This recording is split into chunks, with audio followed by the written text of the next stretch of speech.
Chapter 294. The students were seriously working on the exam questions. In the classroom, only the rustling sound of the pen tip rubbing against the paper could be heard. In such a quiet environment, Li Zixuan naturally slept very comfortably. However, because the students were immersed in the sea of questions, no one noticed that Li Zixuan was taking a nap. Time passed slowly. The students below were sweating profusely while Li Zixuan was sleeping soundly. Fortunately, he didn't snore when he slept. Otherwise, wouldn't it be embarrassing? When the first class of the Imperial College was about to end, an old man in a scholarly robe suddenly appeared at the entrance of the Institute of Mathematics. It was Kong Yingda. Ever since Li Zixuan joined the School of Mathematics, the series of disturbances in the Imperial College had basically been caused by the School of Mathematics. The School of Mathematics had gradually become a hot topic among all the teachers and students, from an obscure and bottom-feeble existence. The Institute of Mathematics also became the most active of the 6 institutes of the Imperial College. Nowadays, the monthly examination of the mathematics school was not only a big deal for the mathematics school. The other 5 schools, as long as they were well informed, were also paying close attention to the monthly examination of the mathematics school. After all, the rewards for this monthly examination were too generous. If converted to money, it was almost equivalent to 100 strings of cash. To many people, this was a huge sum of money. And such a generous reward could be obtained as long as one got first place. This made many professors and teaching assistants want to participate in this monthly examination. The students from the other academies were naturally envious and jealous. They all made requests to the professors in their own academies, hoping that they could also have a reward system like the one in the Institute of Mathematics and Mathematics. In this way, those professors and teaching assistants were completely in trouble and annoyed all day long. Of course, there were also some narrow-minded people who secretly bore grudges. For example, Cui Shanyu, the professor of the Imperial College, had come to Kong Yingda more than once 2 days ago to complain that Li Zixuan was affecting the academic atmosphere and maliciously disrupting the normal teaching order of the Imperial College. He begged Kong Yingda to kick this kind of person who didn't follow the rules out of the Imperial College. Kong Yingda was not an unreasonable person. He thought about it and used the excuse that Li Zixuan was the one who paid for the exam and that Li Zixuan was now the director of the Imperial College and had the right to slightly change the system of the Imperial College to send Cui Shanyu away. Of course, Cui Shanyu was unwilling, but Kong Yingda's path was no longer feasible. Even if he was unwilling, there was nothing he could do. Perhaps he could only take another path. Yes, Li Sai is indeed very strict in his studies.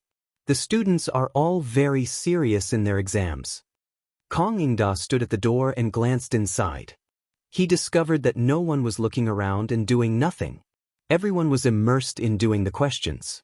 He couldn't help but inwardly sigh in admiration. However, in the next moment, the smile on his face suddenly froze. He saw Li Zixuan lying on the podium, snoring loudly in his sleep. Sleeping in the classroom is a disgrace to the educated. Kong Yingda snorted angrily and walked in. His footsteps were very light. Most of the students did not notice him coming in. A small number of students who did notice him only raised their heads to glance at him before lowering their heads and continuing to do the questions. Kong Yingda came to the podium and wanted very much to give Li Zixuan a hard slap on the back of his head. But after thinking about it, he felt that it was inappropriate. First, he was afraid that it would be too loud and affect the students' exams. Second, he was afraid that if he did it in front of the students, it would make Li Zixuan lose face and affect his prestige in the hearts of the students in the future. In the end, Kong Yingda thought about it and only gently pushed Li Zixuan's shoulder. Kong Yingda pushed him again, but he still did not wake up. Kong Yingda could only use some strength. This time, Li Zixuan finally woke up. He raised his head and looked at Kong Yingda. He was stunned for 3 seconds before coming to his senses. F***ck, as a teacher sleeping in class, he was caught red-handed by the principal who happened to pass by. What kind of experience was this? As the person involved, Li Zixuan only wanted to say, "Old Kong, you're here specially to mess with me, right? This young master has never slept in class before." Why did you catch me after I only slept with her once? Li Zishuan stared blankly for a moment. Just as he wanted to say something, he was stopped by Kong Yingda's gaze. Come out with me, Kong Yingda said in a low voice. He then turned around and walked out of the classroom with a gloomy face. Oh! Li Zishuan responded and followed him out. Cough, Chancellor Kong, why have you come here? I was just meditating on an extremely difficult math problem and got lost in thought. My mind wandered and I almost thought of an idea. I didn't notice Chancellor's arrival. My apologies. Arriving under the ginkgo tree in front of the School of Mathematics, Li Zishuan did not wait for Kong Yingda to speak and took the initiative to explain. This was called taking the initiative. Otherwise, if Kong Yingda spoke first and took the lead in the conversation, Li Zishuan was sure that he would die a horrible death. The corner of Kong Yingda's mouth twitched. He wanted to kick this shameless person but was afraid that it would affect his image as a dignified chancellor. He could only say in a muffled voice, whether you were meditating or sleeping, I'm sure Li Sai knows better than me. I'm here today to remind you that the School of Mathematics is flourishing and your hard work is obvious to all. However, you can't be complacent just because of a small achievement. You have to know that there are many people who are watching you from behind. What do you mean? Li Zishuan stared and asked in puzzlement. That's all I have to say. You're on your own. Kong Yingda originally wanted to have a good talk with Li Zishuan. However, he couldn't help but recall the scene he saw in the classroom. He was furious and left in a huff. This old man, why is he so angry today? Could it be that his wife is having an affair? Ba. What are you talking about? Li Zishuan muttered to himself and returned to the classroom. The students were still very obedient and didn't dare to cause any trouble. Li Zishuan sat on the podium and sighed. It was lonely to be a master. At this time, he really wished that a troublemaker would appear in the school. Then he would have some fun. He was bored and didn't have a cell phone to pass the time. In his previous life, he had experienced many exams. At that time, there were many invigilators who would comfortably play with their cell phones to pass the time while watching the students being tortured. What a pity! He was a time traveler. Although his family was rich, he couldn't afford a cell phone. Li Zishuan could only lean over the podium and take out the pencil he had asked someone to make for him. He started to write The Legend of a Mortal's Journey to Immortality. Recently, he had used up too much of the manuscript for The Mortal. Ma Zhou had already asked him for a few manuscripts. It was not a bad idea to take the opportunity to write a novel. Anyway, he had kung fu now and his writing speed was very fast. Therefore, a very strange scene appeared in the School of Mathematics. The students were crazily doing the test papers while Li Zishuan, the unreliable teacher, was holding a wooden stick on the podium and writing a novel like crazy. Chapter 295. Clang, clang, clang. Let's go and take a look at the monthly exam at Klang. It's just a monthly exam. What's so interesting about it? The student named Yuan Shuo shook his head and refused. What do you mean it's not interesting? If it's not interesting, why would there be so many people in the first two classes? Let's go. TSDK, I heard that the first place in the monthly exam can bring their whole family to Zuaishin for free. You can order whatever you want as long as you can finish it. Yanfu, although your family isn't rich, you can't afford to eat at Zuaishin, right? Your father is the owner of the Hongwen School. His calligraphy is priceless. Any one of his calligraphy pieces would be enough for your family to spend for several years, right? So the young man in front of him was Chu Sueliang's eldest son, Chu Yanfu. Sigh, it's not as exaggerated as you say. But even so, my father won't agree. My father thinks that his calligraphy can't be compared to those filthy things. So, even if I have the money to eat at Zuaishin, I won't be so extravagant as to order whatever I want. Hee, Yanfu, there's no point in being envious. You're not a student of Klang. Yuan Shuo chuckled and struck a blow with his words. Although I'm not a student of Klang, I can still go and take a look. Yuan Shuo, let's go. Don't you admire Li Sai's new mathematics? Let's go and take a look. After Chu Yanfu finished speaking, he pulled Yuan Shuo's arm and walked out of the classroom without any explanation. Hey, I didn't say I was going. Ahem, Where are you guys going? The two poor kids bumped into one of the 5 professors of Clang. Chui Xianxia. Sir, let's go. We're going to the toilet. Sir. When Chu Yanfu heard that Yuan Shuo was about to tell the truth, he quickly cut in and made up a lie. Then go quickly. Don't be late for class later. Chui Shanyu carefully examined their expressions for a while, but didn't see anything strange, so he said coldly, "Alright sir, we'll be off then." Chu Yanfu pulled Yuan Shuo and ran away. Hey, Yanfu, isn't the School of Mathematics in the south?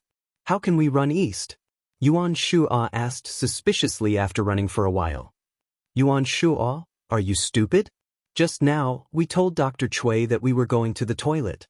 If you don't run here, won't you be exposed?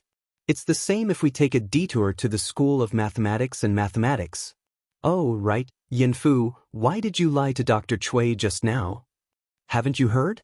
Recently, Professor Chui has always found Li Sai to be an eyesore, believing that he has led the directorate astray. He has already complained to the Chancellor more than once. Ah, there was actually such a thing? But Li Sai didn't lead astray? On the contrary, ever since he came to the directorate, we all used blackboard chalk, enjoyed the start and end of class system, and even learned pinyin. Why would Dr. Chui slander Dr. Li like this? Sai, who said it wasn't? But Yuan Shuo, you don't have to worry. Dr. Li has now become the directorate CE, and Dr. Chui doesn't have the ability to destroy him. In the School of Mathematics and Mathematics, the teachers and students inside were all immersed in their writing and didn't pay attention to the students outside. Li Zixuan was writing a novel and couldn't help but be immersed in the story, so he didn't pay attention to the outside. The students in the School of Mathematics and Mathematics had too many questions, so they didn't have time to look around. After a while, the bell and drum for class rang, and the students outside scattered like birds and beasts, rushing to their respective classrooms. The School of Mathematics and Mathematics regained its silence. Gradually, this monthly examination entered the countdown to the end. Many students had also reached the last question. In this monthly examination, Li Zixuan didn't set any additional questions, so this last question was a compulsory question for the students. However, after everyone read the question, they were all dumbfounded. One day, a young man came to Boss Wang's shop to buy a gift. The cost of this gift was 180 copper coins, and the price was 210 copper coins. In the end, this young man took out a golden bean worth 1,000 copper coins to buy this gift. Boss Wang didn't have so many copper coins at that time, so he used the golden bean worth 1,000 copper coins to exchange with the neighbor for 1,000 copper coins and gave the young man 790 copper coins. However, the neighbor later found out that the golden bean was fake, so Boss Wang had no choice but to return the neighbor a golden bean of the same size. The question is, how much money did Boss Wang lose in this transaction? After reading the question, Sun Zifen felt a little confused. He read the question twice again and felt that he had some ideas. He began to calculate on the draft paper. The 790 copper coins that Boss Wang gave to the young man was his loss, and the 1,000 copper coins that he gave to his neighbor was also his loss. His income was 210 copper coins, but 180 copper coins were his cost, so his total loss was 790 plus 1,000 plus 180 minus 210 is equal to 1,760 copper coins. Tiske, that should be it, right? Sun Zifen sorted out his thoughts and calculated the answer in a short while. He couldn't help but feel a little complacent. When he was about to copy the answer on the test paper, he suddenly felt that something was wrong. He paused and calculated again. No, I should think of it this way. Boss Wang's loss was the 1,000 copper coins that he returned to the neighbor and the 790 copper coins that he gave to the buyer. In addition to the 180 copper coins that the buyer took away as a gift, the total was 1,000 plus 790 plus 180 is equal to 1970 copper coins. This should be correct, right? Sun Zifen held his chin and thought for a while. He was a little hesitant about the second answer and didn't dare to write the answer on the test paper. He looked at the question again and still felt that something was wrong. That's not right. Although the cost of the gift was 180 copper coins, its price was 210 copper coins.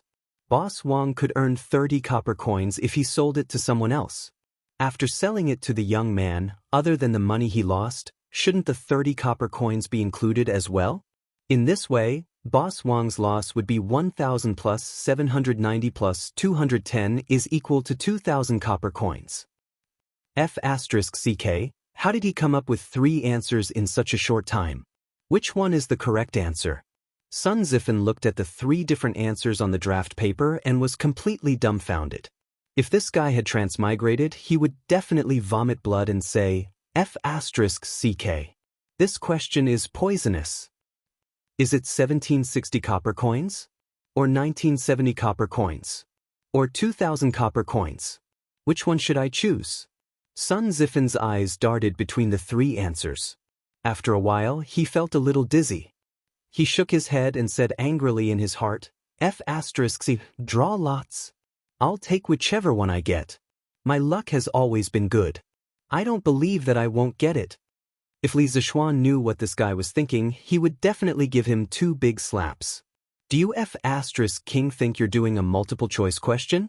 Why don't you throw dice instead of drawing lots? In modern times, when students were unable to make a decision on a multiple choice question, many people would choose to draw lots or throw coins. In a way, this silly guy was a pioneer. Chapter 296. The last question of the monthly exam was indeed poisonous. Of course, Sun Zifen was not the only one who was poisoned. Everyone was dumbfounded, and 80% of the students got at least 2 answers. On the podium, Li Zishuan took a deep breath and shook his wrist. In half a day's time, he had actually written a full 20 chapters. He couldn't help but feel a little proud in his heart. It was good to have martial arts. If one were to make a quantitative analysis of everyone's attributes, an ordinary person's dexterity would be around 5 to 6.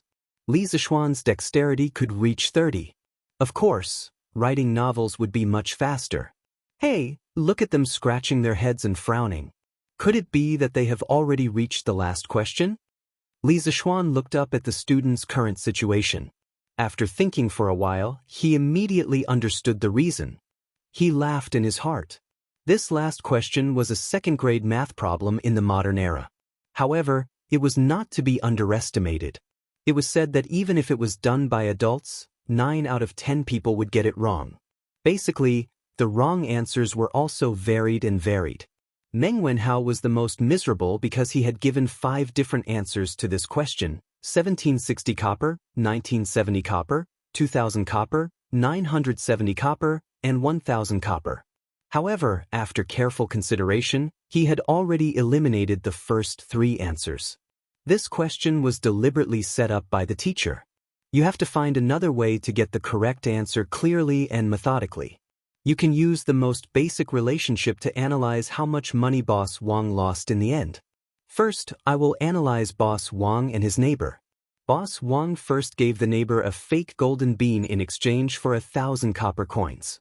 The value of the fake golden bean was 0, so Boss Wang made a profit of 1,000 copper coins from the neighbor. Later, the neighbor found out that the golden bean was fake, so Boss Wang compensated the neighbor with a real golden bean. Now, Boss Wang paid 1,000 copper coins. In addition to the 1,000 copper coins he made before, Boss Wang did not lose any money from the neighbor. Then, he was only left with the money he lost from the young man. Then, between Boss Wang and the young man, Boss Wang gave the young man the change and lost 790 copper coins. After selling the gift, Boss Wang lost 180 copper coins. So, the question is, after selling the gift, did he lose 180 copper coins or 210 copper coins? After all, if this transaction was a normal transaction, Boss Wang could earn 30 copper coins. This was originally Boss Wang's labor. Now that it was gone, should it be counted as a loss? If that's included, then Boss Wang has lost 1,000 copper coins. Meng Wenhao was struggling fiercely in his mind. He hesitated and hesitated. Finally, when he saw that time was almost up, he gritted his teeth and did something that left everyone dumbfounded. Clang, clang, clang. The bell and drum signaling the end of the Imperial College finally rang, signifying the end of the monthly examination. Stop writing! Stop writing! Everyone stop writing! The last student in each row, please stand up and collect your papers. Li Zishuan stood up and shouted. All the students, whether they were done or not, put down their pens. There was no other way. They didn't want to be caught with a 0 score because of this. If that was really the case, he would definitely suffer when he returned home. After a while, Li Zishuan checked the test papers and nodded with satisfaction. Done. Class was over. No, it's a holiday. Also, pray that you don't end up in the last 5. I have already asked the craftsmen to prepare the honor roll and shame roll. They will be erected in front of the School of Mathematics in 2 days. I wish everyone a happy holiday. The students were originally prepared to cheer when they heard that it was a holiday. However, the second half of Li Zishuan's sentence made everyone wilt. Damn, since you said that, how am I supposed to spend my holiday? Happy holiday? Happy my ass. Cheng Chumo rolled his eyes and complained in his heart. This guy had been hanging out with Li Zishuan for the longest time. He had learned a lot of the modern words that Li Zishuan often said and could use them well. Cheng Chumo's grades were not good, but he was a fast learner.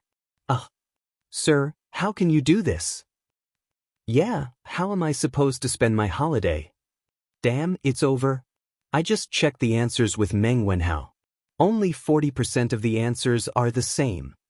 Damn, if I end up in the shame roll, I will be skinned alive by my old man when I return home. Wang Meng, good job. Now that you said that, I feel a little more confident. Bullshit. Sun Zifan, how good do you think you will be? You might not even score as high as me. Li Zishuan smiled and did not bother about this bunch of cute idiots. He carried the test papers and got into the carriage to go home. He was actually very happy. He had just finished his confinement period and returned to the Imperial College to work for half a day. Then, he would be able to enjoy the wonderful weekend break. Life was still pretty good. Most importantly, now that he had a telegraph machine, he could chat with pretty girls anytime. He would not be bored anymore. After lunch, Li Zishuan was about to start marking the test papers. After all, he did not like to drag things out until the end. At this moment, a servant came to report that Ma Zhou had arrived. Li Zishuan hurried to the main hall in the front yard. Oh, Lord Zhu. Ma Zhou, who was sitting on a chair, stood up and cupped his hands in greeting. It was worth mentioning that Li Zishuan could not stand the stools at home. At first, he only made himself a reclining chair. Later on, he simply asked the craftsman to replace all the benches at home with chairs with backs. Brother Ma, why are you here? Take a seat, don't stand on ceremony. Li Zishuan laughed and sat beside Ma Zhou. Ma Zhou obeyed and sat down. He replied, Lord Zhu, I am here today for 3 matters. First, the shopkeeper of Chang'an's number 1 bookstore, Mingda Bookstore, has sent someone to contact us.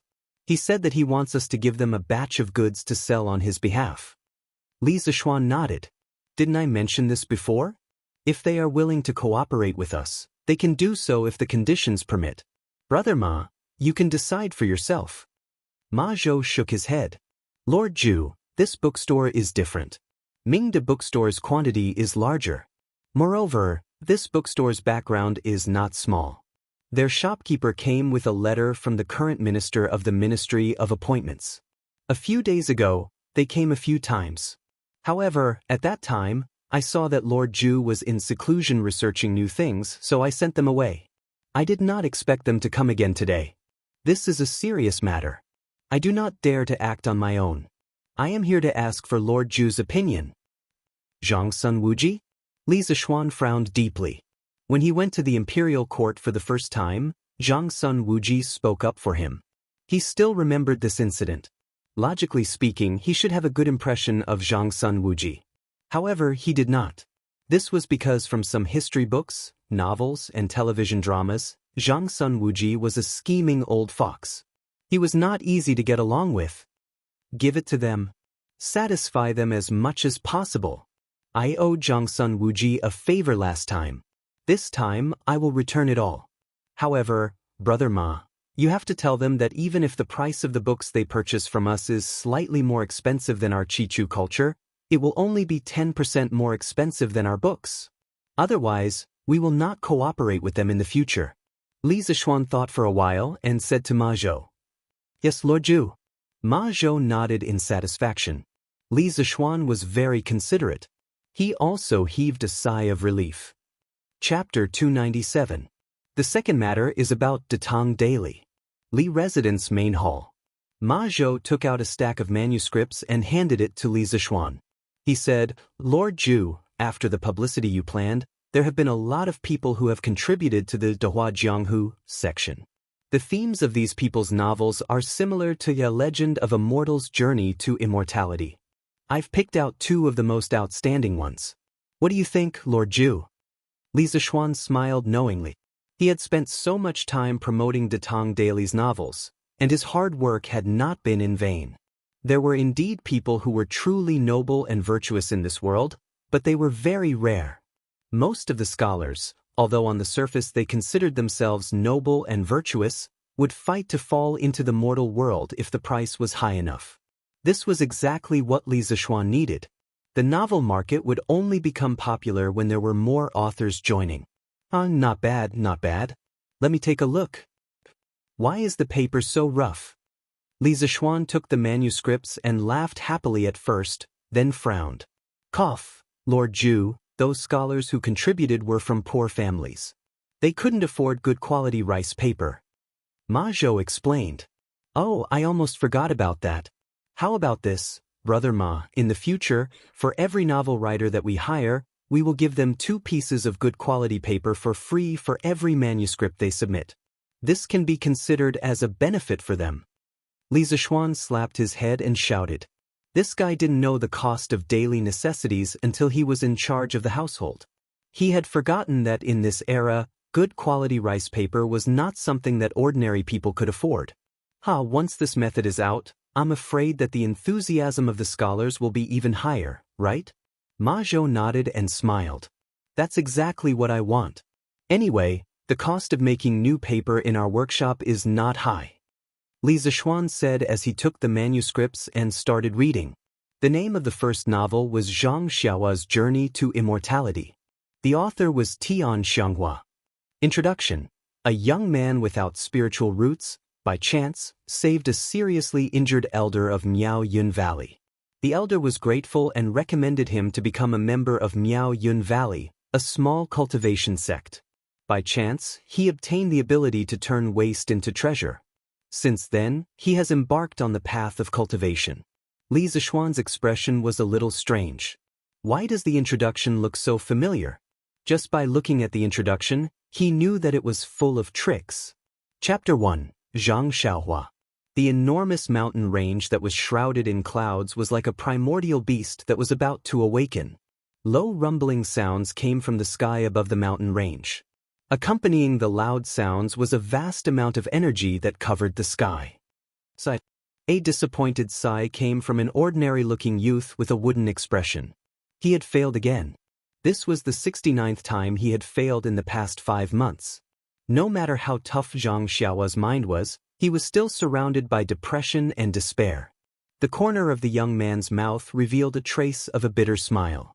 He shook his head and looked at his hand. Was his aptitude really that bad? Zhang Xiaohua clenched his fists tightly. His nails had already pierced deep into his flesh, but he didn't seem to feel any pain. He was 17 years old this year and had already been a disciple of Miao Yun Valley for 3 years. Miao Yun Valley was a small sect in the cultivation world. They had nearly 1,000 disciples, and Zhang Xiaohua was one of the low-level disciples. In 3 years, his fellow apprentices had already entered the middle stage of spirit formation. A few of them had even entered the late stage of the 5th layer, but he was still lingering in the 1st layer. Li Zixuan read a few paragraphs and lost interest. He felt that he could more or less guess the plot after reading this. He guessed that wherever the pig trotters went, it would be the start of the auction. Wherever he went, it would be best if the person's cultivation was only 1 level higher than him. Wherever he went, it would be a treasure hunt, but in the end, he would be the only one to obtain the inheritance treasure. No matter which world he went to, the first few pages were destined to be encounters. This was basically an old story from cultivation novels. In the modern era, when The Legend of a Mortal's Journey to Immortality came out, it quickly ignited the popularity of the mortal genre. A large number of books that followed the trend, such as 100 Refinements to Immortality, Search for the Immortal Path, Limitless Demonic Path, etc., appeared out of nowhere. Fighting monsters, leveling up, treasure hunting, auctions, these were all used over and over again.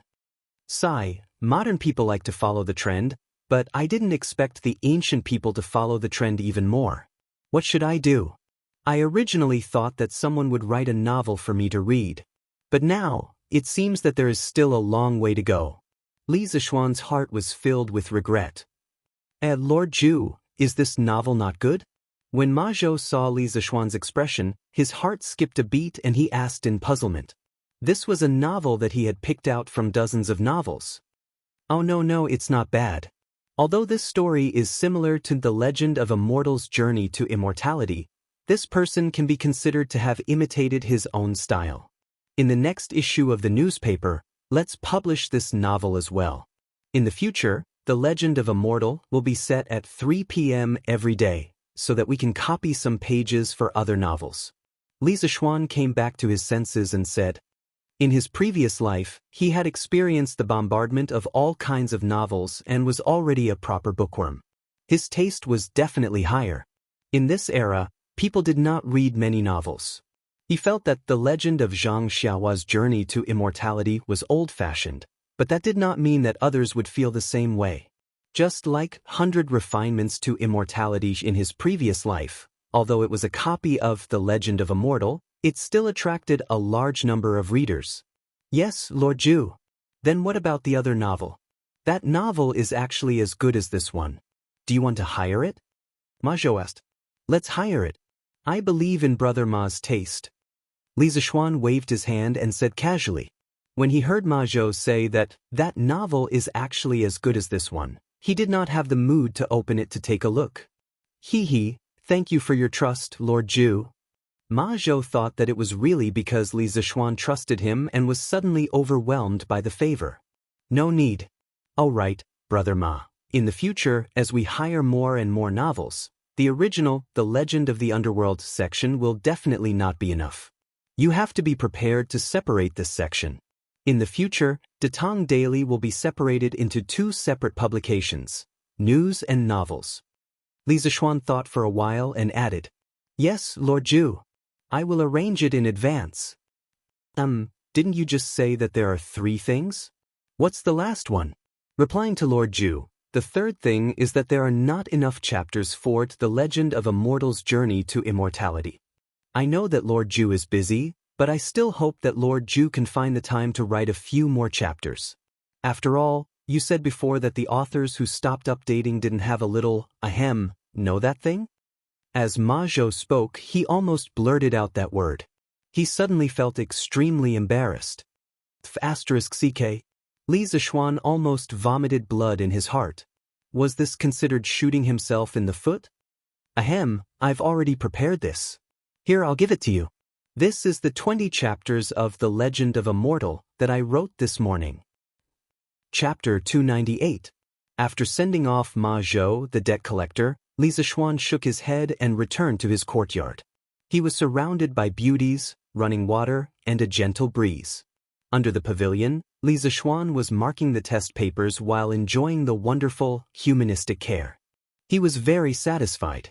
He planned to finish marking the test papers today and then have a comfortable holiday for the next 2 days. Of course, the facts later proved that he was thinking too much. TSK, amazing. Yu Dongkai, this unlucky guy, perfectly stepped on all the traps I dug. He didn't let any of them go. Amazing. Did this little bastard do it on purpose? Li Zixuan looked at the test paper in front of him and sighed. On the top right corner of the test paper, there was 18 written on it. If Yu Dongkai was here, he would have vomited blood if he heard this sentence. What the hell do you mean by I did it on purpose? Isn't it because you purposely set me up? Doesn't your conscience hurt when you say that? But then again, Yu Dongkai was too good. As long as Li Zixuan purposely set a trap for him, he would answer all the questions wrongly. If this guy walked on a road with landmines, he would probably walk on all the landmines buried. Luckily, Li Zishuan said a few, honest questions without any traps. Otherwise, Yu Dongkai wouldn't have dared to score a 0. Xiao He and Xiao Shi, who were waiting on the side, heard Li Zishuan's words and couldn't help but cover their mouths and chuckle. They silently mourned for this student named Yu Dongkai. Not bad. Sun Zifan, this kid, improved quite quickly. From 20 points last time to 58 points this time, although he still didn't pass, although this guy gave 3 answers to the last question, although all 3 answers he gave were wrong, this rapid progress is still worthy of praise. Li Zishuan held Sun Zifan's test paper and sighed. Xiao He and Xiao Shi looked at each other and were speechless. This sentence sounded strange to them. The first half of the sentence was fine, but the second half of the sentence was used 3 times in a row. Was this a compliment to Sun Zifan? Or was it mockery? Brother Hua, my novel has been accepted by De Tong Daily. Furthermore, their editorial department had offered a high price of 20 copper coins per 1,000 words. That's great.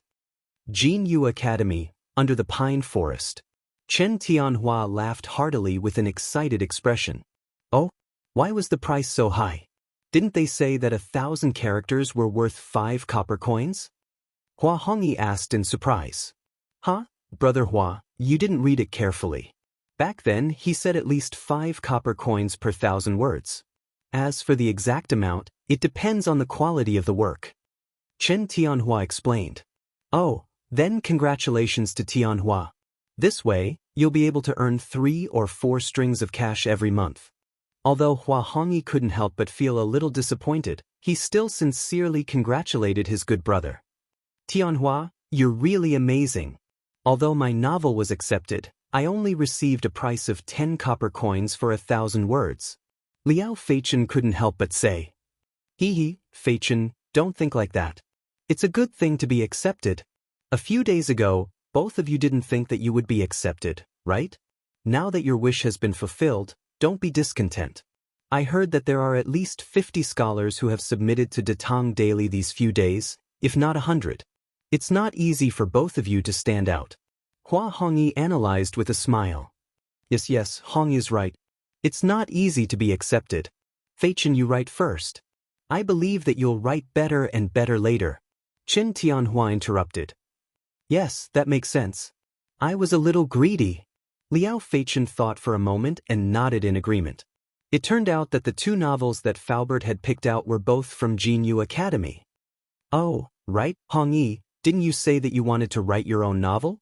How's the preparation going? Feichen and I are looking forward to it. Chen Tianhua looked at Hua Hongyi and asked. Hua Hongyi thought for a while and said, my novel isn't imitating a legend of a mortal's journey to immortality. I plan to write a new story. There's no cultivation level, no treasure hunting, and no trial auction. I plan to write about a hooligan who knows a little about martial arts. I'll write about him roaming the Jianghu and serving justice.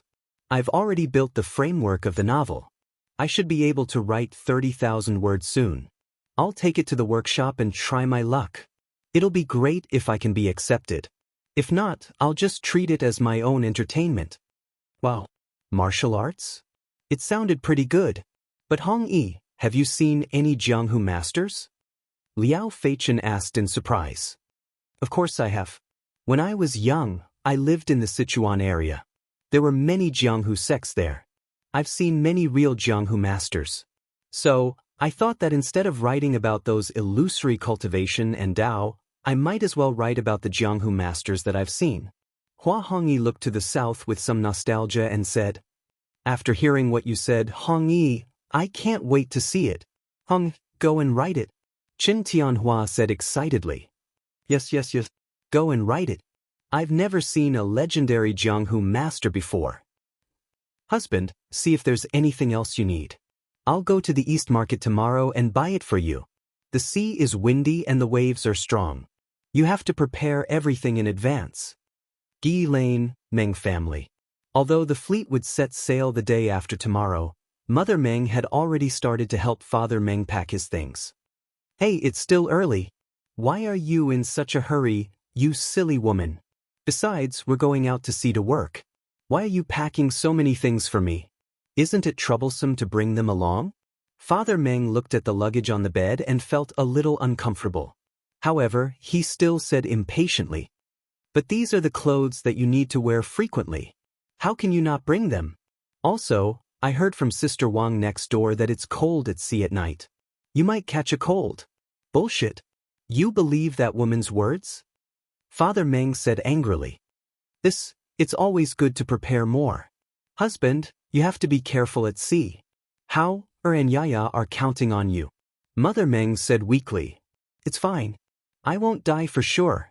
Don't you know how good I am in the water? Why are you wasting time here? Go and cook for the 2 children." Father Meng waved his hand and turned around impatiently. However, no one noticed that a drop of turbid tear almost fell from the corner of this tower-like man's eye. He was actually afraid that he wouldn't be able to come back this time. If that was the case, what would happen to his 2 children?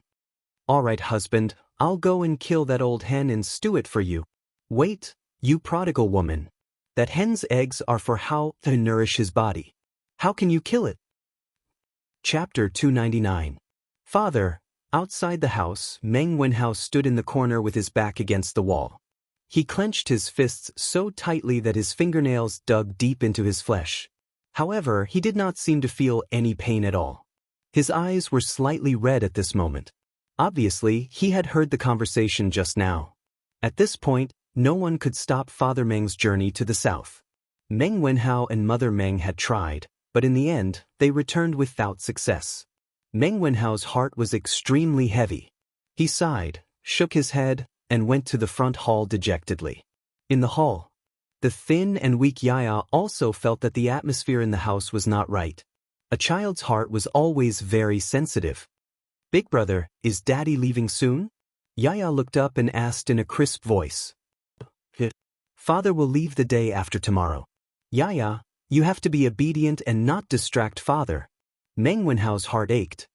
He rubbed his little sister's braids and said softly, "Yaya will definitely be obedient. But brother, where is Father going? When will he be back?" "To the south. He should be back in 2 or 3 months." Meng Wenhao replied with uncertainty. But Yaya heard from Fat Tiger that Father might not be able to come back this time. He said that Yaya will be a child without a father in the future. Yaya doesn't want Father to leave, but Father doesn't listen to Yaya. "Brother, Yaya is so sad." "Nonsense." Meng Wenhao was furious. He clenched his fists and said hatefully, "Yaya, don't listen to that little bastard Fat Tiger's nonsense. The next time I see him, I will definitely beat him up. Father will definitely be fine and will definitely be back soon. Brother promises you." Yaya believes in brother. "But brother, don't fight. Fighting is not good." "Husband, this is the rice wine I bought in the East Market today. Do you want to try it?" At night, candles were lit in every house in the square.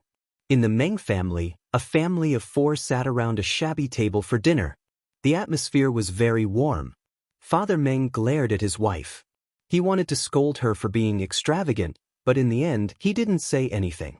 Smelling the fragrance of the rice wine, Father Meng's long-suppressed alcohol addiction was also aroused.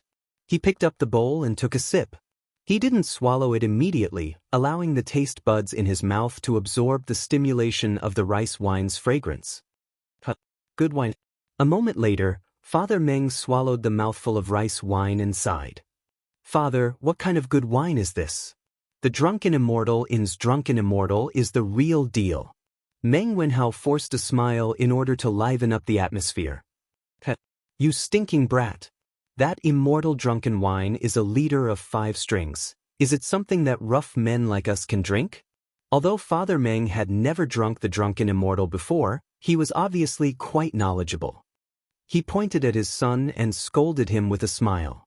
"Hey, who said that Father can't drink it? Teacher said before that everyone is born equal. The reason why we are treated differently is because we don't work hard. One day, I will let you drink the Drunken Immortal every day. You can drink as much as you want." Meng Wenhao said firmly. My son is ambitious. The proudest thing in Father's life is to have a son like you. So what if Squire whose family is rich? His son is not as capable as my how.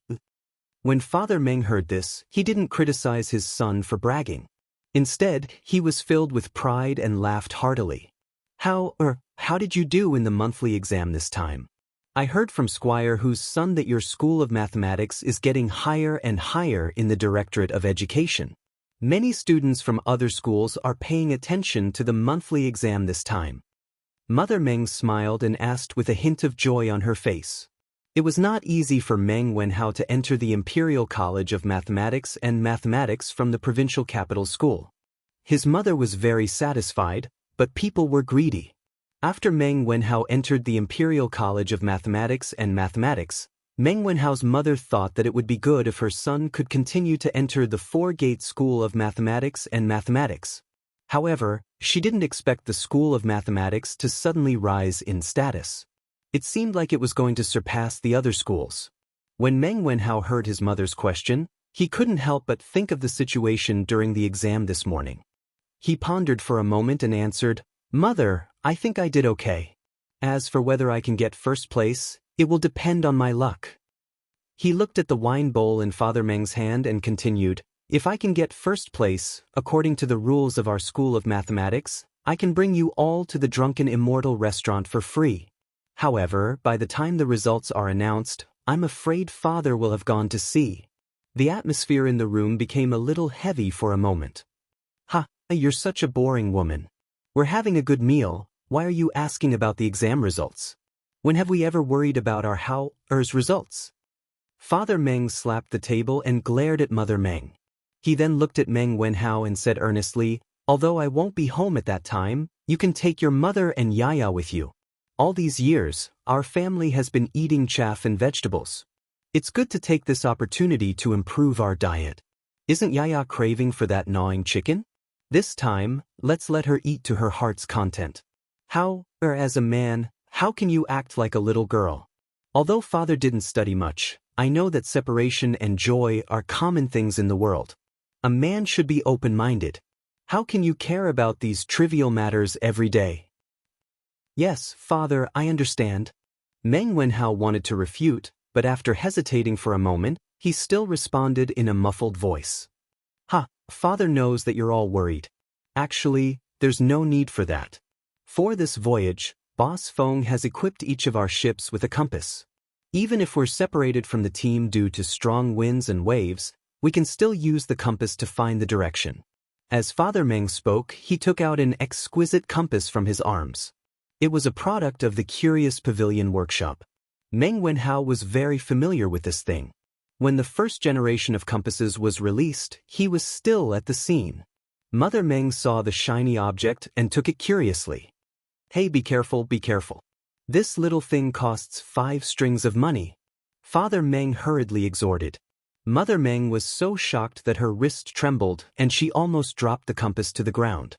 Fortunately, Meng Wenhao's hand was quick enough to catch it. Mother Meng said with lingering fear, "Thank goodness. Why is this thing so expensive? Bring it over." This thing is a navigation tool specially made by the Curious Pavilion for this voyage to the south. It said that Hao's husband, Li Xiannan, personally invented it. This thing is light and can give accurate directions. How can it not be expensive? I heard that the bosses of the other fleets only equip 1 compass for every 5 ships. It's rare to see someone as generous as Boss Feng. Father Meng asked for the compass and carefully put it back into his pocket as he grumbled in annoyance. "Oh, then Boss Feng is really a good person," Mother Meng said happily. "Father, Yaya doesn't want to eat the gnawing chicken. I only want Father to stay," who was chewing on her cornbread, said meekly. Father Meng. Chapter 300. Your Highness, you've come? The next morning, Li Zishuan had just finished his breakfast when he received a report from a servant that Li Xiaogong had arrived. He hurried to the main hall to receive him. With Li Xiaogong's status, there was naturally no need to report his arrival to the Li residence. Thus, he was directly welcomed into the main hall by the steward, where he was served tea while waiting for Li Zishuan to arrive. Sit.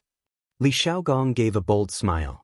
It was clear that he had been living a very comfortable life recently. Yes, Li Zishuan felt somewhat awkward. Damn, this is my house. Why do you make it seem like I'm the guest and you're the host? Tomorrow, the army and fleet will set out for the south. Little Xian, you should know about this, right?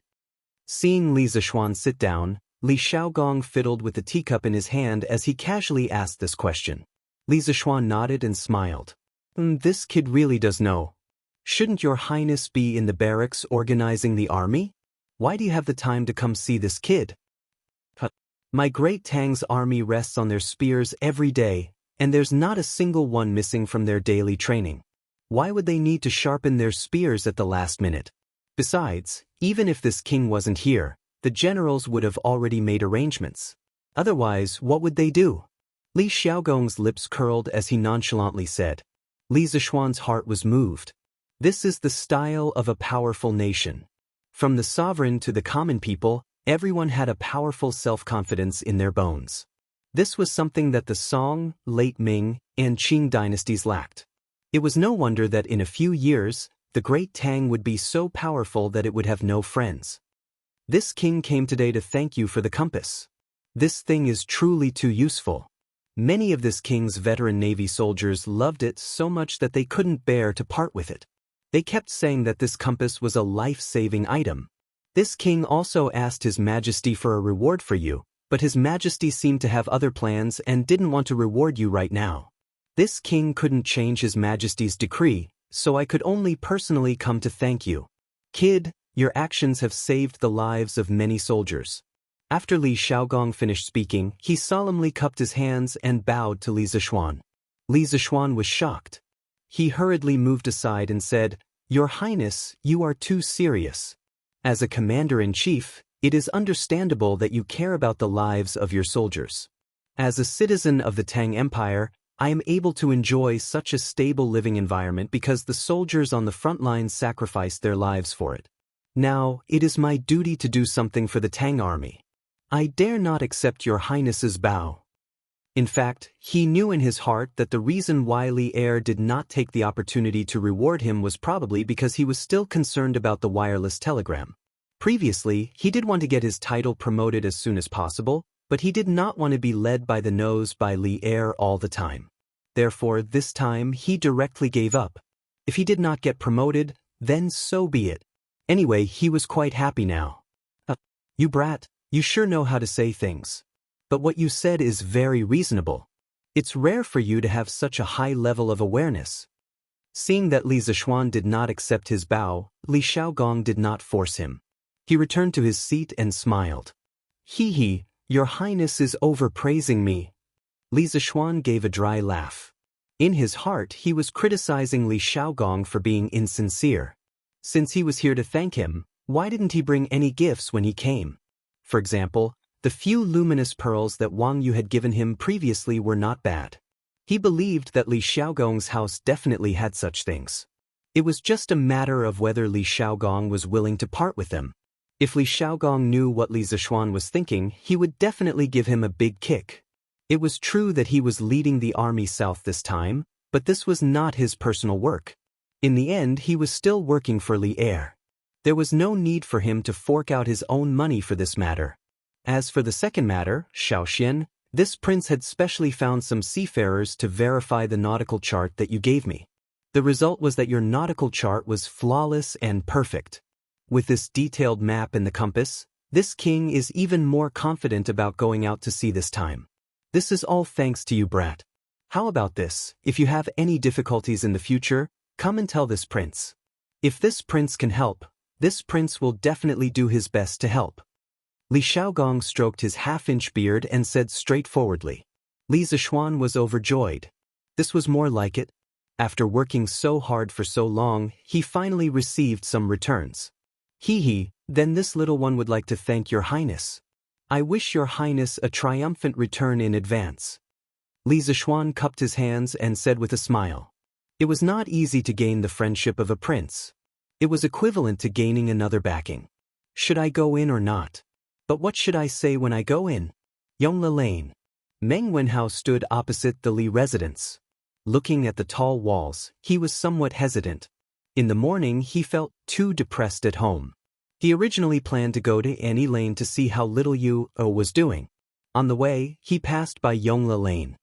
He did not know what he was thinking, but he unexpectedly walked in and stood beside the Li residence. He looked into the distance and hesitated. Then take care, Your Highness. This little one will go to Murky Mountain to see you off tomorrow. While Meng Wenhao was hesitating, a burst of laughter came from the front door of the Li residence. Then two people came out. One was Li Zishuan, and the other was a middle-aged man with a noble aura. Meng Wenhao had never seen him before. That's fine. See you tomorrow on Murky Mountain. The middle-aged man laughed and got into a luxurious carriage parked in front of the door. Then the carriage started and gradually went away. Wenhao? Why are you standing here? Are you here to see your master? Why don't you come in? Li Zishuan was about to turn back to the house when he inadvertently glanced at Meng Wenhao at the entrance of the alley. He asked curiously. Meng Wenhao was shocked and panicked. He was so focused on watching Li Zishuan and the middle-aged man talking that he forgot to avoid Li Zishuan's sight. Now that he was discovered, he could only bite the bullet and go over to reply. But the strange thing was that he clearly saw Li Zishuan and didn't shout, but his voice traveled so far. It was really strange. Sir, this student is just passing by. Meng Wenhao came in front of Li Zishuan and stammered. The corners of Li Zishuan's mouth curled into a meaningful smile, and then he looked at Meng Wenhao and said with a smile, since you're just passing by and I've coincidentally bumped into you, then why don't you go in and have a seat? This isn't a dragon's pool or a tiger's den. Wenhao, why are you so afraid? No, this student isn't afraid. I'm just afraid of disturbing, sir. Meng Wenhao hurriedly explained. It's good that you aren't afraid. Come in, I also have something to tell you. Li Zishuan didn't wait for Meng Wenhao's reply.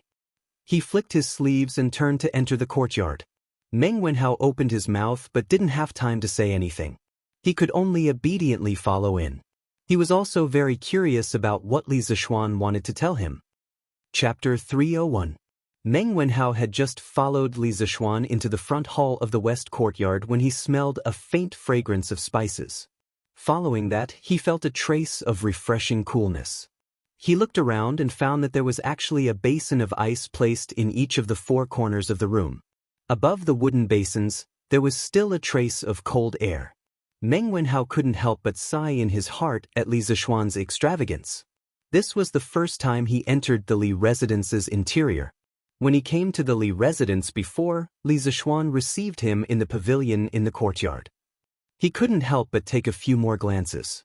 There was a large chair made of lacquered red peach wood, a few seats that were relatively simple but still couldn't hide the magnificence of the carved materials, a small square table with a porcelain pot decorated with flowers and birds, and a few small porcelain cups with the same flower decorations. A table, a chair, a table, and a stool. The furnishings were ingenious. The entire room revealed a sense of luxury and nobility. Sit. Although Li Zishuan didn't stare at Meng Wenhao, he had been paying attention to him from the corner of his eyes. He came to the vermilion chair at the head of the hall, sat down and laughed. Thank you very much, sir.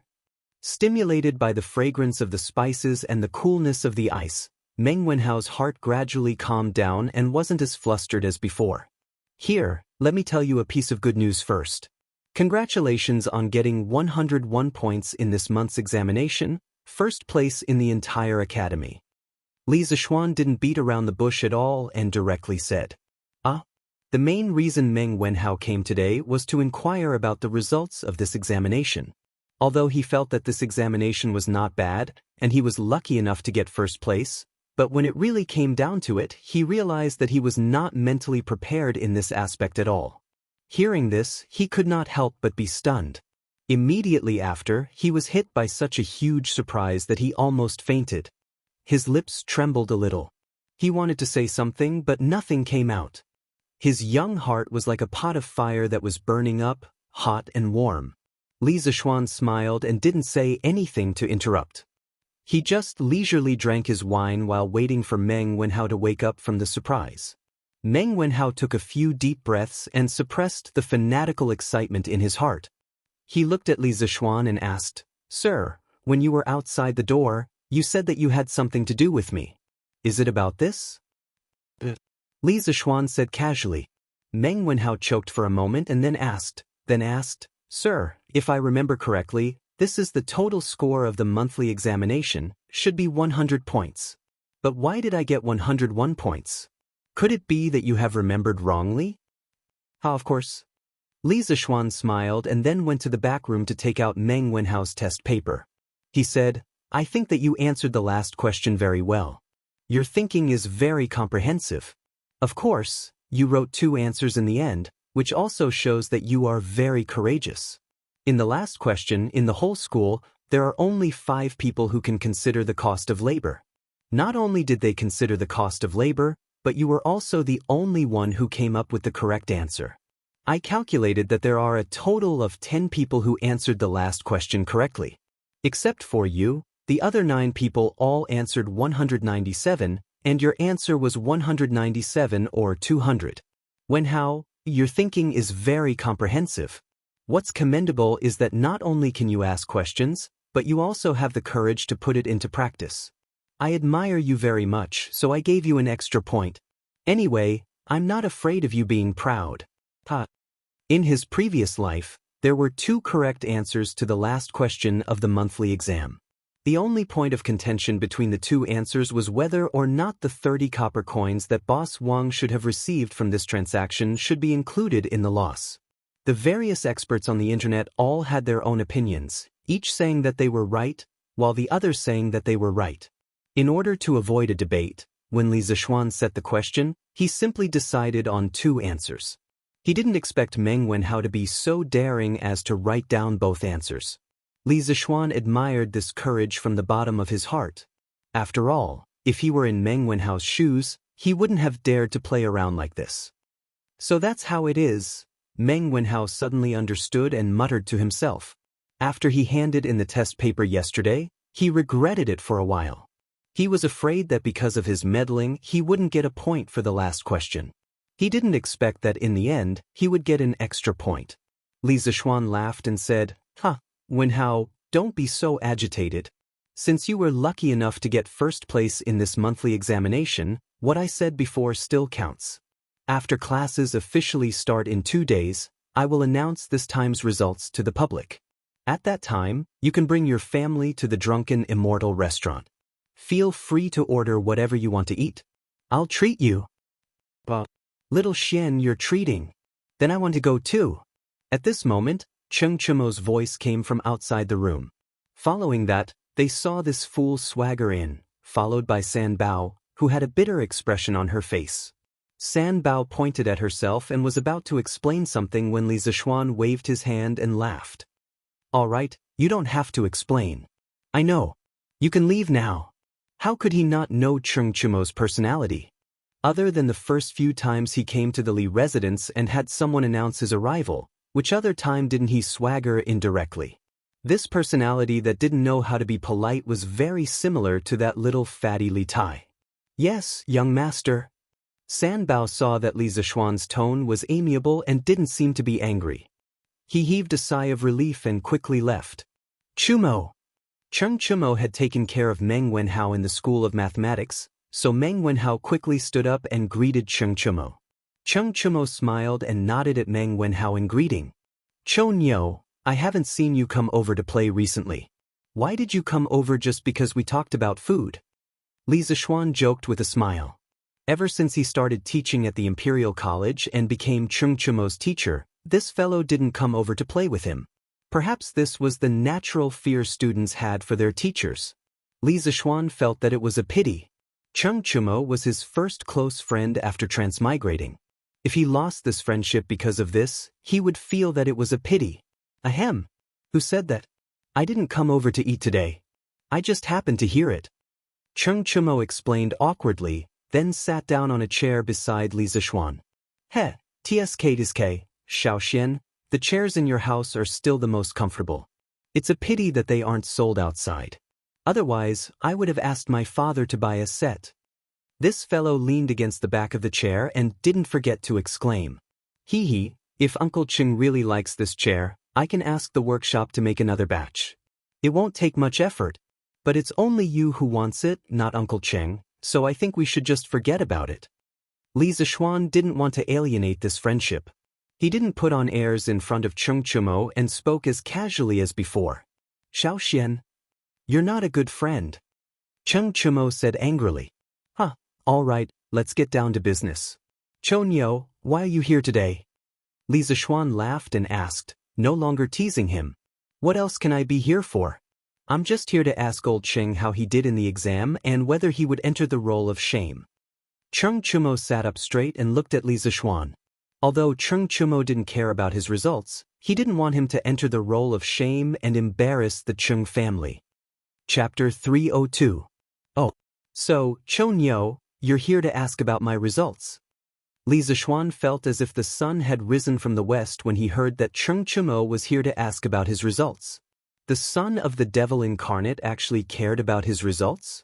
Yeah, Xiao Xian, tell me, did I get out of the role of shame? Cheng Chumo asked anxiously. Li Zishuan glanced at Cheng Chumo and then looked at Meng Wenhao with a strange expression. They were both his students, but one of them was here to ask if he got first place, and the other was here to ask if he got out of the bottom 5. This was really, let me think about it. Oh, I remember, Chonyo, you got 59 points this time. Not bad, you're already in the middle of the school of mathematics. Li Zishuan's insane mental strength was not for show. With just a thought, the results of the monthly test appeared in his mind. He looked at it and found Cheng Chumo's results and ranking. Really? That's great. My dad has nothing to say now. Cheng Chumo was very excited when he heard it and shouted loudly. However, after a while, he suddenly reacted and said unhappily, that's not right. Why is it only 59 points? Xiao Xian, we have such a good relationship. Can't you give me more points? Don't worry, I won't be proud if you give me more points. Ahem, Meng Wenhao almost choked to death when he heard this. There was no other reason but because of what Cheng Chumo said. Li Zishuan had just told him that. Today, he had seen the strange relationship between Cheng Chumo and Li Zishuan. Both of them had a similar style of speaking. Li Zishuan was also speechless. Now it seemed that his previous worries were unnecessary. Cheng Chumo, this idiot, did not alienate this friendship because of the teacher-student relationship. This joker was still as shameless as before when he played with treasures. Now that I think about it, Ugly Bull, you forgot to deduct a few points from your test paper. So you can only get 50 points. You're not just 1 point away from 60 points. You can't expect me to give you another 10 points, right? Li Zishuan shrugged, pretending to be helpless. Chow, little Xian. I've never seen someone as shameless as you. Cheng Chumo stomped his feet and said angrily. Bang. You still have the guts to call others shameless? Li Zishuan casually tossed a teacup to Cheng Chumo, who was already prepared. He stretched out a hand and caught it firmly.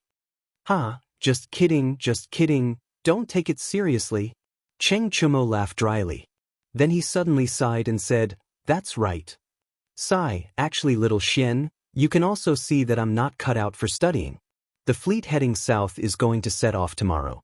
If it wasn't for my father, I would have definitely gone with Uncle Li and the others. The vast sea, free and unfettered, this is where I, Cheng Chumo, should go. Li Zishuan could hear the loneliness in his words and couldn't help but feel a little uncomfortable. The atmosphere in the room also became a little quiet. Ugly Bull, how's your swimming? After a while, Li Zishuan broke the silence and asked. I'm not good at swimming. Cheng Chumo's face turned red and he scratched his head awkwardly. F***ck, you're not good at swimming, and you still want to go south with the prince? Why don't you go and ask the prince if he wants you? Li Zishuan's face was as if he had just been F***ked.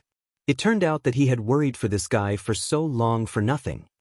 I don't know how to swim, but I can learn, Cheng Chumo said unwillingly. Learn your ass. Li Zishuan waved his hand and didn't want to bother with this guy. He turned to Meng Wenhao and said, Wenhao, you actually came here today to check your score, right? Meng Wenhao heard Li Zishuan call him and he quickly recovered from the explosive conversation between the two and answered honestly, yes, sir. Well, since you have checked your score, then you can go back. The fleet will set off tomorrow, so you can go back and accompany your father. Wenhao, you don't have to worry too much. I've already asked Prince Hejian to send someone to keep an eye on your father's safety. Also, I know the owner of your father's boat company and I've already sent someone to talk to him. He won't make things difficult for your father. Li Zishuan nodded and said, Thank you, sir. Thank you, sir. Hearing this, Meng Wenhao was pleasantly surprised. The big stone that had been hanging in his heart for a long time finally fell to the ground. He stood up excitedly and bowed to Li Zishuan to express his gratitude. No need. Sit down. This is just a small matter. You are my student. Of course, I can't just sit by and do nothing when you are in trouble. Li Zishuan comforted him. Wenhao, you don't have to be like this. I was wondering why you were so depressed these days. So it's because of this matter. If you had told me earlier, I would have helped you. Cheng Chumo was boasting shamelessly on the side. A good picture of a master and disciple was interrupted by this guy. Meng Wenhao was so amused by Cheng Chumo that he couldn't continue to bow. He stood up, hesitated for a moment, and said to Li Zishuan, Sir, this student has one more thing to ask. If it is convenient for you, please agree. Li Zishuan nodded and said, Say it first. Meng Wenhao said awkwardly, This student wants you to advance the reward for the first place in this monthly exam. After saying that, Meng Wenhao was a little ashamed. Li Zishuan had helped him a lot before, and now he was still making these requests. He felt that he was pushing his luck. Could it be that Wenhao is afraid that I will renege on my debt? Li Zishuan asked with a smile. No. Meng Wenhao quickly explained, but before he finished, he was interrupted by Cheng Chumo. Damn, Wenhao, you got first place again this time. That's awesome. In Xiaoshuan's words, you are so awesome. Cheng Chumo's focus was always different from others. His first reaction was to marvel at Meng Wenhao's results. Shut up, you have the nerve to say that. Look at Wenhao, he always pursues first place. What about you? You always pursue to get out of the bottom. Look at you. Li Zishuan said angrily. So what? Wenhao is going to be the top scorer. I don't expect to be the top scorer. Cheng Chumo curled his lips and said indifferently. Li Zishuan saw that this guy was like a dead pig that wasn't afraid of boiling water, so he didn't bother to say anything more. He looked at Meng Wenhao and said, Wenhao, continue. What are you thinking? Meng Wenhao continued to explain, Teacher, it's like this. I have always had a dream. I hope that one day, I can take my parents and sister to the best restaurant in Chang, in city for a meal. I came from a small place and entered the Imperial College. In fact, my parents worked harder than me. I want to repay them, but they never let me work for them. I can only study hard. Now that I finally have the chance to realize that dream, my father is going to go to sea. Therefore, I hope that I can redeem the reward for the first place in the monthly exam in advance. I can let my father drink the wine of his dreams before he goes to sea. Please grant my wish, teacher. After saying that, he bowed deeply to Li Zishuan. Li Zishuan was silent. Cheng Chumo also stopped joking and became silent. I promise you. Wenhao, get up. These are what you deserve. You don't have to beg me. Chapter 303. Meng Wenhao, why are you looking for me? Li Yu, who was in the editorial department of Datong Daily, was racking her brains to write the news. When she heard that someone was looking for her, she came out and saw that it was Meng Wenhao. She couldn't help but be surprised. No, nothing. I'm just here to see how you've been recently. Compared to the first time they met, when her clothes were tattered and her face was dirty, the current Li Yu could only be described as stunning. Her eyebrows were picturesque, her lips were red, her small face was like a goose egg, her thin body, and her fiery red clothes fluttered in the wind. She was like a fairy that had descended from the heavens, elegant and otherworldly. She was completely different from the little beggar a few days ago. Meng Wenhao couldn't help but stare blankly at her, stuttering a little. Li Yu was the treasure in the hearts of his adoptive parents. She was afraid that she would melt in their mouths, fall in their hands, and touch in their arms. She had been doted on since she was young. Even though their family fled to Chuyun village and their lives weren't as rich as before, Fu Lingyan and Lu Yixuan never stopped providing for Li Yu's daily necessities. It could be said that in the first 10 years of Li Yu's life, she didn't understand the suffering of the world at all. It wasn't until her adoptive parents passed away that she stumbled to Chang, and alone and tasted the hardships along the way. At that time, she was thankful to be able to get food to eat, so how could she have the time to dress up? Therefore, when Meng Wenhao met her for the first time, she was in such a terrible state. But now, the little girl had a high-paying job that countless people envied. Li Zixuan even gave her an advance of 5 strings of money. After deducting the rent and household expenses, she was left with a large sum of money. Li Yu directly turned from a little beggar to a little rich woman. Now that she had money in her pocket, she naturally wouldn't treat herself unfairly.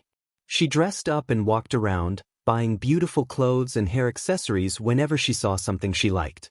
It was as if she had returned to her days as a little princess in Chuyun village. Me?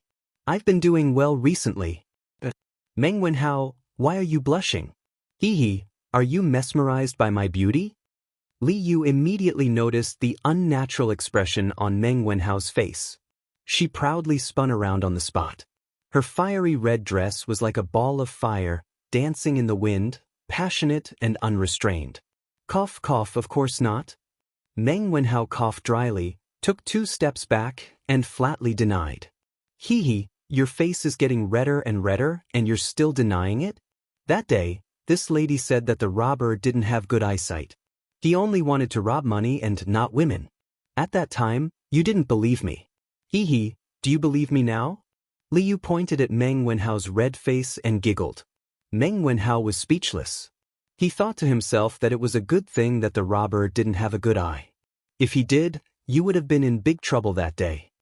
All right, I won't tease you anymore. Tell me, why are you looking for me? I don't believe that you came here just to see me. Li Yu twirled the hair in front of her chest with her fingers and said with an expression that said, I'm very smart, don't lie to me. Meng Wenhao scratched his head and said, also, I'm here to treat you to a meal. You treated me to Xianxia noodles before. Cough, although we didn't eat it, at least we became friends because of it. At this moment, he couldn't help but recall the frivolous words that Li Zixuan had said in the morning at the Li estate. Oh, that's right. Why don't you call Li Yu along as well? I think the 2 of you will be quite interesting together. Sure. It's rare for you to take the initiative to treat me to a meal. Tell me, where do you want to eat? Li Yu was quite surprised when she heard this. She thought for a while and agreed.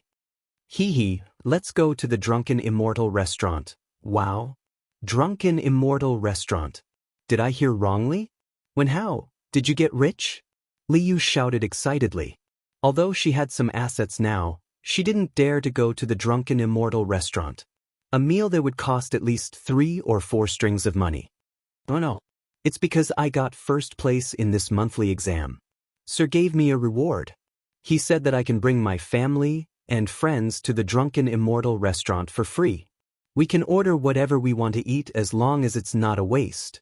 When Meng Wenhao said, you can bring your family, he paused for a while. He was afraid that Li Yu would misunderstand, so he quickly added the words, and friends. Li Yu didn't know the rules of the mathematics school, so she didn't suspect anything. She just exclaimed, wow. Wenhao, you're amazing. There are so many talents in the Imperial College, and you actually got first place. Meng Wenhao was very happy to be praised by such a beautiful girl. He said embarrassedly, I only got first place in the mathematics school, not in the entire Imperial College. Little you, don't talk nonsense. That's still very amazing. But is it appropriate for an outsider like me to go when Sir is treating your family to a meal? The mischievous Li Yu became shy at this moment, which was rare. There's nothing inappropriate about it. Not only my family, but Sir and his friends will also go. Meng Wenhao explained. Oh, okay, I'll go to the Drunken Immortal restaurant after I'm done. Li Yu was relieved when she heard that Li Zixuan would also go and that she wasn't the only outsider. Although she looked like she didn't care about anything on the surface, she still had a sense of propriety in her heart. She knew what to do and what not to do. Mom, you don't have to cook for lunch. I'll treat you to a big meal at the Drunken Immortal restaurant. Meng Wenhao came back from the workshop and saw his mother picking vegetables in the courtyard. He went up and said with a smile, do you have a fever? Why are you talking nonsense? How can our family afford to go to the Drunken Immortal restaurant? Meng Wenhao's mother hurriedly put down the vegetables in her hands and got up to touch Meng Wenhao's forehead. Meng Wenhao didn't know whether to laugh or cry as he took away his mother's hand and said, "Mom, I don't have a fever and I'm not talking nonsense. I went to Sir's house this morning and he said that I got first place in the monthly exam.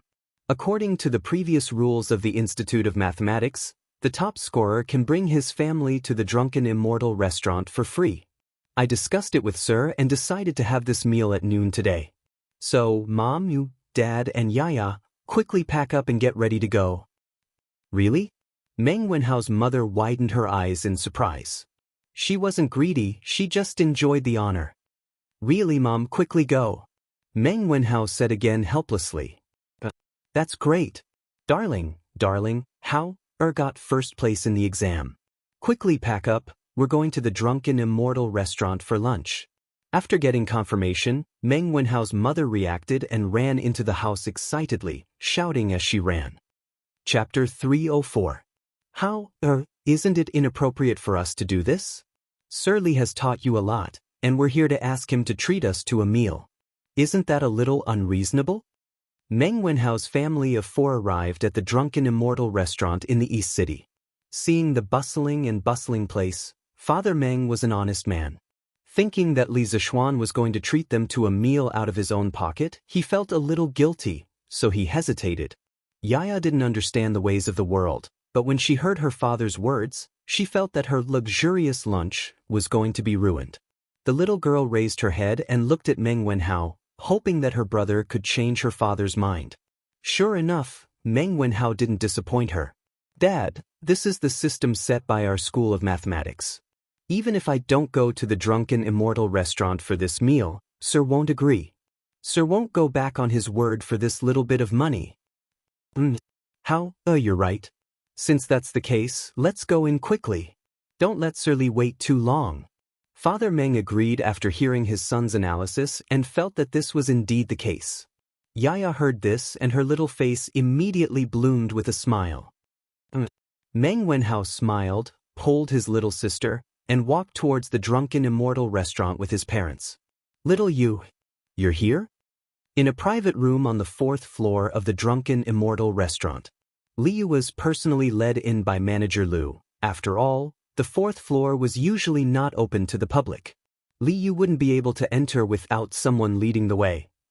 Li Zishuan looked at this splendidly dressed Liu, who was pretty and cute, as if she was a different person. His eyes lit up as he greeted her with a smile. "Greetings, sir." Liu pursed her lips and smiled.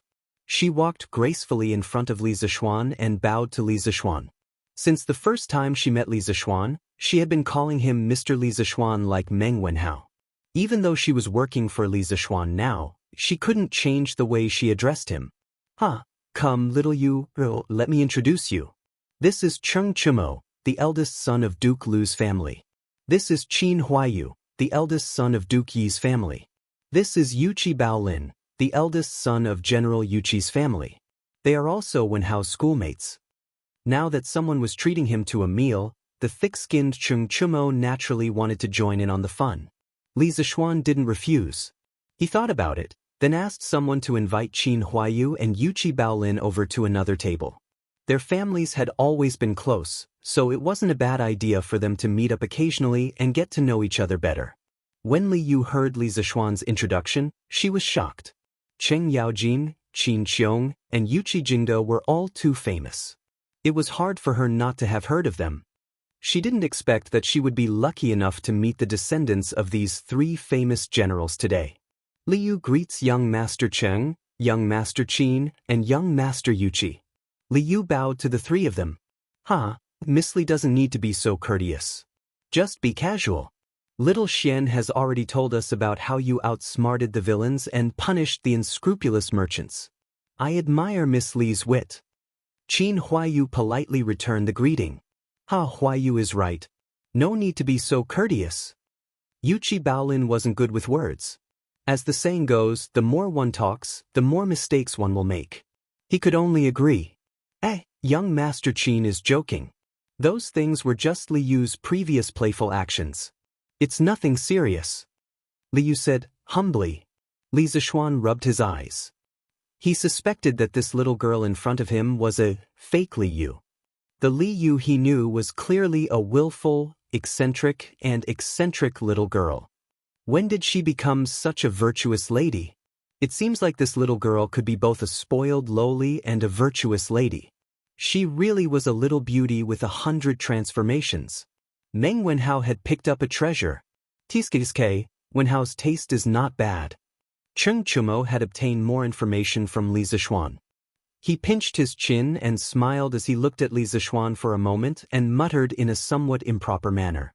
Li Yu didn't hear it clearly, but Li Zishuan's hearing was good. After he heard it, he glared at Cheng Chumo. He really didn't know how to chat. Who would joke with a girl like this? It seems like this guy was destined to be a single dog for life. Little Yu, sit here for a while. When Wenhao and the others arrive, you can go and eat with them. Mister, you're not going to eat with them? Li Yu was dumbfounded. We're not going. There are so many people at the table. Li Zishuan shook his head and said, Mister, I'm not going either. I'll just eat here. Li Yu hesitated. We're all men here. Why are you, a little girl, joining in the fun? What's wrong? Our fearless little Yu, also knows how to be shy? Li Zishuan joked. Of course not. Who's shy? Young Master Meng, this way please. Yes, this is the room. The four of you can eat here. My young master and a few of his friends are next door. He'll be here in a while. Meng Wenhao and the others arrived at the Drunken Immortal restaurant. After they explained their identities, Manager Lu personally led them to the room next to Li Zishuan's. Thank you, Manager. Meng Wenhao politely cupped his hands and said, You're welcome, young Master Meng. You're an important guest that my young master specially instructed. Just tell him what you want to eat. I'll take my leave first. Take care, Manager. Brother, Yaya wants to eat nibbled chicken. After Manager Lu left, Yaya pulled Meng Wenhao's sleeve and said greedily. Nowadays, gnawed chicken was already a household name in Chang. In the past, Yaya could only listen to those rich kids describe how delicious gnawed chicken was, and then she would drool at the side. Now, after coming to the birthplace of gnawed chicken, how could the little girl hold back? Okay, I'll let Yaya eat nibbled chicken today. You can eat until you're full. Meng Wenhao rubbed the little girl's ponytail and smiled. By the way, Dad, do you want to drink immortal drunken wine? Drunken Immortal Restaurant's most famous is immortal drunken wine. Do you want a liter? Meng Wenhao looked at his father and asked. Ever since Father Meng entered the Drunken Immortal Inn, he had been in a daze. The Drunken Immortal Inn's extravagance and Manager Lu's respectful attitude had given him a huge mental impact. He never thought that a poor and pedantic man like him would actually have the opportunity to come to such a luxurious place and even receive such respect from the manager. He felt like he was dreaming. He had given birth to a good son. All of this was because of his son. Father Meng sighed in his heart more than once. What did you say? Father Meng woke up and asked when he vaguely heard his son calling him. Meng Wenhao had no choice but to repeat himself. Father Meng hurriedly shook his head and said, No. Dad heard that immortal drunken wine costs 5 rounds a liter. It's very expensive. Although Lord Li is treating us to a meal, we can't not be generous and ask for such expensive things. Uncle Meng, you don't have to worry. Just order if you want a drink. I don't care about this bit of money. Since we're here, we have to eat and drink well. Otherwise, wouldn't we be wasting the opportunity that Wenhao fought so hard for? At this moment, a burst of hearty laughter came from outside. Following that, Li Zishuan walked in with Liu. When Li Zishuan and Liu came in, Manager Lu personally served them while sending a servant to inform Li Zishuan. When Li Zishuan heard the news, he walked over with Liu and happened to hear Father Meng's declining words. Chapter 305. Sir. When Meng Wenhao saw Li Zishuan enter, he quickly stood up and bowed. Then, he turned to his parents and said, "Father, Mother, this is my teacher in the School of Mathematics." Meng Wenhao's father was shocked. He didn't expect his son's teacher to be so young. He secretly thought that the son of a rich family was indeed not someone his small family could compare with. He was so young and yet he had the ability to become a teacher in the Imperial College. Meng Dachuan greets Lord Zhu. Zhu Qin greets Lord Zhu. Meng Wenhao's father and mother quickly came over and bowed to Li Zishuan. As a commoner of the lower class, they had a natural fear of the upper-class aristocrats. They had never come into contact with such a high-ranking official, so they were even more reserved. You don't have to be so polite. Take a seat." Li Zishuan quickly walked over and helped the two of them up. He said in a warm voice, "You two gave birth to a good son. This banquet is an opportunity that Wenhao fought for himself. Since you are here, don't think about saving money for me. Eat and drink as much as you can. If you don't eat well, I will be unhappy. This is what you deserve." Meng Wenhao's father and mother heard this and were inexplicably excited. They stepped forward and said, "Thank you, Lord Zhu." No need. "Wenhao, is this your little sister?" Li Zishuan smiled and waved his hand. Suddenly, he saw Yaya hiding behind Meng Wenhao and looking at him timidly. "Sir, come and greet sir." Meng Wenhao quickly pulled Yaya out and said. Before Meng Wenhao's mother came, she had dressed the little girl up. At this moment, Yaya's hair was neatly combed. Although the clothes on her body weren't luxurious or expensive, they were still neat and tidy. At least there weren't too many patches. But even so, the little girl was too thin and looked malnourished. It was very distressing to look at her. Greets Lord Zhu. When the little girl saw that everyone was looking at her, she couldn't help but feel nervous, uneasy, and shy. She carefully took 2 steps forward and bowed to Li Zishuan and said weakly, "Little sister is called Yaya. She's so cute.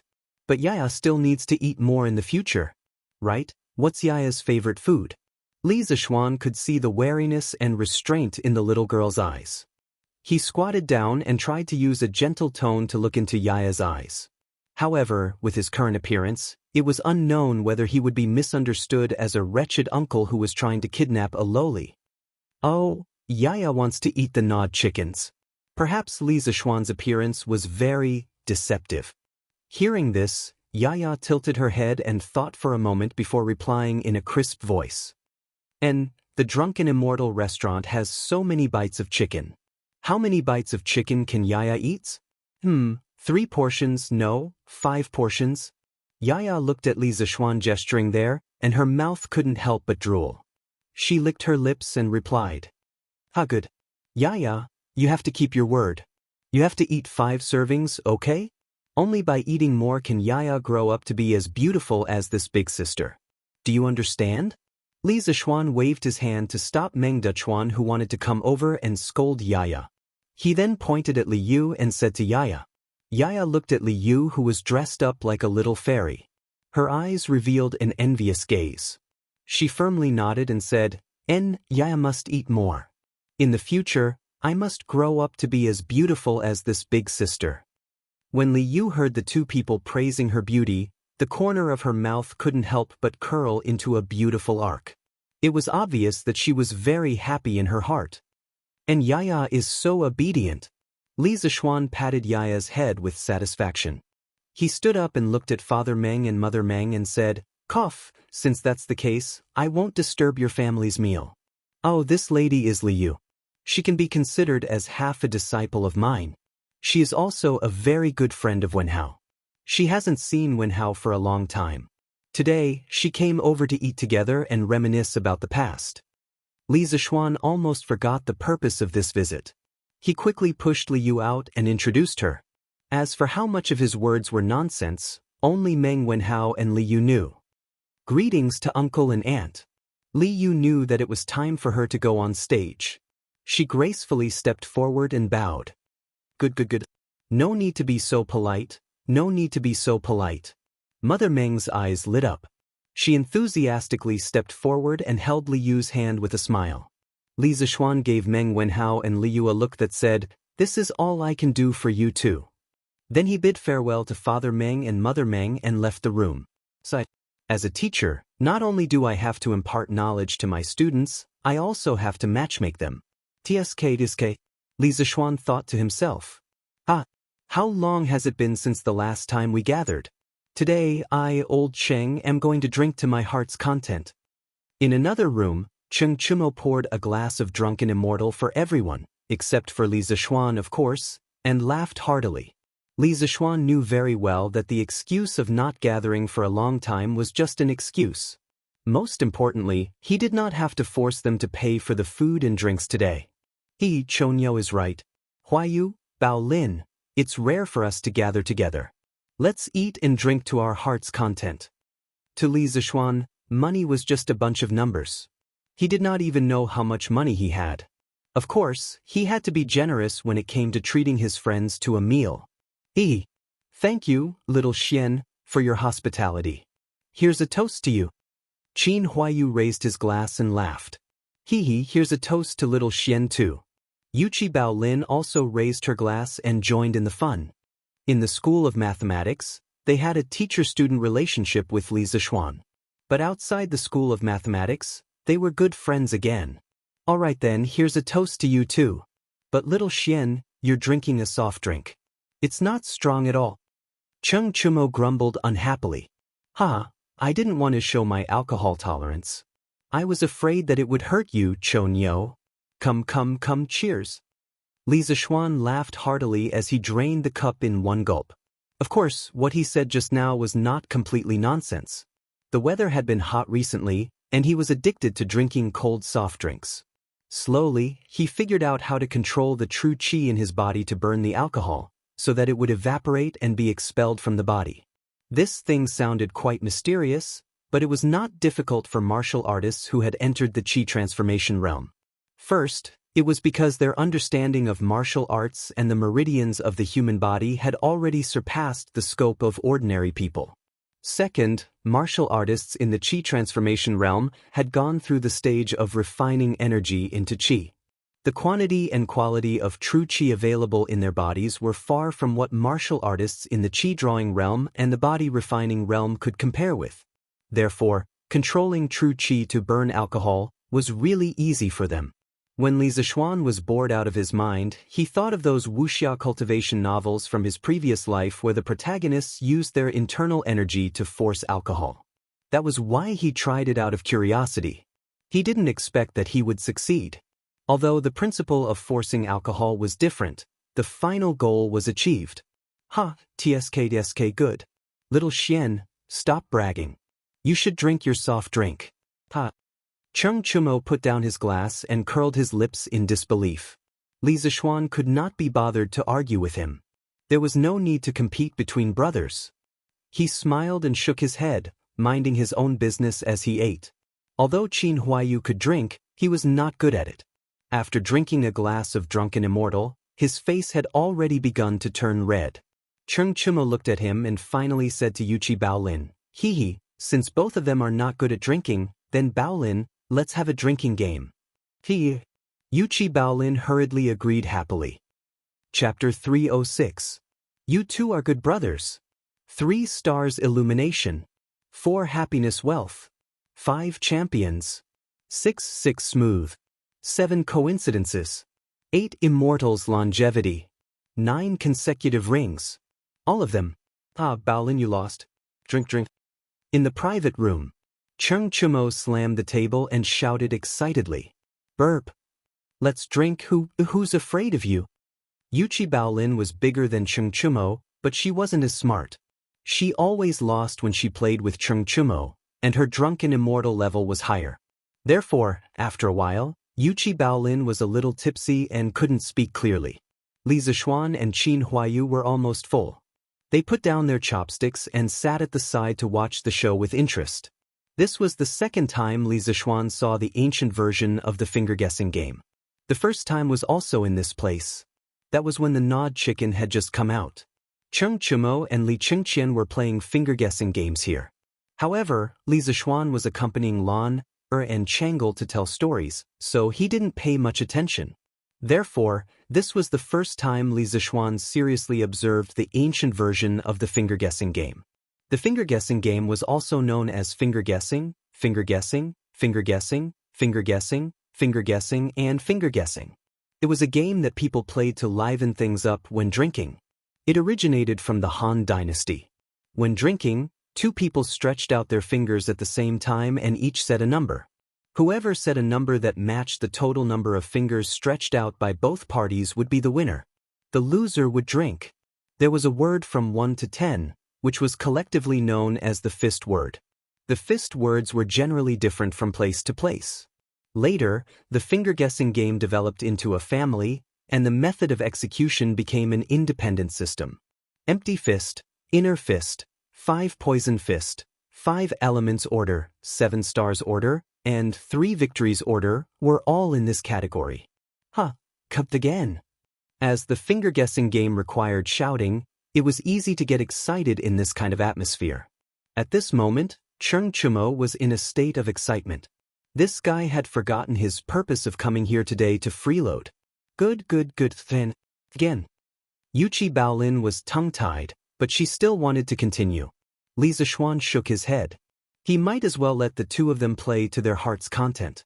He and Qin Huayu started chatting on the side. What is Lord Li doing? Why is it so lively? On the other side of the private room, Mother Meng heard the commotion and couldn't help but ask. Judging from their voices, it seems to be Bao Lin and Huayu. They must have come with Sir. Meng Wenhao listened attentively and replied. Yes, it's the young masters of Duke Lu, Duke Yi, and Duke Yi. I just saw them over there. Li Yu, who was sitting beside Mother Meng, chimed in. Since he is the son of the Duke, how high is his official rank? Mother Meng had never been to school, nor had she seen much of the world. She thought that the son of the Duke was also a high-ranking official. Mother, they are still studying in the Imperial College. They don't have an official rank, so they can't be considered officials. That's right, Auntie. These young masters from the High Duke's family are Wenhao's classmates. So that's how it is. Little you know so much. No wonder Lord Li accepted you as his disciple. Today, Li Yu was going to be a lady to the end. Her words were appropriate and her actions were generous. Meng Wenhao didn't recognize her anymore. However, this made Meng Wenhao's mother very satisfied. She looked at Li Yu with admiration in her eyes, but there was also a trace of inexplicable meaning. Father Meng was greedily drinking the drunken immortal at the side. He didn't have time to pay attention to their conversation. From the moment he took the first sip of the drunken immortal, he had already forgotten the expensive price of this wine. He also didn't remember that he couldn't bear to drink it just now. The wine and meat passed through his intestines. The spiciness of the white wine and the sweetness of the mountain fruit exploded in Father Meng's taste buds. At that moment, he really felt as comfortable as a deity. No, he wouldn't exchange it for a deity. As for Yaya, she had transformed into a Taotai and was sweeping the goods, like a whirlwind sweeping away the clouds. At first, the little girl ate 2 portions of chicken. Her mouth was full of oil, and she was very satisfied. There were bits of meat on her face from time to time. Li Yu, who was beside her, kept wiping her mouth with a handkerchief. After eating 2 servings of chicken, Yaya rubbed her stomach because she felt that she was already half full. She thought about how she told Li Zixuan that she wanted to eat 5 servings of chicken and grow up to be as beautiful as Li Yu in the future. The little girl's eyes flashed with a trace of determination and stubbornness. She started to attack the other 3 servings of chicken. However, the tragedy was that after a while, the waiter came up with 4 more dishes.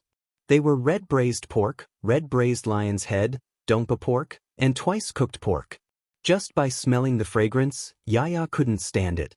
When she saw the others eating with relish, she could only eat the chicken at the side and watch helplessly. At this moment, the little girl's heart was filled with grievances. She had only heard people say that the chicken was delicious. Who would have thought that there was something more delicious than the chicken in the drunken immortal restaurant? Your Majesty, do you have something on your mind? Imperial Palace, West Court, Empress's bedroom. Empress Xianxia saw Li Er mechanically eating the food and staring blankly at the table as if there was something rare on the table. She asked with some concern, I was thinking about the telegraph machine I saw a few days ago. Guanyin maid, don't you think that thing is strange? It's just a small iron box. Not only can it make a sound by itself, but it can also transmit the same sound dozens of miles away. It's really amazing. Li Er put down his bowl and chopsticks, sighed, and said, So your Majesty is thinking about this. In fact, I also feel that this thing is quite amazing. Yesterday, when Li Xiannan explained the principle of the telegraph machine, I didn't understand it very well. I don't know how this child thought of making this thing. Seeing that Li Er didn't seem to want to eat anymore, Empress Xianxia took a clean bowl and scooped soup for Li Er while smiling. Hey, this kid. Li Er laughed, took the soup from Xianxia, and said, I didn't understand much, but I understood the general meaning. From what he said, the reason why this telegraph machine can transmit signals so far is because of the process of electricity generating magnetism and magnetism generating electricity. I know about magnetism. Isn't it a magnet? But what is this electricity? Is it the thunder and lightning in the sky? Thunder and lightning? The thunder and lightning in the sky, we mortals can also create it? Xianxia covered her mouth in surprise and said in surprise, Who knows? This brat has too many secrets. Previously, I sent 100 riders to Mount Longhu and asked them to investigate what this brat and spiritual master Ling Su had experienced in the 8 years that they had disappeared, but they didn't find anything. They seemed to have evaporated from the world in those 8 years. In short, this kid is too mysterious. If it weren't for the fact that his family background is clean and he has no ambition, and that Xu Bao and Jijia think highly of him, I would have already killed him. After all, such a person with divine skills and unknown intentions will bring a lot of unknown dangers to the Tang Empires. If his skills are used by the foreign race, then the Tang Empire's situation will be even worse. Li Er said lightly as he drank the soup. He had killed countless people in his life.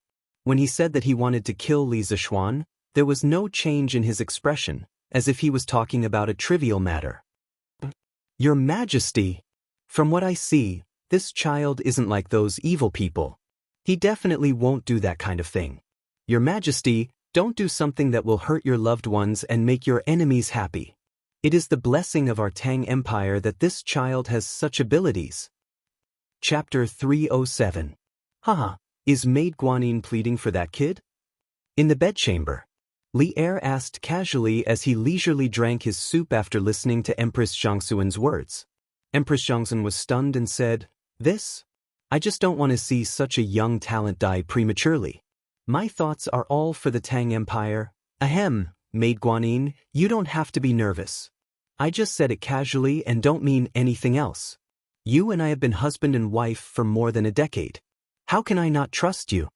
Before Empress Xiangxia finished speaking, Li Er saw that something was wrong. He quickly put down the spoon in his mouth and interrupted her. Empress Xiangxia saw that Li Er's words didn't seem to be fake. Her heart warmed as she smiled and said, Thank you for your trust, Your Majesty. Li Er smiled and shook his head. Suddenly, he sighed and said, Since I ascended the throne, I have always promoted talents. Needless to say, Li Zishuan is full of talent. Although his talents don't seem to belong to the mortal world, as long as he doesn't betray the country, I can tolerate him. The Tang Empire can also tolerate him. Now, I am worried about how to arrange for him. Empress Xiangxia blinked her beautiful eyes and asked curiously, Your Majesty, isn't that child already the youngest official in the history of the Imperial College? Why are you still worried about this? You can't say that. Li Er shook his head and said with a complicated expression, As the saying goes, make the best use of a person's talent. Since I have already decided to put Li Zishuan in an important position, I have to arrange a position for him that allows him to display his talents. But Maid Guanyin, look at the knowledge that kid is good at. Other than mathematics, physics, chemistry, electricity, electromagnetism, and so on. Who in the world has heard of these knowledge? How can the position of an official in the Imperial College allow him to display all that he has learned? Hearing this, Empress Xianxuan's brows furrowed slightly. She thought for a moment and said, "Your Majesty's consideration is thorough. In that case, Li Zixuan is indeed not suited to stay in the directorate." Li Er rubbed the space between his eyebrows and sighed in annoyance. He is indeed not suitable to stay in the Imperial College, but there is an even more serious problem. This brat has learned many different things. Although we do not know where he learned all this knowledge, we are very sure that he is not from the Confucian school. Thus, even though we clearly know that his knowledge can strengthen the Great Tang, we cannot give him too much support. Otherwise, if some of the great Confucians become dissatisfied and stir up trouble among the Confucians, the foundation of the country will be shaken. Empress Xianxia thought about it in shock and said, "Your Majesty, is it really that serious?" Of course. Li Er stood up and looked out the door. With his hands behind his back, he said, "Although Li Zixuan is currently teaching mathematics at the Imperial College, the content, methods, and systems that students study have all undergone earth-shattering changes. Moreover, these changes are constantly affecting other schools. He is already using the name of mathematics to develop his new school. No, this is a new study in the guise of mathematics. We are not the only one who has discovered this. Some of the professors at the Imperial College have also discovered this. We have previously heard from Kong Yingda that Cui Shanyu of the Imperial College has already requested to expel Li Zixuan from the Imperial College on the grounds of ruining the academic atmosphere more than once. Although Kong Yingda has sternly refused, it is said that Cui Shanyu has not given up and has the intention of further contacting the other great Confucians of the Imperial College to jointly write a petition. Cui Shanyu? I have heard of this person before. It is said that he is quite proficient in the Confucian classics. I thought that he was a person of profound righteousness, but why is he so unreasonable? Zhang Sun nodded and said with some confusion, "Profound righteousness? In the end, these people are just doing it for their own benefits." Li Er sneered and was unwilling to say too much on this topic. He only thought to himself, if we vigorously support Li Zixuan's new study, then I'm afraid that the tens of thousands of Confucian disciples in the world will become the current Cui Shanyu in order to maintain the orthodox position of the Confucian school. Empress Xianxia was not stupid. She had just not thought of this for a moment. Once Li Er said this, she immediately understood. However, as the Empress, she knew that on this sensitive topic, she could only maintain her silence because the more she spoke, the more likely she would make mistakes. The room was silent for a moment. Li Er suddenly smiled and said, "Haha. Now it seems that we were right to not have Chengqian go to the Imperial College's School of Mathematics to study. Otherwise, there would definitely be more great Confucians who would not be able to sit still right now, right?" When Li Er said the words, "Great Confucian," he emphasized the syllables. He was probably dissatisfied with some people in his heart. As the heir to the throne, Chengqian's every action represents His Majesty's attitude. If even he went to the School of Mathematics, the officials would definitely not agree. However, this is also difficult for Chengqian. I heard that not only does he have an extremely good relationship with Li Zixuan, but he is also very interested in Li Zixuan's new mathematics. He has always been studying the textbooks of the School of Mathematics in the Eastern Palace. Today, he is probably still studying the monthly exam papers that the School of Mathematics just went through. In addition, Chengqian would occasionally run to Qingke to ask questions. In this way, the relationship between the two brothers has improved quite a bit. When Empress Xianxia heard Li Er say this, she immediately began to feel sorry for her son. As the crown prince, he should sacrifice something for this. The problem now is, where should Li Zixuan be placed? Li Er first smiled as if it was a matter of course. Then, when he thought of Li Zixuan, he began to frown. Why not ask Li Zixuan for his thoughts, Your Majesty? This child has always had a lot of ideas. I think he will have some ideas. Empress Xianxia stroked the hair in front of her forehead and said, "This is a good idea. Guanin's servant is indeed more intelligent than others." Li Er's eyes flashed with a trace of brilliance as he said excitedly, "Eastern Market. Chen's noodle shop." Yes, it was the noodle shop that almost cheated Li Yu and Meng Wenhao last time. Tianhua, Aren't you too stingy? You're treating me and Feichen to a meal at this small noodle shop? In front of the noodle shop, the 3 only seedlings of Jinyu Academy were sitting on the stools and waiting for the boss to serve the dishes. Oh no, it was the dishes. Then, Hua Hongyi looked at the terrible surroundings and couldn't help but complain. That's right. Tunhua, you're too unkind. This time, Detang Daily gave you such good conditions. How much money will you earn from writing this novel?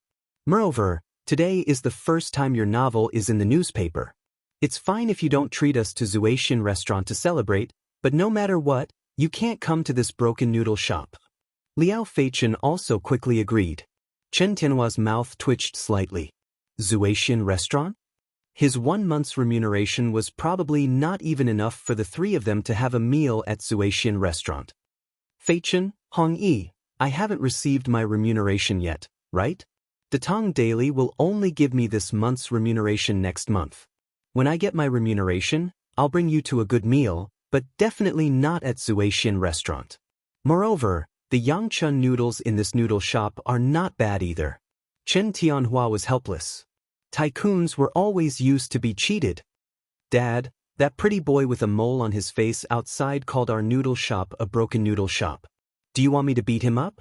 Not far away, in the kitchen, Giant Baby complained to Boss Chen, who was cooking noodles. Are you surprised? Are you surprised? Ha! After the dinner gathering, the swordsmen immediately wrote a chapter to calm themselves down.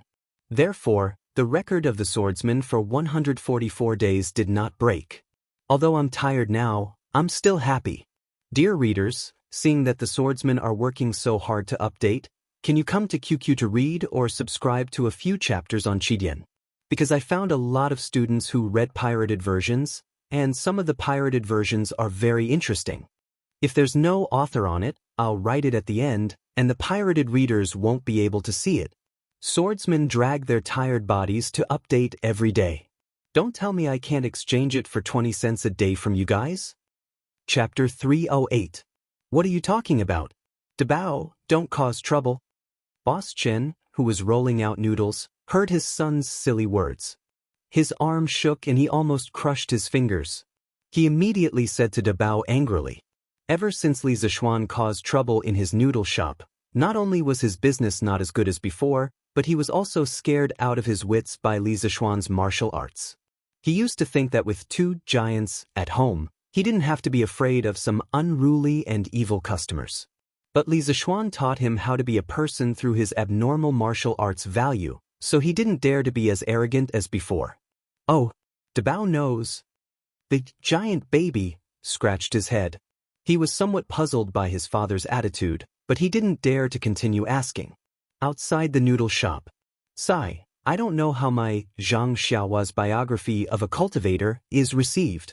On the way here, we only heard people talking about a mortal's journey to immortality, but no one talked about my Xianxia's biography of a cultivator. Hongyi, Feichen, does this mean that my novel isn't popular? Chen Tianhua saw that Yang Chun's noodles hadn't come up yet. He recalled the scene on the way here and said worriedly, Tianhua, you're simply insatiable. Detang Daily has already given you such a generous reward. Why aren't you satisfied? So what if your novel isn't popular? At most, you'll lose some readers who give you tips. But now, the money that Detang Daily gives you is enough for you to live comfortably. Why do you have to be so stubborn? Liao Feichen didn't realize that he was almost beaten up by the Giant Baby because of his cheap mouth. He complained to Chen Tianhua with a speechless face. As he spoke, he suddenly realized something. He slammed the table and shouted, Oh, I understand, Tianhua. You want to compete with A Mortal's Journey to Immortality, right? Why bother? Our 2 novels are both imitating A Mortal's Journey to Immortality. It's very difficult to compare with it. Let's just focus on writing our own novel. Hearing this, Chen Tianhua's face was full of awkwardness. In his heart, he didn't want to surpass A Mortal's Journey, but he more or less hoped that his novel would be like A Mortal's Journey and receive the support and rewards of many readers. Tianhua, you've only released 3 chapters of your novel today. How could someone reward you so quickly? Even when The Legend of a Mortal's Journey to Immortality was first published in the newspapers, No one took it seriously either. For something like a novel, without a long period of accumulation, it was impossible to produce results. You need to calm down and write slowly. You can't rush it, or it will affect the quality of your work. Hua Hongyi was a mature and steady person. He hit the nail on the head and pointed out the crux of the problem. Brother Hongyi is right. I've gone too far. Thank you, Hongyi, for enlightening me. Hua Hongyi's words were like a wake-up call to Chen Tianhua. Chen Tianhua was stunned for a moment, then reacted. He cupped his hands and thanked Hua Hongyi. Xianxia noodles are here. Please enjoy your meal. Boss Chen brought out 3 bowls of Xianxia noodles on a tray and bowed to Hua Hongyi and the other 2 with a smile. Let's eat noodles. No matter what, thank you for your hospitality today, Tianhua. Hua Hongyi laughed. Yes. Let's eat noodles, sis. This restaurant's Yangchun egg noodles are so delicious. Liao Feichen was already starving. He cheered, picked up his chopsticks and started eating. Chen Tianhua smiled helplessly. He wasn't in the mood to eat noodles now. He wanted to go back and write his novel in peace. I'm not drunk. Let me drink another cup. This immortal drunk is really good wine. Good wine. Drunken Immortal Restaurant. The banquet was over. Everyone was full, especially Yaya. The little girl was rubbing her stomach in pain. As for Father Meng, he was drunk and was throwing a tantrum. You're already so drunk and you're still not drunk? I told you to drink less, but you didn't listen. Come, get up, let's go home. Mother Meng pulled Father Meng's arm and shouted angrily. Auntie, why don't I hire a carriage to send Uncle Meng back? After all, Drunken Immortal Restaurant is quite far from Gi Lane. After this banquet, Li Yu had become very familiar with Meng Wenhao's family. She quickly suggested. This, Mother Meng hesitated. Hiring a carriage would cost a lot of money. There's no need to hire a carriage. Drunken Immortal Restaurant has its own carriage. I'll ask Boss Lu to send someone to send you back later. At this time, Li Zishuan walked in with a smile. The banquet was over. Qin Huayu had already left with the drunk Cheng Chumo and Yuchi Baolin in the carriage. Thank you, Lord Zhu. Mother Meng was surprised and happy at the same time. She thought to herself that Meng Hao's teacher was not only kind, but also considerate of others. No wonder he could reach such a high position at such a young age. This kind of cultivation was not something that ordinary people like us could have. Thank you, sir. Meng Wenhao also came over and thanked him sincerely. Today was the happiest day of his life. Through his own efforts, he had finally brought his family to Drunken Immortal Restaurant.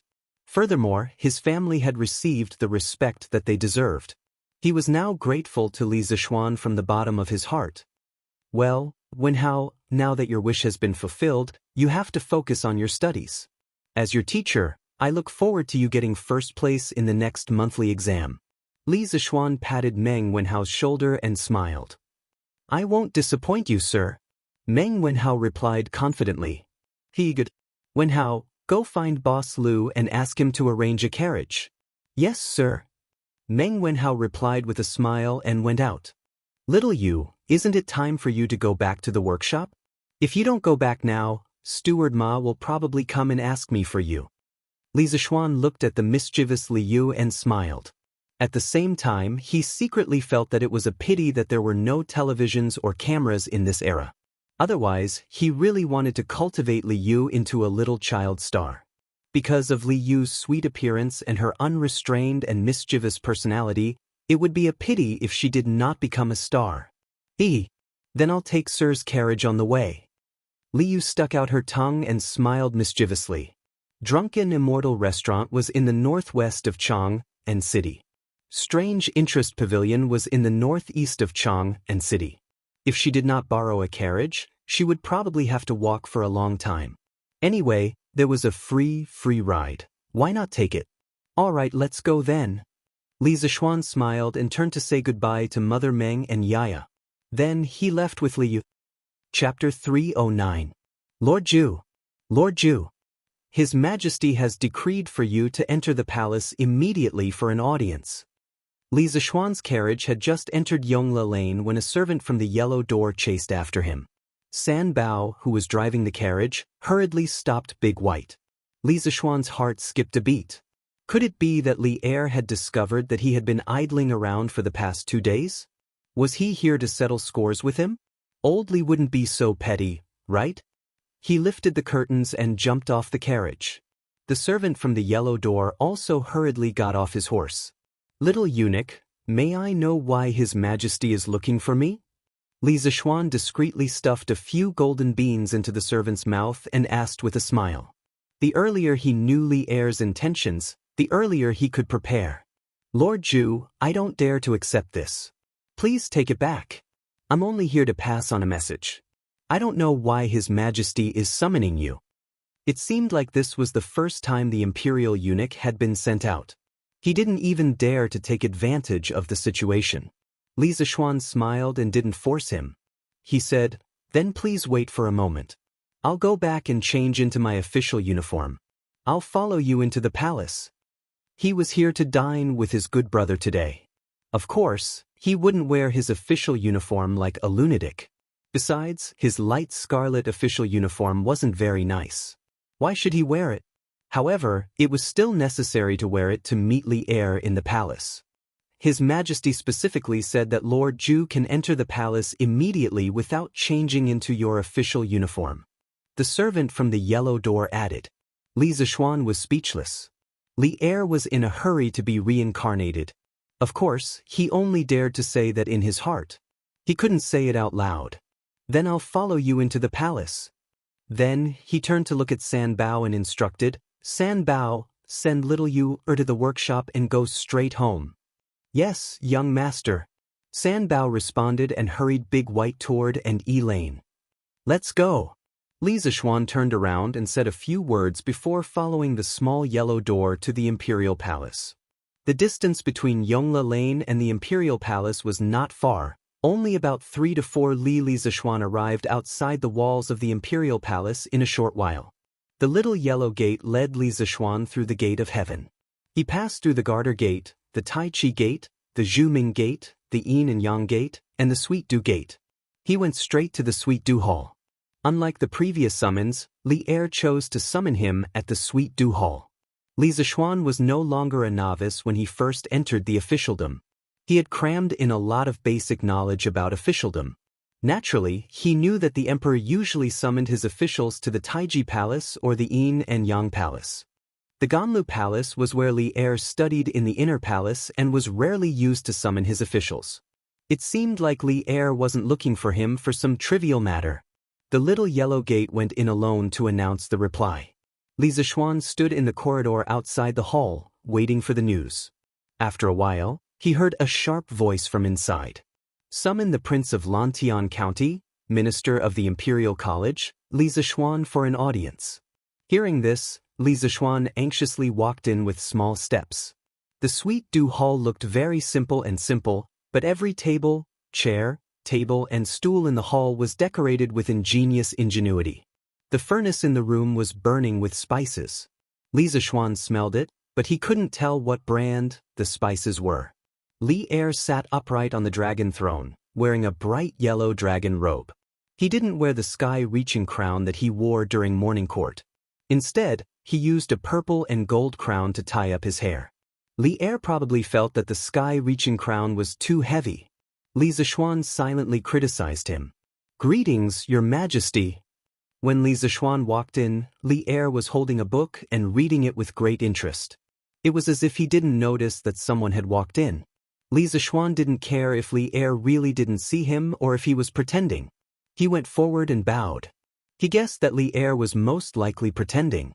Leaders all like to pretend to be deep. Li Zishuan expressed that he understood, but he didn't want to play along with Li Er. He wanted to finish his work quickly and go home. Rise. Have a seat. When Li Er heard the voice, he put down his book and raised his head. Of course, he was reading seriously just now. He wasn't pretending to be deep like Li Zishuan thought. He wasn't that bored. The fact that Li Er was able to succeed in the governance of Zhenguan was inseparable from his humility and diligence. Thank you, Your Majesty. Li Zishuan was happy. Since he came in and had a seat, Didn't that mean that Li Er wouldn't make things difficult for him today? 3 days ago, I asked you to hurry up and think of a way to improve the telegraph. How was it? How's the progress now? Li Zishuan had just sat down when Li Er asked. Li Zishuan shouted in his heart. It turned out that he was thinking too much just now. Your Majesty, there's no progress. Li Zishuan wanted to fool him, but he couldn't fool him. Old Li had too many spies under him. He might have already known. Even though Li Er already knew the result, when he heard Li Zishuan's reply, he couldn't help but get angry. Are you taking my words as a joke? Li Zishuan heard Li Er raise his voice by an octave and knew that old Li was a little angry. However, he was already mentally prepared. Your Majesty, that's not the case. With the current technology of Tang Dynasty, 20 to 30 li is the maximum distance that the telegraph can transmit. If we want to break through this limit, we need to create a new device, the triode. It can amplify the signal from the telegraph so that it can be transmitted further. However, the triode requires 2 new materials that I haven't found yet. Even if I find them, with the current technology of Tang Dynasty, it's very difficult to create them. On the other hand, regarding the problem of power supply, the power source that I currently use can only supply power on a small scale. If I want to achieve a large-scale power supply, I need to build a large generator and a container to store the power. I also need to build a huge power transmission line. To do this, in addition to a huge amount of financial and material resources, the most important thing is that I need a group of corresponding talents. Otherwise, I won't be able to do it alone. When Li Zishuan decided to quit, he already knew that he would be questioned by Li Er. He also had a draft of the relevant excuses. At this moment, he spoke one set of words after another. It seemed like he was really serious. Li Zishuan was a little confused by Li Zishuan's words.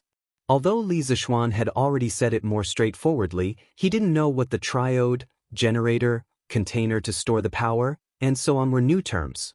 However, it still sounded very professional. Li Er frowned and thought for a while. He said, "What you said is not unreasonable. Let's not talk about this for now. I have another matter to discuss with you today." Chapter 310. We have another matter to discuss with you today. In the Sweet Dew Hall. Hearing this, Li Zishuan's spirits were suddenly lifted. He thought to himself, here comes the main topic. The things before should be just the appetizer. Otherwise, Li Er wouldn't have called him here to talk. Here, take a look at this memorial first. Li Er pulled out a yellow memorial from the dragon table in front of him. Zhao Song hurriedly took it and handed it to Li Zishuan. Li Zishuan didn't know what Li Er was up to. He opened the memorial and started reading. He skipped the routine at the beginning and went straight to the main body. Today, this subject, Cui Shanyu, together with 7 professors from the Imperial Academy, and the 4 Gates Academies, will jointly impeach Li Zishuan, the Secretary of the Imperial Academy, for corrupting the academic atmosphere of the Imperial Academy, disrupting the teaching order of the Imperial Academy, and privately spreading and teaching miscellaneous studies. Your subjects do not deny that Li Sai has brought some positive changes to the Imperial College since he joined, such as the blackboard and chalk. However, merits are merits and demerits are demerits. Li Sai privately changed the teaching schedule and even proposed a 2-day break for every 5 days. This greatly affected the enthusiasm of the students in the other academies. Your subjects believe that Li Sai is using the excuse of giving the students a break to slack off. Such behavior is indeed unbecoming of a teacher. Your subjects are ashamed to work with such a lazy person. Your subjects also believe that the opinion proposed by Li Sai is inappropriate. Since the 3 sovereigns and 5 emperors, Chinese characters have been passed down for more than 1,000 years.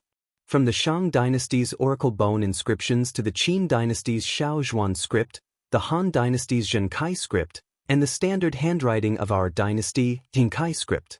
It has gone through dozens of forms, but most of them are derived from hieroglyphics. The pinyin proposed by Li Sai has a strange shape and definitely doesn't originate from the Central Plains. Your subjects believe that the Chinese language is broad and profound. How can it be labeled with symbols from a foreign land?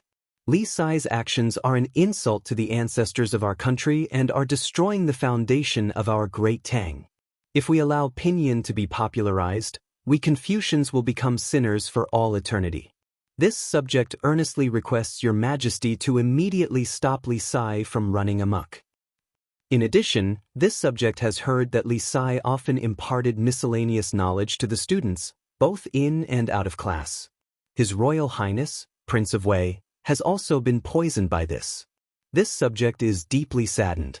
The King of Wei is a disciple of the imperial family. If he doesn't bathe in the holy light of the Confucian Tao, why would he learn the unorthodox Tao? Li Sai is trying to shake the foundation of the country. We ask your majesty to punish him severely. Such a morally corrupt person simply doesn't have the right to hold the post of secretary of the Imperial College. I hope that your majesty can quickly choose someone more worthy. Otherwise, my great Tang's holy land of talents will quickly become a place of filth and corruption because of Li Sai alone. Your subjects Cui Shanyu, Zhu Qinglu, Sima Minglang, Gu Fengyan, Shangguan Yufeng, Lu Yinyu, Zheng Zhanli, and Xikong Linghao respectfully greet you. I implore your majesty to make a decision as soon as possible. Don't tolerate and nurture evil, and return the Imperial College to its former glory. F***ck your mother. This old thief has gone too far. The more Li Zishuan read, the angrier he got. Cui Shanyo's memorial was simply too infuriating. Li Zishuan's true energy was in a mess from his anger. His long hair was fluttering even though there was no wind. This was caused by the uncontrollable flow of true energy from his body. His eyes were also a little red. After transmigrating for so long, this was the first time he had been angered to such an extent. Cui Shanyo's memorial completely described him as a piece of dog*t, a black sheep, a cultured scum, and a treacherous subject of the country. At this moment, Li Zishuan no longer cared about where he was. He threw the memorial to the ground with all his might and cursed loudly. But he still wasn't done venting his anger. He went up and stomped on it twice more, 2-3-3-3-3-3-3. When Zhao Song saw Li Zishuan's furious look, he immediately circulated his true energy and secretly raised his guard. Bam! How dare you! You impudent brat! Li Er's eyes widened. He didn't think that there would be someone who dared to swear in front of him, and even stomped on his memorial in front of him. Li Zishuan's guts were really too big. After a while, Li Er reacted. He slammed the table and shouted angrily. When Li Zishuan was reading the memorial, he had been observing Li Zishuan's expression. He knew that Li Zishuan would be very angry after reading this memorial, but he didn't expect him to lose his composure like this. Actually, the appearance of this memorial was also greatly beyond Li Er's expectations. During lunch, he was still telling Zhang Sun about Cui Shanyo's secret opinion of Li Zishuan. That was what Kong Yingda told him, but this second-hand news was still lagging behind. He had just received Cui Shanyo's first move, and Cui Shanyu had already joined forces with 7 other professors to submit a joint memorial. Although Li Er's own position was slightly biased towards Li Zishuan's side, he couldn't ignore this memorial. This was because this was an impeachment case. Cui Shanyo's memorial this time didn't even go through Kong Yingda. He directly sent it to the palace in the form of a secret memorial. In addition, there were too many people involved in this joint impeachment. There were only 15 people in total from the Imperial Academy, the Imperial College, and the 4 great academies, and 8 of them were on this memorial. If it was not handled properly, it would definitely cause a commotion. Your Majesty, please calm down. I was too angry and lost my composure in front of you. Please calm down, Your Majesty. Li Er's shout caused Li Zishuan to quickly come to his senses. He looked around and remembered that he was still in the Sweet Nectar Hall. He quickly went forward and cupped his hands in apology. You're getting bolder and bolder. Ever since I ascended the throne, no one has dared to be so impudent in this palace. Li Er pointed at Li Zishuan and said angrily, Your Majesty, you can't blame me for this. With a bitter face, Li Zishuan explained, Old dog Cui, Professor Cui's memorial is completely distorting the facts. He wants to pull me down from my position so that he can take over the Imperial College. This old dog, this person is sinister and cunning. His intentions are really vicious. He sees that I am talented and knowledgeable in both ancient and modern times. Moreover, I have attracted many students to transfer from the Imperial College to the Institute of Mathematics and Mathematics with my charisma. Therefore, he is jealous of me and intends to use such a despicable method to frame a loyal and good person. He wants to make a talent of Tang like me be wrongly imprisoned so that he can achieve his dirty goal. He doesn't know that your Majesty is wise and wise. Your eyes can see through all the darkness of time. How can you be fooled by such petty tricks? Therefore, any schemes and machinations will be useless in the face of His Majesty. Shut up. As Li Er listened, he couldn't take it anymore. Li Zixuan could be shameless, but he couldn't be shameless. At this moment he really wanted to say to Li Zixuan, "Will you die if you don't brag?" I'll shut up. Your Majesty, please calm down." Li Zixuan laughed dryly. In fact, he said this on purpose. His previous behavior was, strictly speaking, punishable. After such a farce, old Li would definitely forget about it. He could also use this time to think about how to refute Cui Shanyou's memorial. Since Li Er called him here in private today and didn't interrogate him in the imperial court, it meant that even if Li Er wasn't on his side, he was still taking care of him. In this way, at least he had a chance to defend himself. I'm very smart, right? Li Zixuan thought proudly. Third update. I still managed to finish it before midnight. The temperature difference between the indoor and outdoor is too big. Swordsmen catch a cold. Their noses are stuffed, and their hearts are even more stuffed. Please support me with a genuine subscription. I don't have anything to eat. Chapter 311. Since you say that Cui Shanyu, Lu Yinyu, Xingzhanli, Xikong Linghao, and the other professors are slandering you, do you have any evidence? Ganlu Hall. Li Er leaned back and looked at Li Zixuan sternly. Li Zixuan's previous thoughts were indeed correct. Regarding this matter, Li Er indeed had the intention of opening a back door for Li Zixuan. Calling Li Zixuan over for questioning today more or less had the intention of practicing in advance. Your Majesty, this matter doesn't require any evidence. Do you have any evidence for the 3 crimes that Cui Shanyu and the other professors have accused me of? They were just using their own opinions to judge whether I was guilty or not. Could they possibly represent the students of the Imperial College? Can they represent the millions of people of the great Tang Empire? As the saying goes, justice is in the hearts of the people. If they convict me based on their words alone, then I won't accept it. Firstly, Cui Shanyu accused me of implementing a 2-day break system in the School of Mathematics after 5 days of classes. He also thought that I was using the excuse of a break to slack off. I just want to say that it's bullsh*t. All of the above are just his personal conjectures. Did he investigate beforehand? How did he know that I was slacking off? The break system that I set doesn't contain any selfishness. Ever since I took over the School of Mathematics, the students' homework has become increasingly heavy. Coupled with the exam reward and punishment system that I set, the pressure on the students has also increased. If they can't strike a balance between work and rest, their learning efficiency will greatly decrease. Although compared to the other schools, the School of Mathematics usually has a lot more holidays, but this official dares to say that in terms of academic pressure and academic performance, the students of the School of Mathematics definitely won't lose to the other 5 schools. If anyone is unconvinced, they can come out and compete. If they lose, this official is willing to accept this crime. Li Zixuan said heroically. What arrogance! I know that you are proficient in mathematics, but that doesn't mean that the students of the School of Mathematics are also proficient. Why are you so confident? Li Er couldn't help but laugh and interrupt. Of course. As the saying goes, great teachers produce great students. Like teachers, like students. I have absolute confidence in my students. Li Zixuan raised his chin and said affirmatively. Li Er was speechless. If he could, he really wanted to spit tea all over Li Zixuan's face. How could the saying, great teachers produce great students, be used in such a way?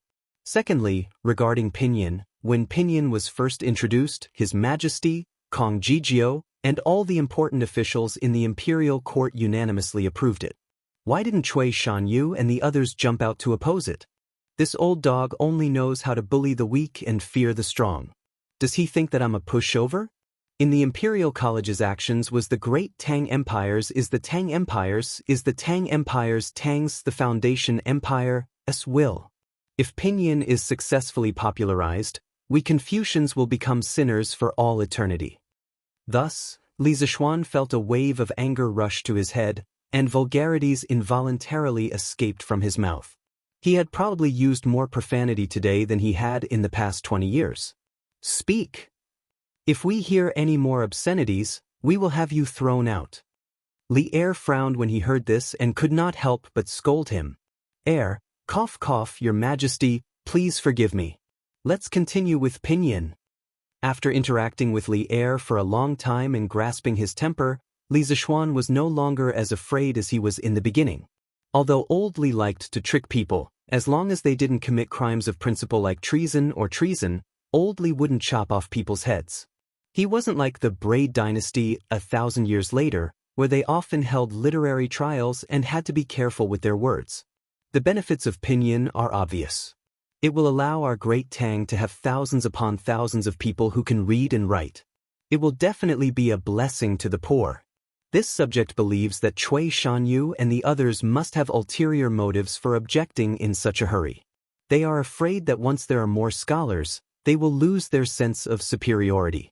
This subject has every reason to suspect that Cui Shanyu and the others are lackeys sent by the noble clans to obstruct the imperial court's education. I hope that your majesty will investigate this. Li Zishuan smiled sinisterly and began to paint Cui Shanyu and the others in the eye in front of Li Er. He knew that Li Er had the intention to attack the noble clans, so it was a good opportunity to have two appetizers. Among the 8 professors who impeached him, there were those with the surname Cui, Lu, and Zheng. He didn't know if these people were related to the 5 surnames and 7 hopes. In any case, even if they weren't related, this young master wanted to be related to them. Who asked you to stab this young master in the back? If I don't take revenge, I'm not human. As expected, Li Er's expression gradually turned serious when he heard this, but he didn't say anything in the end. Li Zishuan was slightly disappointed and could only continue. Regarding Cui Shanyu's words about Pinyin being like a foreign language, this subject has something to say. First of all, Cui Shanyu's words have no proof. Since he said that Pinyin is a foreign language, then he has to show proof and let everyone see which foreign language Pinyin is from. Secondly, so what if Pinyin is a foreign language? As long as it can allow more people to become literate and make our great Tang stronger, then it is a useful language. If our great Tang wants to stand at the top of the world, then we must learn to be tolerant. Take the strengths of others and make up for our own shortcomings. Only by being tolerant can we become the strongest great Tang. If my great Tang wishes to stand at the peak of all countries, it must learn to be tolerant, to take the strong points of others and make up for our weak points. Only by being tolerant can the great Tang become the strongest and most prosperous. Li Er's expression froze. He couldn't help but repeat Li Zishuan's words to himself. He asked Li Zishuan to come over today just to hear what Li Zishuan would say about Cui Shanyu's impeachment. He never expected to hear such a warning that made his heart surge with emotion and even made his blood boil. He was really touched. If our great Tang wants to stand at the top of the world, then we didn't expect you to understand such a principle of life. As expected of the disciple of an otherworldly expert. Li Er looked at Li Zishuan and praised with a complicated expression. Nanny? Didn't the Tang dynasty have these 2 sentences? Li Zishuan was dumbfounded. He thought that these 2 sentences were some ancient proverb, but from Li Er's words, it didn't seem to be the case. Well, he had unintentionally acted cool in front of old Li again. If our great Tang wants to stand at the top of the world, then we must be tolerant. These 8 words were like a self-encouraging couplet by the national hero Lin Zexu. If our great Tang wants to stand at the top of the world, then we must be tolerant. Your Majesty is too kind. Then let me continue with the 3rd crime of Cui Shanyu's impeachment, miscellaneous studies. The feeling of acting cool was naturally great. Li Zixuan felt as if he was possessed by Zhuge Liang. He was about to engage in a war of words and unleash a wave of Yui damage that ignored all skills. There's no need to say any more. It's enough that you know about Cui Shanyou's impeachment. As for how to deal with it, I have my own plans. Go back and do some self-reflection. Tomorrow morning, there will be a verdict on your matter. Come to the court when the time comes.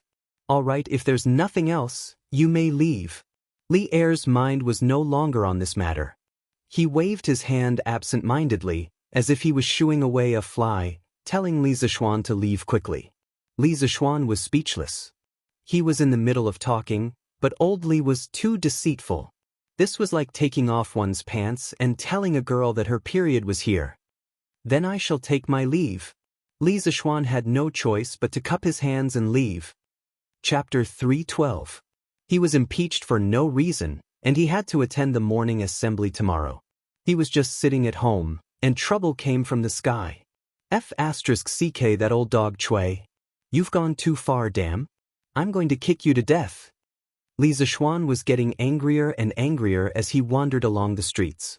He kicked everything he saw. Luckily, there weren't many people around. Otherwise, he wouldn't have felt good. Young master, you're back. San Bao was the first to welcome him when he reached the door. Have you sent Li Yu over? Li Zixuan nodded and asked casually. Replying to young master, it has been delivered. That's good. Li Zixuan waved his hand and was about to return to the house. Suddenly, he stopped in his tracks and waved at San Bao. San Bao, come here.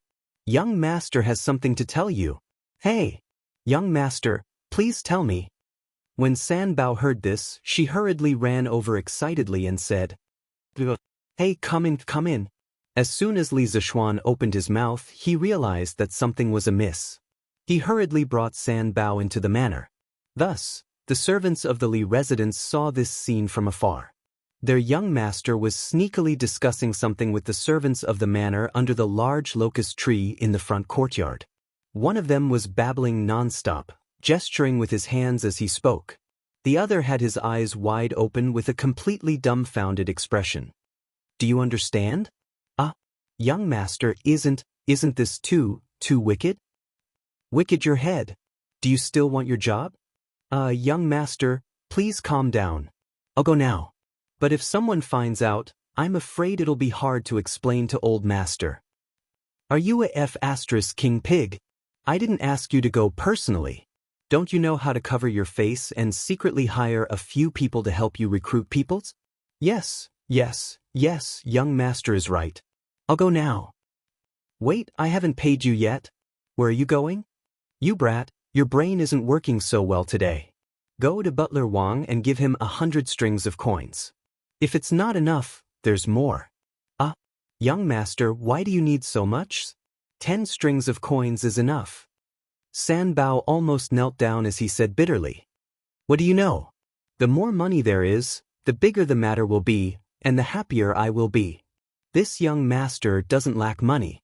If you do a good job, you will be heavily rewarded. Hurry up and go. Li Zixuan slapped the back of San Bao's head and said in annoyance. This lackey of his was not good enough. He was too honest and not arrogant enough. It did not suit his status. Yes, young master. I will go immediately. When San Bao saw that his young master was getting impatient, he didn't dare to hesitate any longer. He quickly ran off like a rabbit. He cherished his status as Li Zixuan's #1 lackey very much. What are you looking at? Get to work. Li Zixuan scolded angrily when he saw the servants and maids in the distance looking at them with gossipy expressions. Immediately, the servants and maids scattered in all directions. The next day, 4:45, 4:15 a.m. Some people were still asleep, while others had already woken up. The only people who had woken up so early were the peddlers and the ministers who were rushing to attend the morning court. Thus, from this point of view, the officials of the imperial court had something in common with the common people, and that was that they all needed to wake up early. However, today was a little different. Because the fleet heading south was about to depart in the morning court was pushed back. All officials of the 5th rank and above had to go together to the docks on Murky Island in the eastern suburbs of Chang and to send off the army. Madam, you can buy more meat in the future. We won't have to live such a poor life anymore. Xingye Fang. In a shabby and narrow courtyard, Cui Shanyu was drinking porridge and eating vegetables as he spoke to the middle-aged woman in linen clothes in dissatisfaction. Master, you're not talking nonsense, right? With your little salary, how can our family afford to buy meats? The woman in linen clothes said with a strange expression. Short-sighted. It won't be long before this old man can return to the family. By then, what can we not have? Cui Shanyu laughed proudly. What? Master, are you telling the truth? The woman in linen clothes raised her voice by an octave. She was extremely excited and even used master. It was obvious that she cared a lot about her family identity. Of course, I can't tell you the specifics now. You'll know after a while. Yes. Come, master, more. Madam, I'll go to Murky Island now. Today, His Majesty specially summoned me to attend the morning court, so I may be back later. You can have lunch first. Don't wait for me. Cui Shanyu finished his breakfast happily and was ready to go out. Of course, he didn't mean that the food was delicious, but that he had gained respect from his wife and could finally straighten his back. Okay, master, take care. The woman in linen clothes said quickly. Silly tiger, let's go. To Murky Island. Cui Shanyu waved his hand in high spirits and was ready to go out with a hunchbacked young man. With Cui Shanyu's poor appearance, how could he afford to buy a horse and carriage? That was why he woke up early today, because the journey was long and he had to leave early. Ouch! Cui Shanyu pushed open the shabby courtyard door and took a step out. He almost slipped out of the door. Master, what's wrong with you? The young man named Silly Tiger seemed to have something wrong with his brain. His master was in trouble, but this idiot could still laugh foolishly. He really didn't know how many episodes he could survive. I think I stepped on something soft. Silly Tiger, help me take a look. My eyesight is not very good. Oh, my other foot stepped on something too. Cui Shanyu didn't care about Silly Tiger's untimely laughter. Perhaps he was already used to it. It's just that he moved around like this, and his other foot immediately stepped on something soft. At this moment, the sky was just beginning to brighten. He was old and dizzy, so naturally he couldn't see anything clearly. He could only ask Silly Tiger for help. Master, I'll help you take a look. Silly Tiger chuckled and quickly ran over. Hurry up and look, what did you step on? Could it be a poisonous snake? Speaking of this, Cui Shanyu immediately broke out in a cold sweat. Even a big man would be afraid of snakes. No, master, you stepped on shit. Stepped on shit. Shit. Your mother. Cui Shanyu's face was full of Sparta. Even though he was used to Silly Tiger's way of speaking at this moment, he still felt that the word was extremely harsh. Preposterous. Under the feet of the emperor, someone actually dares to pour such filth in front of my door. It's really outrageous. Cui Shanyu was trembling with anger, and his beard was almost sticking up. No one could stand a pile of shit in front of their door. However, what was even more unbearable for him was yet to come. Master, this isn't someone's feces, it's someone's feces. Look, it's still warm. It was still warm. Agua. It was no wonder that Cui Shanyu's mental fortitude was weak. The scene was just 2F** king strong. Cui Shanyu could no longer hold it in. He ran to the corner of the wall and began to vomit. However, as he ran, he inevitably stepped on a few more piles of feces. Master, what's wrong? I'm not done yet. I can see that this shit is from a child. Look, how thin are these strands of feces? Blurg. Shut up. Ugh. Holy shit, I've unknowingly written 700,000 words. Most importantly, I've written so many words, but there's no eunuch at all. This was too rare. Isn't everyone going to subscribe 2 chapters to support me? If very few people read the original version, it's easy for me to get castrated. Piracy was the main reason why there were so many eunuch books. I hope everyone can come and read or support Qidian. Chapter 3:13. Cui Shanyu awkwardly returned home and changed into a new pair of shoes. He did not even bother to take a shower. He hurriedly held the lantern, bypassed the countless landmines in front of the door, and with a faintly discernible smell of feces, he headed towards Chong and East City Gate. As for where the landmines in front of the door came from, he did not have the time to investigate. He thought that when he came back from the morning court, he would find the people from Wu Ho government and let them investigate. If I find out who is so wicked, I will definitely teach you a lesson. Cui Shanyu thought bitterly in his heart. Oh, that's great. Now I can have money to buy candy to eat. In the small alley to the west of Cui Shanyu's house, there were actually 40 or so half-grown children gathered. Among them was a big boy with a bare upper body. When he saw that Cui Shanyu and his servant had disappeared, he jumped up excitedly and made a big fuss. Just now old man Cui stepped on my poop. This time Xiao Wu can get an extra 100 coins of reward? A 6 or 7-year-old boy wearing rags and a bun on his head pulled the slightly older boy and asked, Xiao Wu, the sky is so dark, how can you see clearly? The big boy depressingly asked. Of course I can see clearly. If Big Brother Qi Nu doesn't believe me, you can go and take a look. Xiao Wu left a mark beside Zhao's papa. That place is half a step away from the door.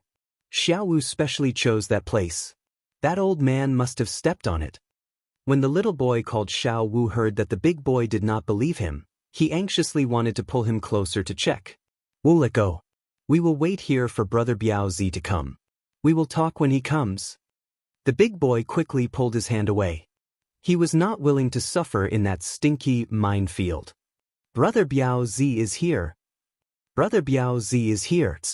Suddenly there were 2 surprised voices among the children. Then the crowd automatically separated into 2 sides. A bare-chested burly man walked over with 2 rascally-looking young men. Hello, Brother Biao Zi. Hello, Brother Biao Zi. More than 40 children bowed and greeted the burly man in unison. It looked as if the burly man was leading a group of children to mingle in the pugilistic world. It was quite comical. Not bad, not bad. I saw it from the side just now. You all did well. I Biao Zi always keep my word. I won't cheat you of your money. Here, 200 copper coins per person. Let old man Cui step on the doll and give an extra 100 copper coins. Lin Laoa, give out the money. Brother Biao Zi put his hands on his waist and shouted with a rough voice. Spus. One of the lackeys hurriedly replied. Thank you, Brother Biao. Thank you, Brother Biao. When the little brats heard that they were really going to get money, they were so excited that they almost jumped up. Quiet, quiet. Don't provoke others. Biao Zi hurriedly roared and continued, Today, when you go back, all of you save your energy to eat as much as you can for me. If you want to shit, hold it in for me. Tomorrow morning, we will come to old man Cui's place to shit again. When the time comes, the price will still be the same. Is everyone clear? Understood. When they heard that they could earn another portion of money tomorrow, the children hurriedly agreed. They only needed to pay a lump of shit, and they could earn a few 100 copper coins. If they did not agree to such a good deal, was there something wrong with their heads?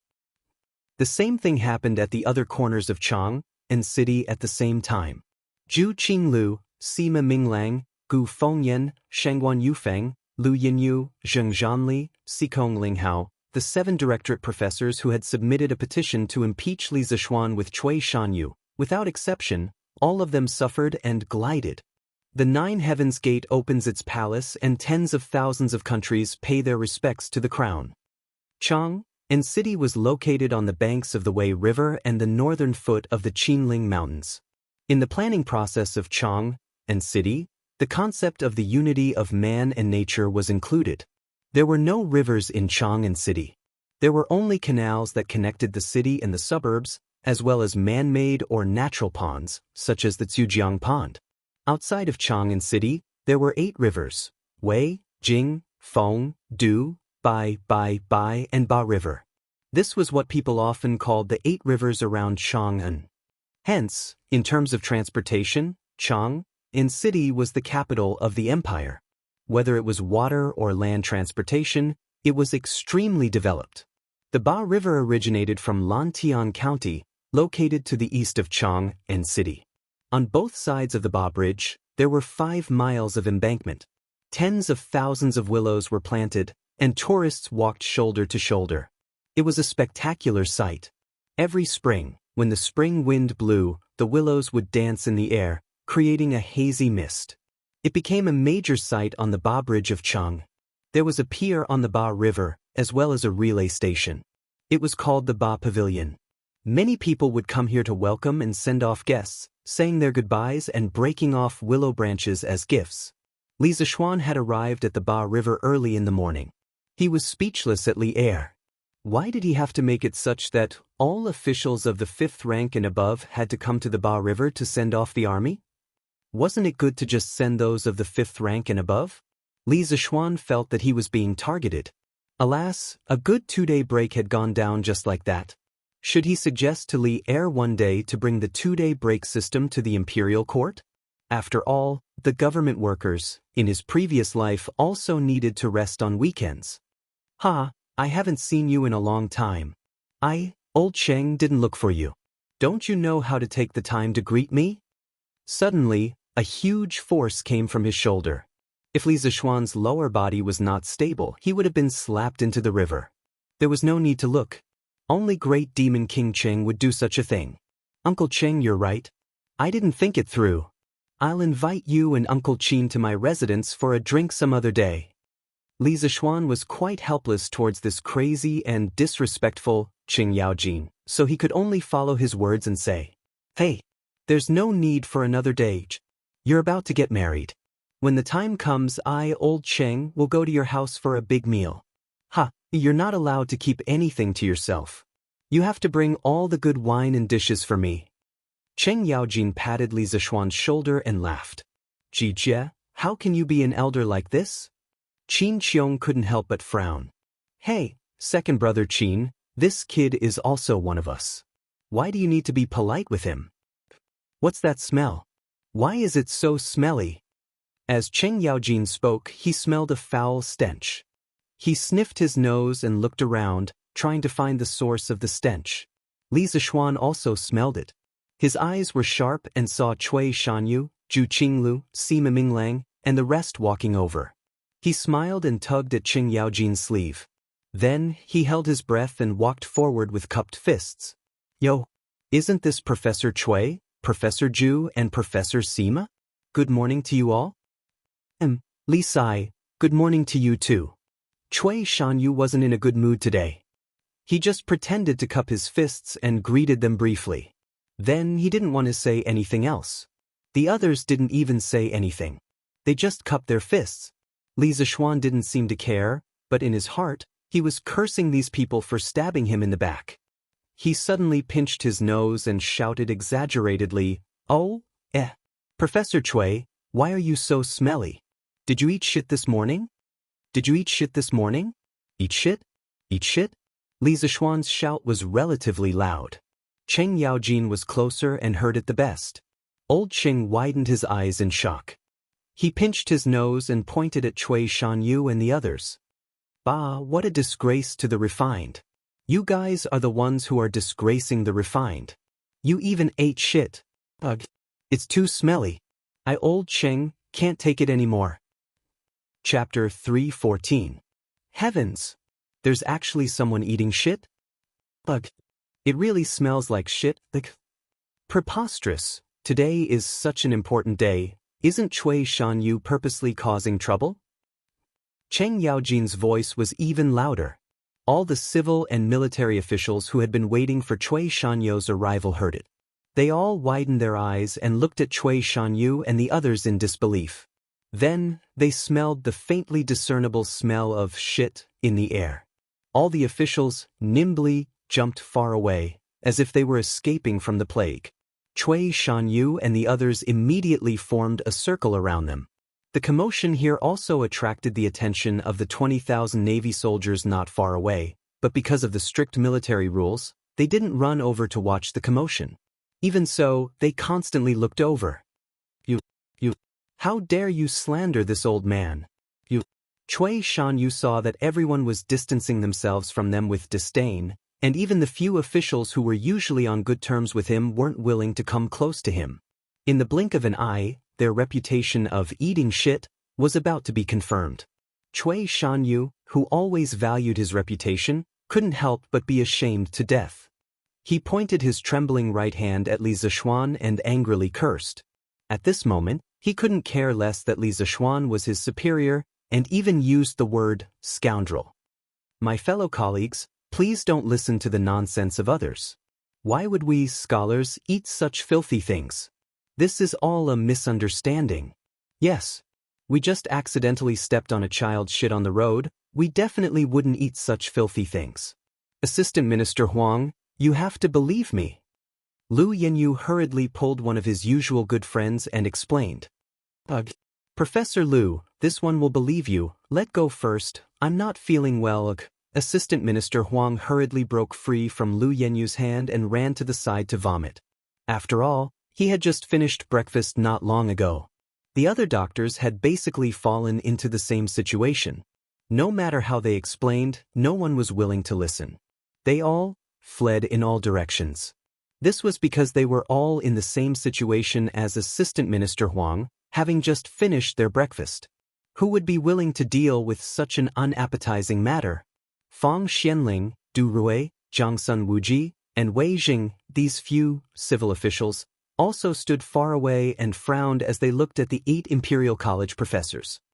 Preposterous! How can Cui Shanyu and the others be so ignorant? Wei Jing said with a face of displeasure. Maybe there's something else, let's wait for His Majesty to come. Fang Xianling said. Zhang Sun Wuji smiled but didn't say anything. He looked at Li Zishuan, who was far away, with a meaningful gaze. This old man's dozens of years of reputation has actually been destroyed by your hands. This old man. Seeing that his reputation was about to be destroyed in an instant, Cui Shanyo's eyes almost split open, and he couldn't hold it in any longer.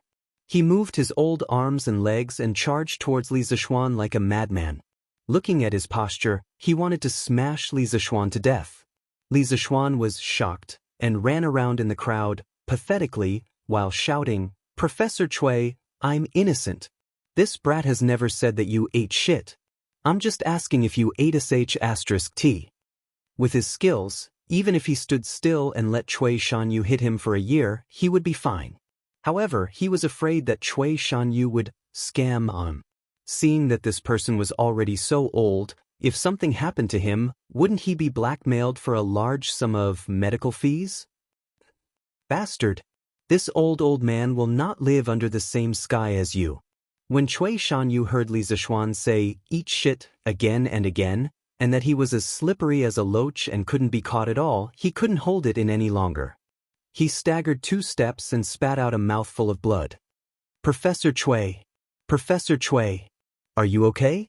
Zhu Qinglu, Sima Minglang, Gu Fengyan, Shengguan Yufeng, Lu Yenyu, Zheng Zhanli, Sikong Linghao, and the rest rushed over to support Cui Shanyu. They had smelled the **T smell for so long that they had developed a certain level of immunity. Therefore, no one would despise each other at this moment. It's none of my business, okay? Professor Cui, why are you so persistent? Look at how old you are. If others see this, they might say that I'm bullying you. Li Zishuan said with pity. You. Cui Shanyu said, you, for a long time. Finally, he couldn't take it anymore. His eyes rolled back and he fainted completely. Professor Cui! Professor Cui! Wake up! Professor Cui, wake up! The other 7 directorate professors instantly lost their backbone. All of them grabbed Cui Shanyu's arm and cried sorrowfully. You, bring a few people and carry him to the Imperial Physician Department. From afar, Zhang Sun Wuji finally couldn't take it anymore. He decided to end this farce. He called a soldier over and ordered. The silver-armored soldier bowed and received the order. He brought 2 of his subordinates and ran towards the scene. Hey, what's wrong with you today? Did these people offend you somehow? After the scene regained its calm, Cheng Yaojin grabbed Li Zishuan and laughed. I'm innocent. Uncle Cheng. I was just making a wild guess. I didn't expect your reaction to be so big and shout out those words. Li Zishuan definitely couldn't take the blame for this. It would really damage his perfect image of being a righteous person who respected the elderly and loved the young. Thus, he casually threw the blame to Qing Yaojin. Anyway, this old demon was already full of lice. There were plenty of people who hated him anyway.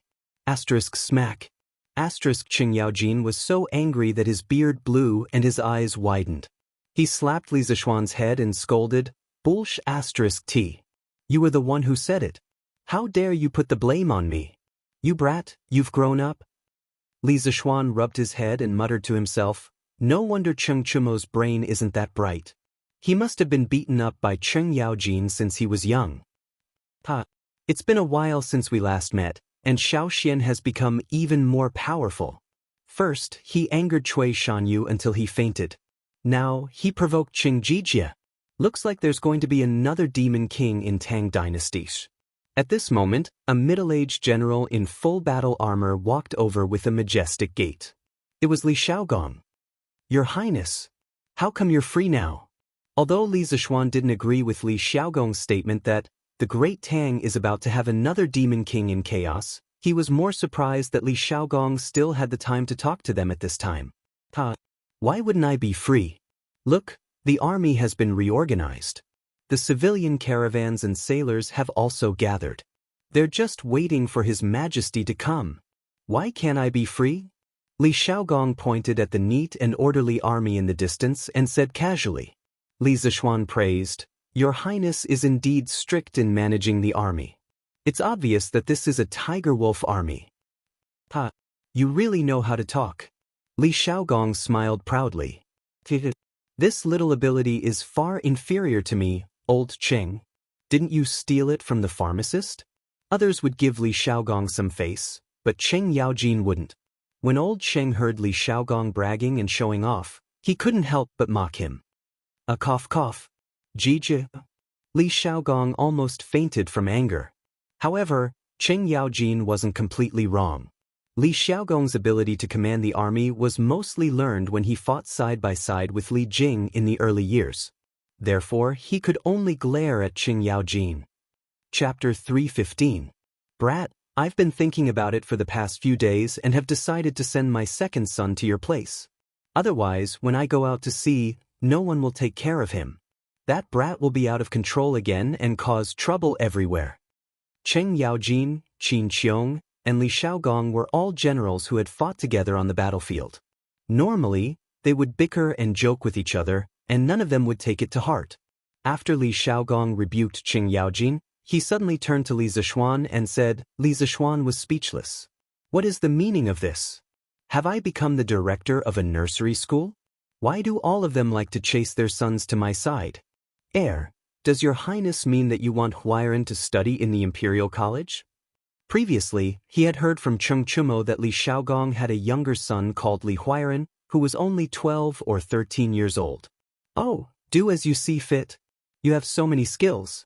As long as that bastard can learn even a little from you, he won't starve to death when I'm old. Li Xiaogong shook his head and sighed with the vicissitudes of life.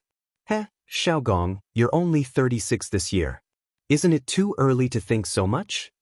Qing Yaojin pursed his lips and said, It's not early anymore. Huairan isn't young anymore. It's time for him to do something.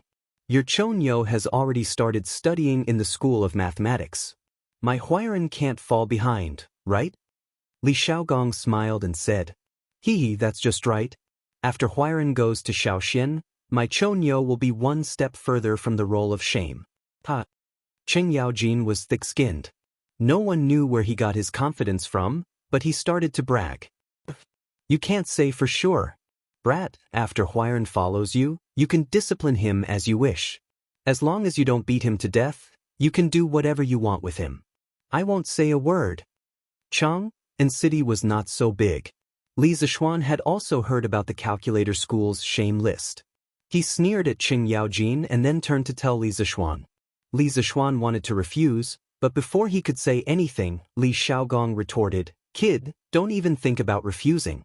You can teach the Qing family, the Qin family, and the Yuqi family, So why can't you teach my Huiran? It's not like you need to worry about anything. This prince owes you a favor. What else could Li Zishuan do? He cupped his hands and said, Your Highness is too serious. I have never thought of refusing. You brat. Li Xiaogong chuckled, too lazy to expose him. Big brother, so you're here. At this time, a tall and sturdy man in purple with bronze skin walked over.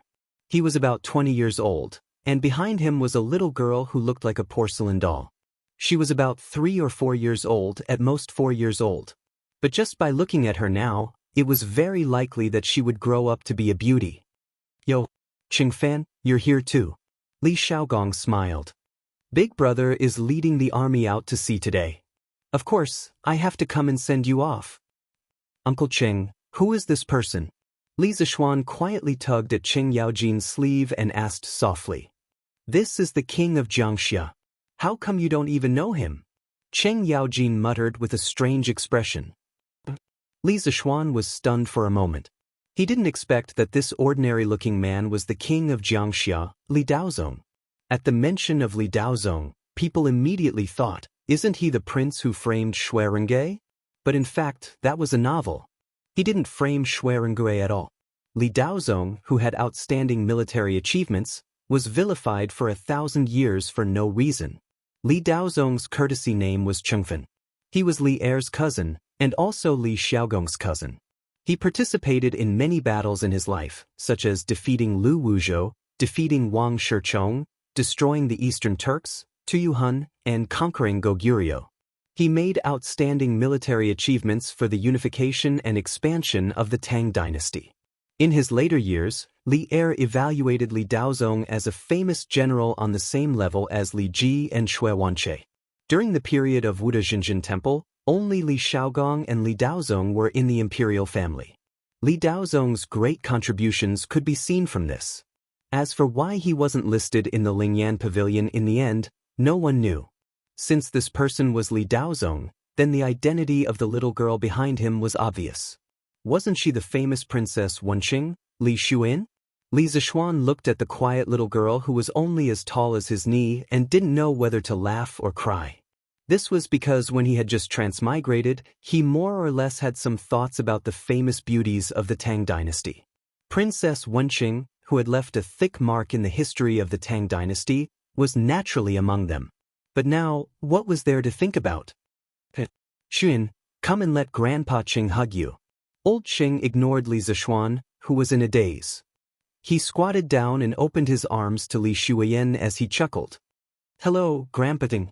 The little girl obviously knew Cheng Yaojin. Seeing this, she ran over with small steps. Hey, I haven't seen you for a few days. Our little Shuyan has become prettier? Cheng Yaojin picked up the little girl and coaxed her with a smile. You old man, you're clearly an uncle. How are you a grandfather? Xian, come here, come to uncle. Li Xiaogong, who was talking to Li Daozong, suddenly had a dark expression on his face as he shouted angrily at Cheng Yaojin. He had to be angry. Cheng Yaojin was too shameless. He wanted to be older than him for no reason. This is what Shuyan usually calls me. It's not like I instigated her. Cheng Yaojin laughed proudly as he hugged little Shuyan. First of all, he was 2 years older than Li Xiaogong and 11 years older than Li Daozong.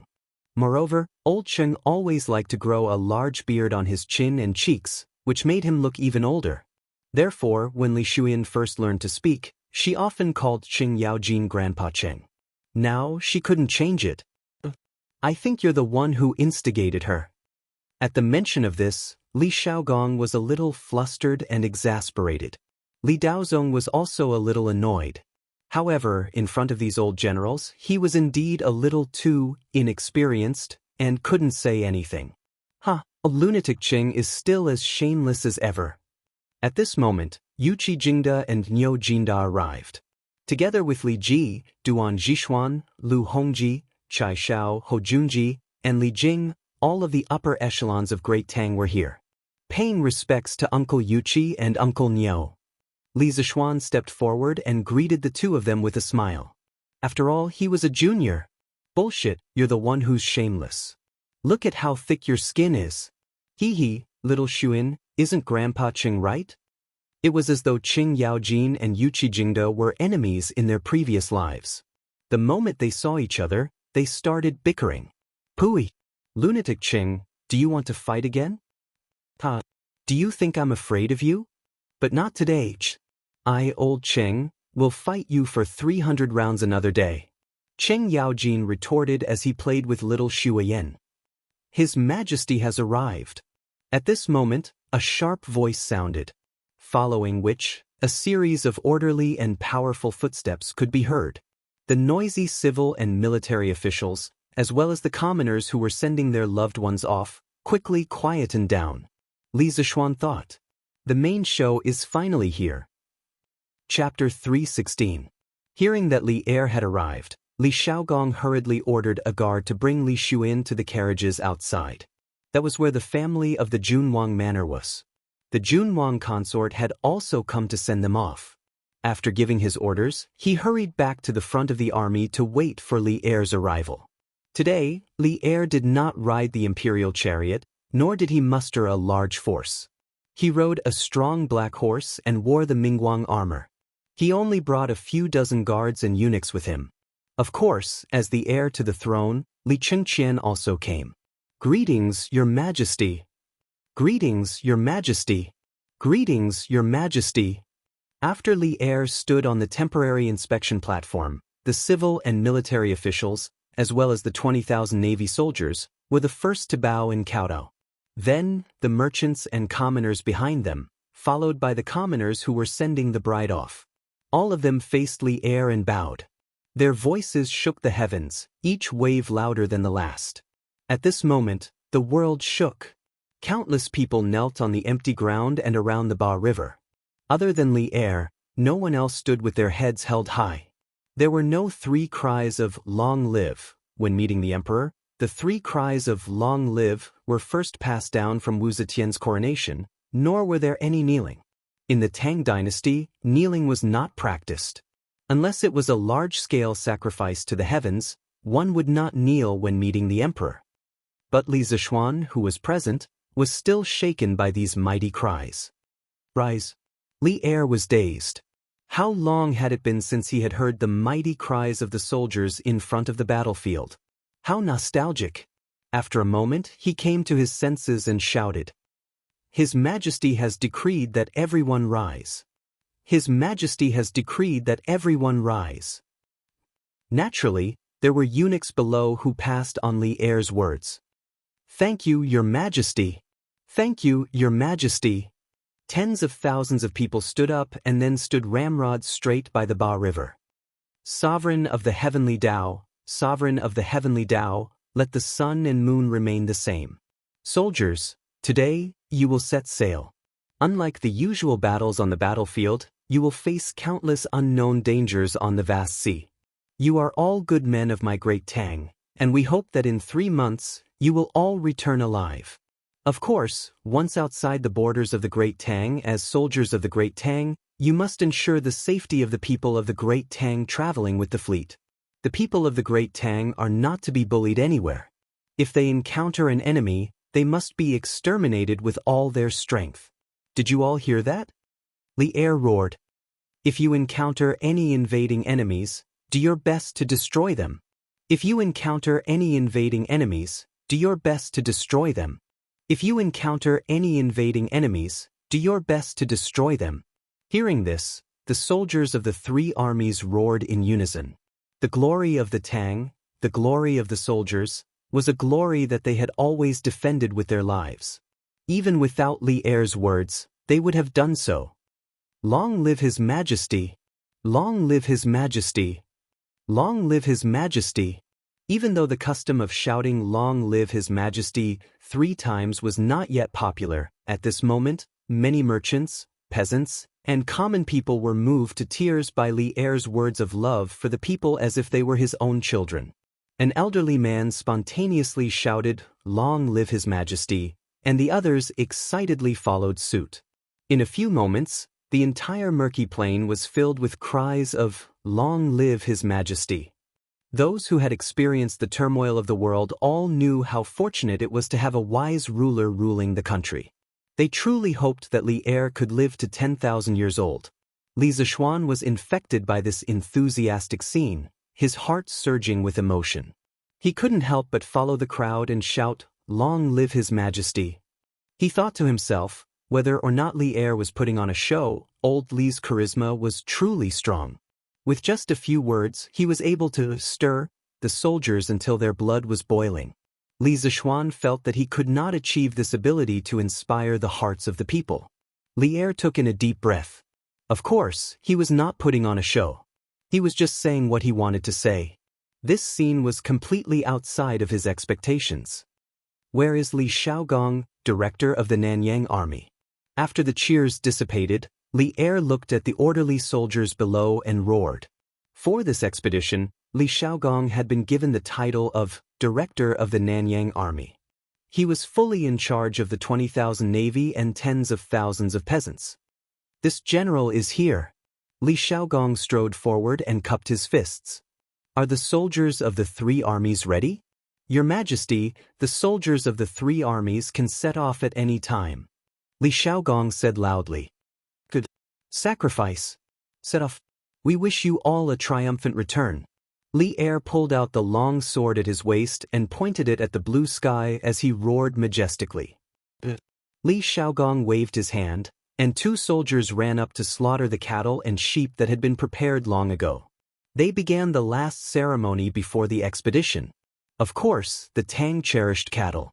The cow on the field was an old one that was about to die.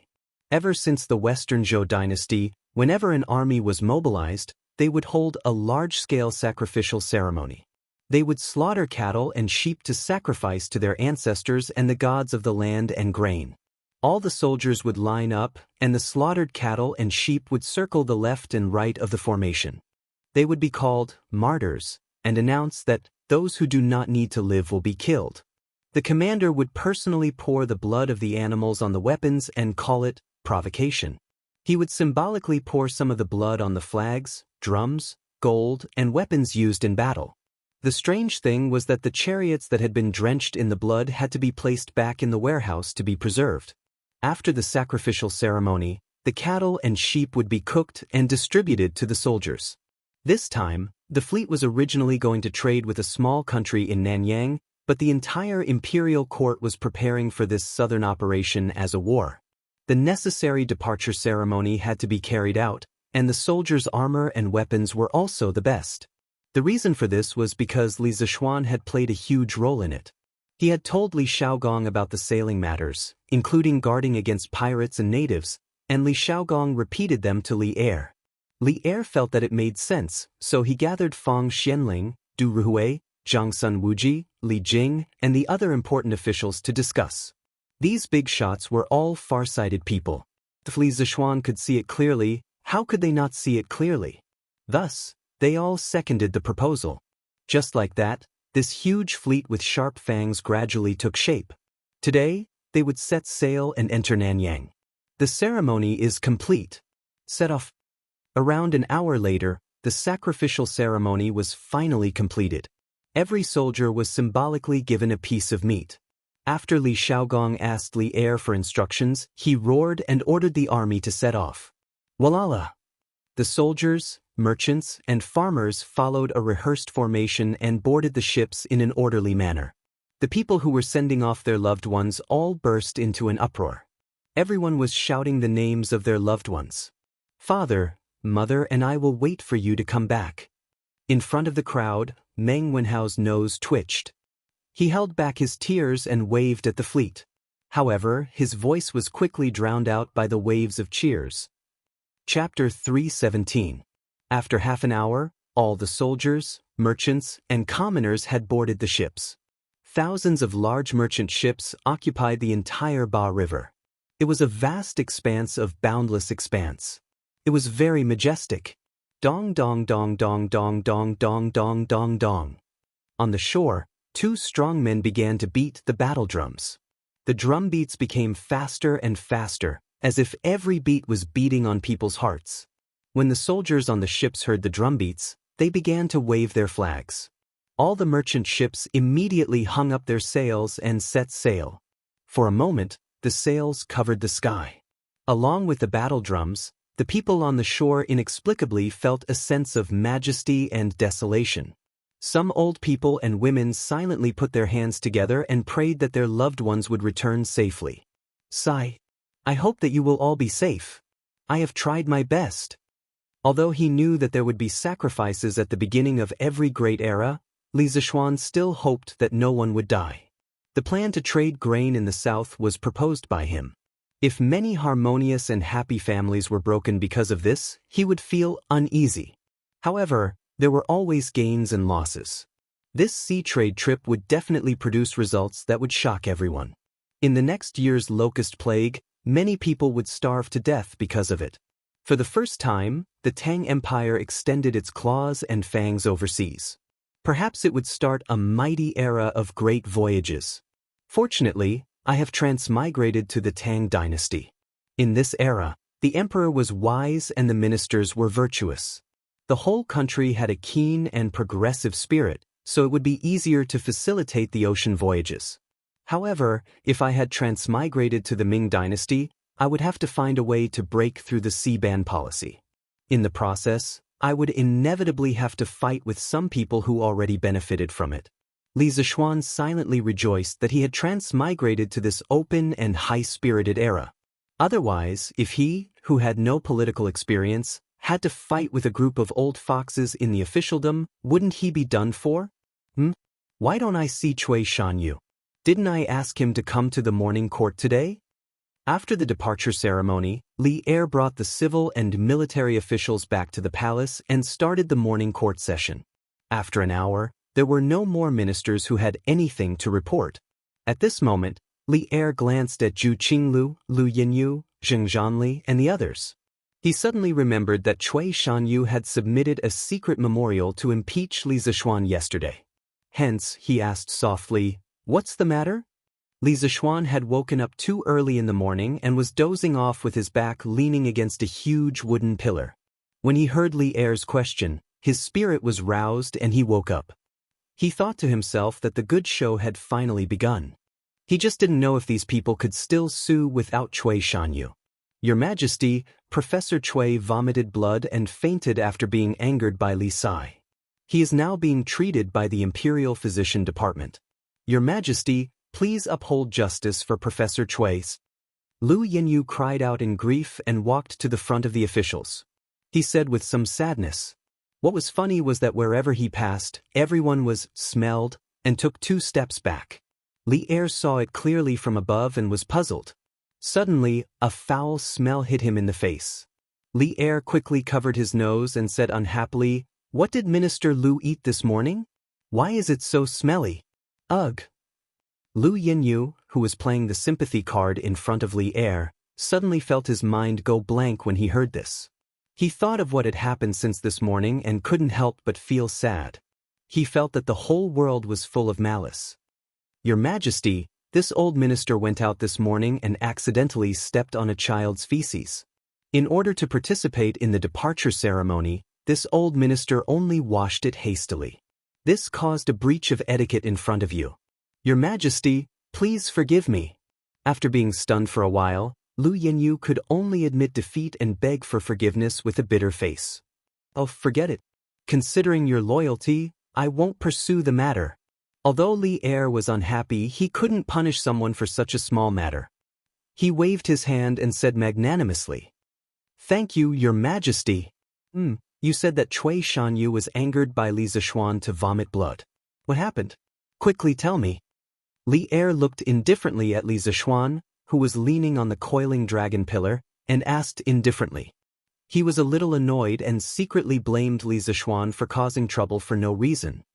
"Your Majesty, today on Murky Island, Li Sai slandered us for eating feces. Everyone knows about it. Professor Cui has always valued his reputation. How could he accept such an insult? He was so depressed that he vomited 3 liters of blood and fainted from anger." Lu Yinyu was so moved that tears almost flowed out.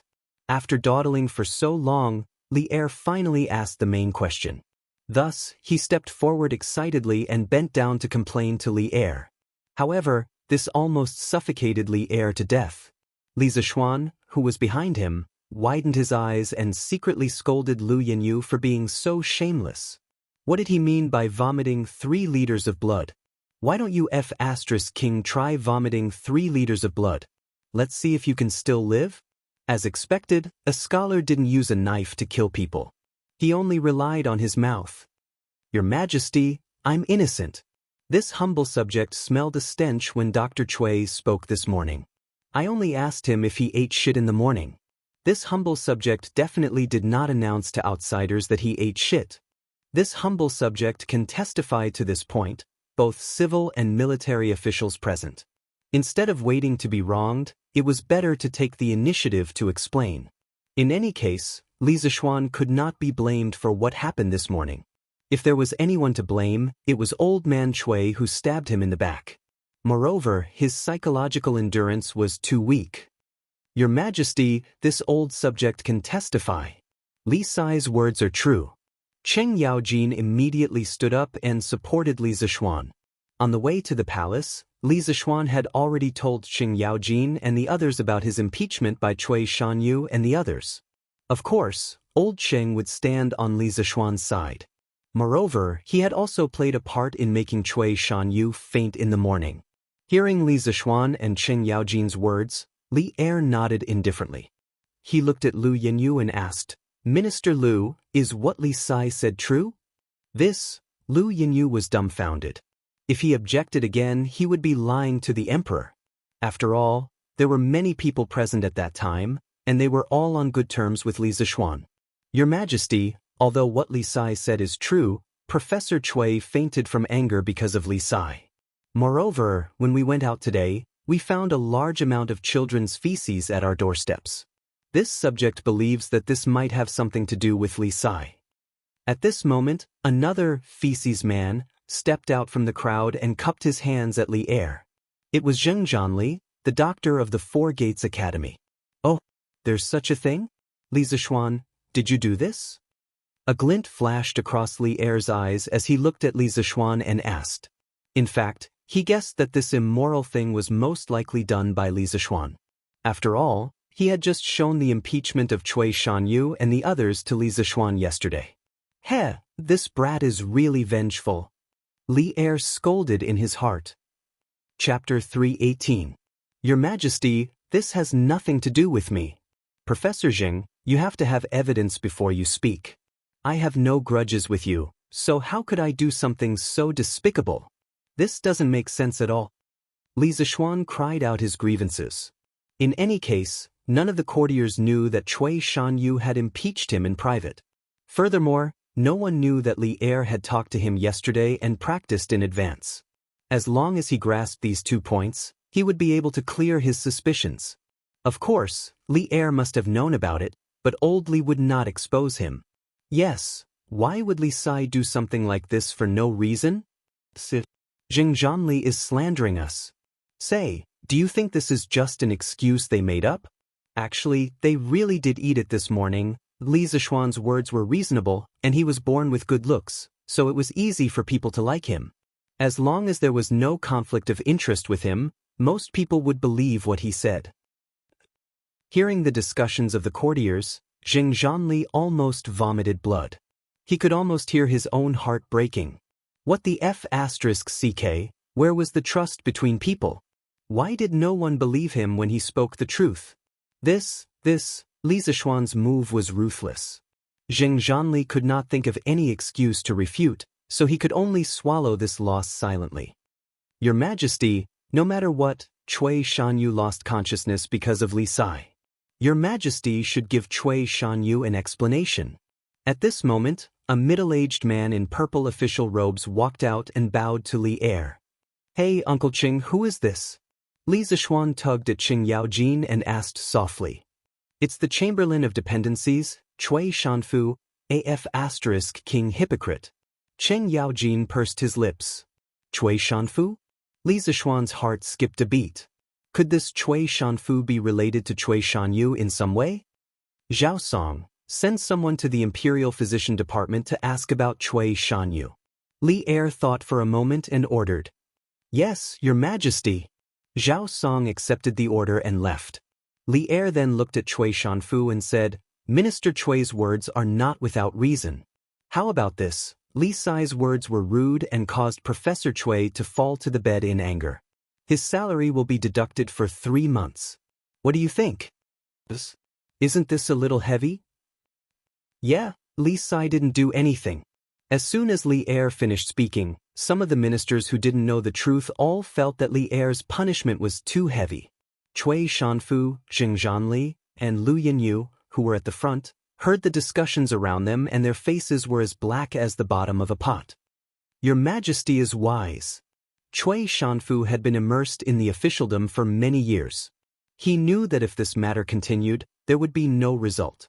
Instead, it would make Li Er unhappy. He could only cup his hands in agreement. Your Majesty is wise. Your Majesty is wise. Zheng Zhanli, Lu Yinyu, and the others cupped their fists in agreement. The other big shots in the imperial court were all watching coldly from the sidelines. They didn't care about such a small matter, and there was no need for them to stand up for anyone. Only Li Zishuan was cursing in his heart. As expected, this Cui Shanyu was not a good person. His heart was weak and he fainted from anger, and he blamed it on him. He had taken so many precautions, but he didn't expect that he would still be blackmailed. It wasn't that he was unwilling to part with the 3 months' salary. He just felt that his salary would be deducted by Li Er because of this trivial matter. Since there are no objections, then let's talk about Minister Lu and the others impeaching Li Zishuan. Li Er nodded in satisfaction and started talking about the important matter. When the ministers who were watching the commotion heard this, their eyes lit up. They knew that this was the secret that they didn't know. I've been impeached? Lord Lu, Lord Zheng, I've just arrived at the Imperial College and don't know the rules. If I've done anything inappropriate, please point it out to me. I'll definitely consider your opinions carefully. But why did the two of you? At this moment, Li Zishuan's face turned pale with fright. Then he cupped his hands and said to Lu Yinyu and Jing Zhanli with a panicked look. His aggrieved expression and fearful words were a living example of a newbie who had just entered the officialdom admitting his mistake to his seniors. This also attracted the sympathy of many people.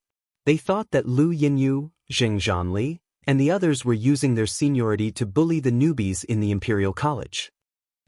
It was only then that Kong Yingda knew that Cui Shanyu, Lu Yinyu, and the others had already impeached Li Zishuan behind his back. He snorted angrily and glared fiercely at these people.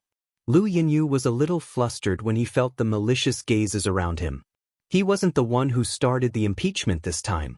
Now that their backbone, Cui Shanyu, wasn't here, he was a little at a loss. Your Majesty, I think that this matter should wait until Professor Cui recovers from his illness. Lu Yinyu braced himself and said, But isn't your name also on that secret memorial? Li Er narrowed his eyes and asked, Your Majesty, this secret memorial was mainly written by Professor Cui. So, Lu Yinyu could hear the displeasure in Li Er's tone, and he said fearfully, Your Majesty, the Imperial Physician Department's medical officer said that Cui Bo's morale has attacked his heart. Coupled with his advanced age, I'm afraid that he won't be able to get out of bed for at least 10 days after vomiting this mouthful of heart blood. At this moment, Zhao Song came in from outside and reported to Li Er with a bow. It's actually that serious? It looks like Professor Cui won't be able to come. What should we do? Behind him, Zhu Qinglu, Sima Minglang, Gu Fengyan, and the other doctors discussed in low voices worriedly. Go and get the Imperial Physician Department's medical officer to treat Cui Shanyu properly. Li Er instructed Zhao Song. Yes, Your Majesty. Since Minister Cui is unwell, then we'll discuss this impeachment after Minister Cui recovers. How about that? Li Er thought for a while, looked at Lu Yinyu and the others, and asked. Your Majesty is wise. Lu Yinyu and Jing Zhanli heaved a sigh of relief and hurriedly agreed. I didn't expect that my little trick would actually cause Cui Shanyu's long-planned impeachment to fail. What a pleasant surprise. Li Zishuan heard and thought happily in his heart. Then all officials, please report if you have something to report. If there's nothing, the court is dismissed. Li Er estimated that the time was about right. He heaved a sigh of relief and said, "Court is dismissed." After waiting for a while and seeing that no one came out, Li Er decisively dismissed the court. The smell in Taiji Palace today was too pungent, and he couldn't take it anymore. "Court is dismissed." The deacon eunuch beside the dragon table announced loudly, and the officials all bowed down. "Farewell, Your Majesty." After Li Er left, the officials all left one after another. "You rascal, you're really something. An impeachment that was set in stone was ruined by you." Not bad, huh?" Outside the palace, Qing Yaojin patted Li Zishuan's shoulder and laughed loudly. Chapter 319. Boss, if you ask me, those kids would be satisfied if you gave them 10 copper coins each. Why do you have to give them so much? In a small tavern in the East Market, a hooligan-looking young man said as he ate. "Humph. What do you know? This time, the higher-ups gave us an extra 5 copper coins as a reward for our hard work. If we continue to embezzle and are discovered by the higher-ups, how can we get a share of such a good thing next time?" The burly man opposite the young man happily took a sip of wine and said snappily. This person was Biaozi, who led a group of children to Chui Shanyo's house to shit in the morning. Biaozi was a hooligan in the southern part of Chang'an City. He had more than 10 underlings under him. He was trustworthy and had no ambition, but he treated his own people very well. Therefore, his underlings were willing to follow him. If the rich had anything inconvenient to do, they liked to ask him to do it. Boss is wise. Boss is wise." The lackey hurriedly gave him a loud and clear flattery. "Ha! You have good taste. But boss, who do you think came to us this time? Why would they make such a strange request? And the reward is so high. Is there something wrong with this person's brain?" Another follower asked with a grin. "There's something wrong with your brain. They have money, so they can do whatever they want. Why do you care so much? If they didn't give you money, you would still be begging on the streets." Biaozi was so angry that he slapped the underling's head. Boss is right, boss is right. Why did His Majesty let you attend the morning court today? Did something happen?" After bragging to old Qing in front of the palace gate for a while and sarcastically ridiculing Lu Yinyu and the others, Li Zishuan happily returned home and met his father, who was full of worry. Li Zishuan's father did not know that Li Er had given Li Zishuan special treatment yesterday. In order to prevent his parents from worrying, Li Zishuan did not tell Li Jingma about Chui Shanyu and the others' impeachment. He only said that Li Er had asked him to attend the morning court today, but did not elaborate on the reason. However, Li Jingma was a shrewd person. He more or less guessed it, but since his son did not say it, he did not ask. "Father, it's nothing serious. It's just a few impeachments. I've already taken care of it." Li Zishuan laughed and said without care. As it turned out, apart from Chui Shanyu, the rest of the 8 professors from the Imperial College could not withstand a single blow. There was no need to worry his parents because of them. Impeachment? Who dares impeach my son? My Xianxia is conscientious in the Imperial College, working hard to cultivate talents for the Imperial Court. Why do they still want to impeach him? Madame Li, who had come with Father Li, said indignantly. Li Zishuan's face turned red from the praise. Conscientious and painstaking, were they talking about him? Ahem, mother, it's okay. Those who can withstand the hardships of heaven are really men of iron. Those who are not envied are mediocre. I've done too well in the Imperial College, so it's inevitable that others will be jealous. Don't worry, His Majesty knows what I've done. He won't do anything to me because of those people. In order to reassure his parents, Li Zishuan threw caution to the wind and boasted of his own abilities. Brother, you're really thick-skinned. Lun ran over and made a shy face as she giggled. Hey, little girl, you're really asking for a beating. Li Zishuan pretended to hit her, and Lan was so scared that she ran all over the courtyard. Li Zishuan's parents looked at their children playing in the courtyard with a warm expression. They felt that it was really good to be together as a family. Good friend, are you all right? Imperial Physician Department. Lu Yinyu, Zheng Zhanli, and the others, who had just finished the morning court, came to the Imperial Physician Department to visit Chui Shanyu. Oh, it's nothing serious. Yinyu, How was the court today? Did His Majesty punish Li Zixuan severely? With Jing Zhanli's help, Cui Shanyu sat up and leaned against the headboard as he asked weakly. He was old and his vitality was already weak. Cui Shanyu's vomiting of blood was really a big blow to his vitality. Brother Cui, His Majesty didn't discuss our impeachment of Li Zixuan during the morning court today? Lu Yenyu said submissively. What? Brother Cui, calm down, calm down. His Majesty said that we'll discuss this matter separately after you recover. Your health is more important. You must take care. Cui Shanyu was so anxious that his blood rushed to his head, and he couldn't help but cough. Jing Zhanli quickly patted his back and comforted him. Sai, you guys don't understand. This time, we could have caught Li Zixuan off guard, but we didn't expect this to happen. I can only blame myself for not being able to keep my composure.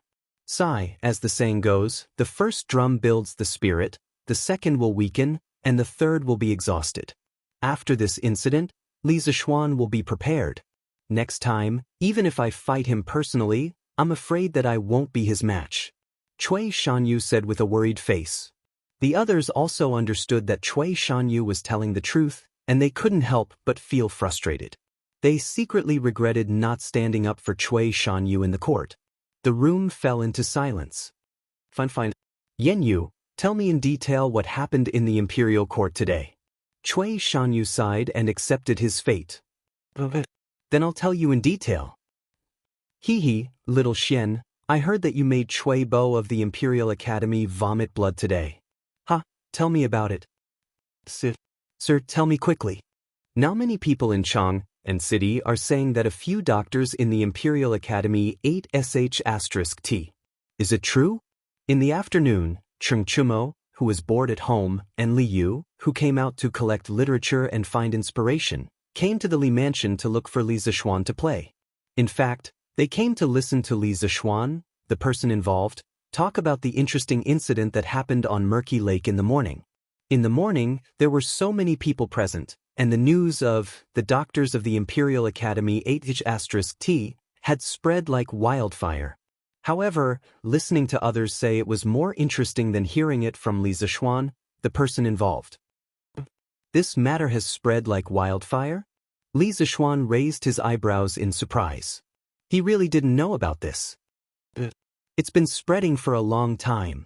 When I went to the workshop this morning, I heard people talking about it.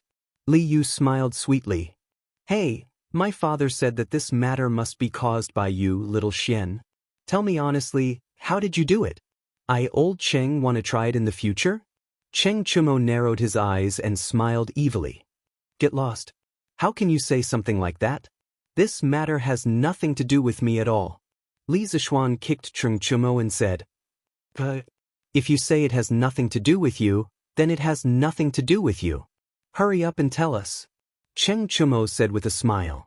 But since you want to hear it, then I'll tell you. Oh, right, little you have to listen carefully. With a little editing, it can be good news material. Li Zixuan rubbed his chin and said thoughtfully. Chapter 320. Wait, are you saying that Cui Shanfu interceded for me in front of His Majesty? Imperial Physician Bureau. Cui Shanyu's expression froze as he interrupted Lu Yenyu's narration. Yes. If not for Minister Cui, Li Zixuan would not have received any punishment this time. Brother Shan, you would have been injured for nothing. Lu Yenyu lamented. That's great, that's great. Cui Shanyu's pale face suddenly flushed red as he excitedly muttered to himself. That's right, Li Zixuan's salary will be deducted for 3 months. This can be considered as helping Brother Shanyu vent his anger. That's great. Lu Yenyu thought that he understood Cui Shanyu's meaning and echoed. Cui Shanyu shook his head and said no more. Pfft. Sir, you're so sarcastic. Professor Cui will probably be angered to death by you. Li Residence West Courtyard. After listening to Li Zixuan's description, Li Yu was overjoyed as she covered her mouth and laughed. Li Zixuan's face darkened as he said angrily, What are you talking about? It's not my fault. I'm just concerned about Professor Cui. He's the one who's narrow-minded and misunderstood. Little Xian, you're so thick-skinned. Cheng Chumo curled his lips. get lost. No matter how thick-skinned it is, it's not as thick as yours. Li Zishuan threw a cherry at him and said angrily. There weren't many types of fruits in ancient times.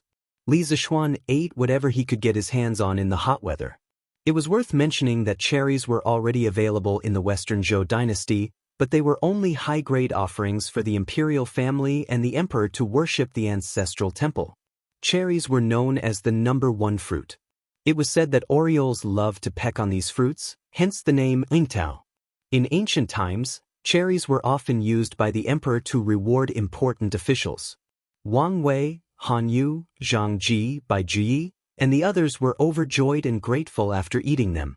At that time, receiving a plate of cherries from the emperor was very honorable and could show one's status in the family. Although cherries were precious and most of them were offered to the royal family as tribute, as the saying goes, money makes the world go round. The Li family was extremely wealthy, so it wasn't difficult for them to get some cherries to eat. Hey, how can you just throw away such a good thing? Cheng Chumo mumbled as he caught the cherry flying towards him with one hand and threw it directly into his mouth. Li Zishuan didn't care about these things, but to him, it was a rare thing. Dee. At this time, there was a sudden dee sound coming from the inner room. Cheng Chumo was surprised and immediately stuck his head out to look inside. Wow, what's ringing? You guys wait here for a while, I have something to do. Li Zishuan could not be bothered with him. He rushed into the room and began to record the telegram. Han Yushi, young master, are you there? Li Zishuan immediately replied, yes, what's up? And didn't I tell you not to call me young master? Why did you forget again? A moment later, Han Yushi, I forgot, I'm sorry. Li Zishuan smiled and replied, it's fine Yushi, do you want to say something? Han Yushi, no. I'm just alone, and I can't help but let my imagination run wild. Li Zishuan, what are you thinking about? Han Yushi, I'm thinking, wondering if I'm not good enough for big brother Xianxia. Well, could this be the legendary premarital anxiety? Li Zishuan shook his head. This was the first time he had encountered such a situation. After thinking for a while, he replied, silly girl, don't think too much. Have you heard any gossip recently? Don't care what others say, whether I'm good enough for you or not is only up to me. Understand? Han Yushi, then big brother Xianxia, do you think I'm ugly? Li Zishuan was taken aback and said, I don't mind. When have I ever? Yushi, why do you ask? Han Yushi, sob, so you're saying that I'm ugly? F*ck, a modern man like me was tricked by an ancient girl? Li Zishuan looked at Han Yushi's reply and was stunned. Xianxia, are you sick? Why are you smiling and frowning at a metal box? Cheng Chumo and Li Zishuan waited outside for a long time, but Li Zishuan did not come out. Instead, they heard beep sounds coming from inside. This guy was never a patient person. Although Li Zishuan did not let him in, he still sneaked in. You're the one who's sick. Li Zishuan really wanted to take a smelly sock and stuff this guy's mouth. He said unhappily. Then Xianxia, what are you doing? Looks like it's pretty fun. Cheng Chumo was clear in his heart. He also knew that something that Li Zishuan cherished so much must be something good, so he said shamelessly. This is a telegraph. I'm sending a message to Han Yushi. Li Zishuan explained as he replied to Han Yushi. Sending a message? How do you send a message with this thing? Cheng Chumo was shocked. It's through this beep. The different rhythms of the beep represent different characters. When combined, it becomes a letter. Cheng Chumo would definitely not understand if it was difficult to explain, so Li Zishuan could only explain it in simple terms. Sir, were you making this telegraph when you were at Drunken Wind Pavilion in the workshop a few days ago? Li Yu heard the conversation inside and couldn't hold back her curiosity. She walked in and asked. During those few days when Li Zishuan was secluded in Drunken Wind Pavilion to study the telegraph, Faubert marked the pavilion as a forbidden area. Therefore, although Li Yu knew that Li Zishuan was in the workshop at that time, she didn't have the chance to greet him. Yes, that's right. Li Zishuan chatted with Han Yushi for a while, then turned around and said, That's not right. The Han family manor is more than 20 miles away from here. Xiao Xian, how can your telegraph transmit so far? Cheng Chumo still had some brains, so he asked in puzzlement. Hee, what's impossible about that? Facts have proven that it can transmit so far. There was no need to explain electromagnetism to Cheng Chumo. Even if he did, he wouldn't understand. Cheng Chumo rolled his eyes and was speechless. Suddenly, he said excitedly, Xiao Xian, since this telegraph is so useful, why don't you give me one too? No way. Why? I have money, I can buy it with money. Cheng Chumo stomped his feet. Go away. I don't care about your money. There are only 2 telegraph machines in the world. Where am I going to get you another one? Li Zixuan was so angry that he laughed.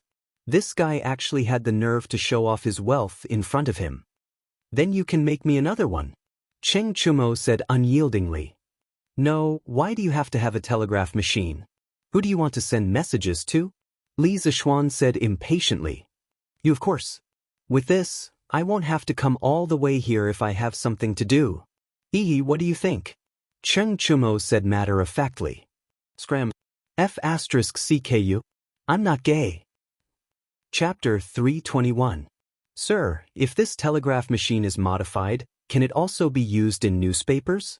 In the future, people can use the telegraph machine to get the information in the newspapers. Li Residence West Courtyard. Liu looked at Li Zixuan and Cheng Chumo, who were fooling around for a while, and she suddenly came up with a suggestion. Little you are a genius. Your idea is very good. Li Zixuan's eyes lit up and exclaimed. What Li Yu said was almost the same as the modern wireless radio. Thinking about Qing Yaojin, Qin Qiong, Yu Qijingda, and the other old men, holding a radio, listening to the radio and bragging TSKC, this scene is quite interesting. Sir, do you think it is possible? But this telegraph machine can only make beep, beep, beep sounds, and we still need to spend a lot of effort to convert it into words. I'm afraid it will be very troublesome. When Li Yu heard Li Zixuan's approval, she was excited at first, but then she thought about the problem of translating the telegraph. The little girl held her chin and said with a bitter face. This is not a problem. As long as we modify the basis of the telegraph machine, then we will not only be able to receive beep, beep, beep sounds, but we will be able to hear the other party's voice directly. There will be no need for a complicated conversion process. Li Zixuan said with a relaxed smile. The telegraph machine that he was making now could only control the length of the sound according to the length of time when the current was off. But even so, it was already a huge improvement. Because of this process, it realized the purpose of using electricity and magnetic conversion to achieve the purpose of long-distance signal transmission. Imagine that if a loudspeaker was added to the terminal of the transceiver, then when the transceiver received a message, it would generate an AC audio current with a frequency corresponding to the original sound signal. When this current passed through the coil of the loudspeaker, also known as the voice coil in the loudspeaker, a corresponding magnetic field would be generated in the voice coil. This magnetic field would interact with the magnetic field generated by the permanent magnet on the loudspeaker. Therefore, this force will cause the voice coil to vibrate with the audio current in the magnetic field of the speaker. The diaphragm of the loudspeaker was connected to the voice coil, so the diaphragm also vibrated, and the vibration produced the same sound waveform as the original audio signal.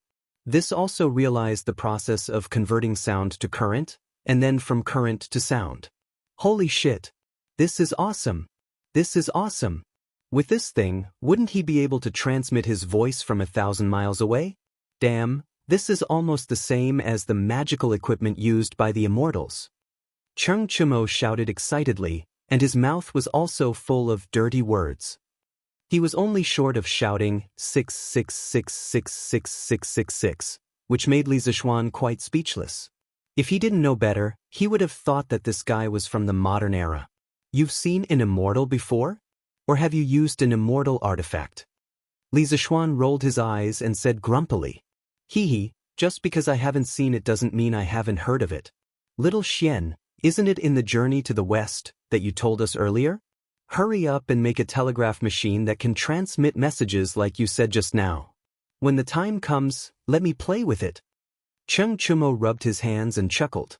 Play with your head. I don't even have one myself, where am I going to get one for you? Do you think it's so easy to make that thing? Anyway, I can't make it now. Li Zishuan was speechless.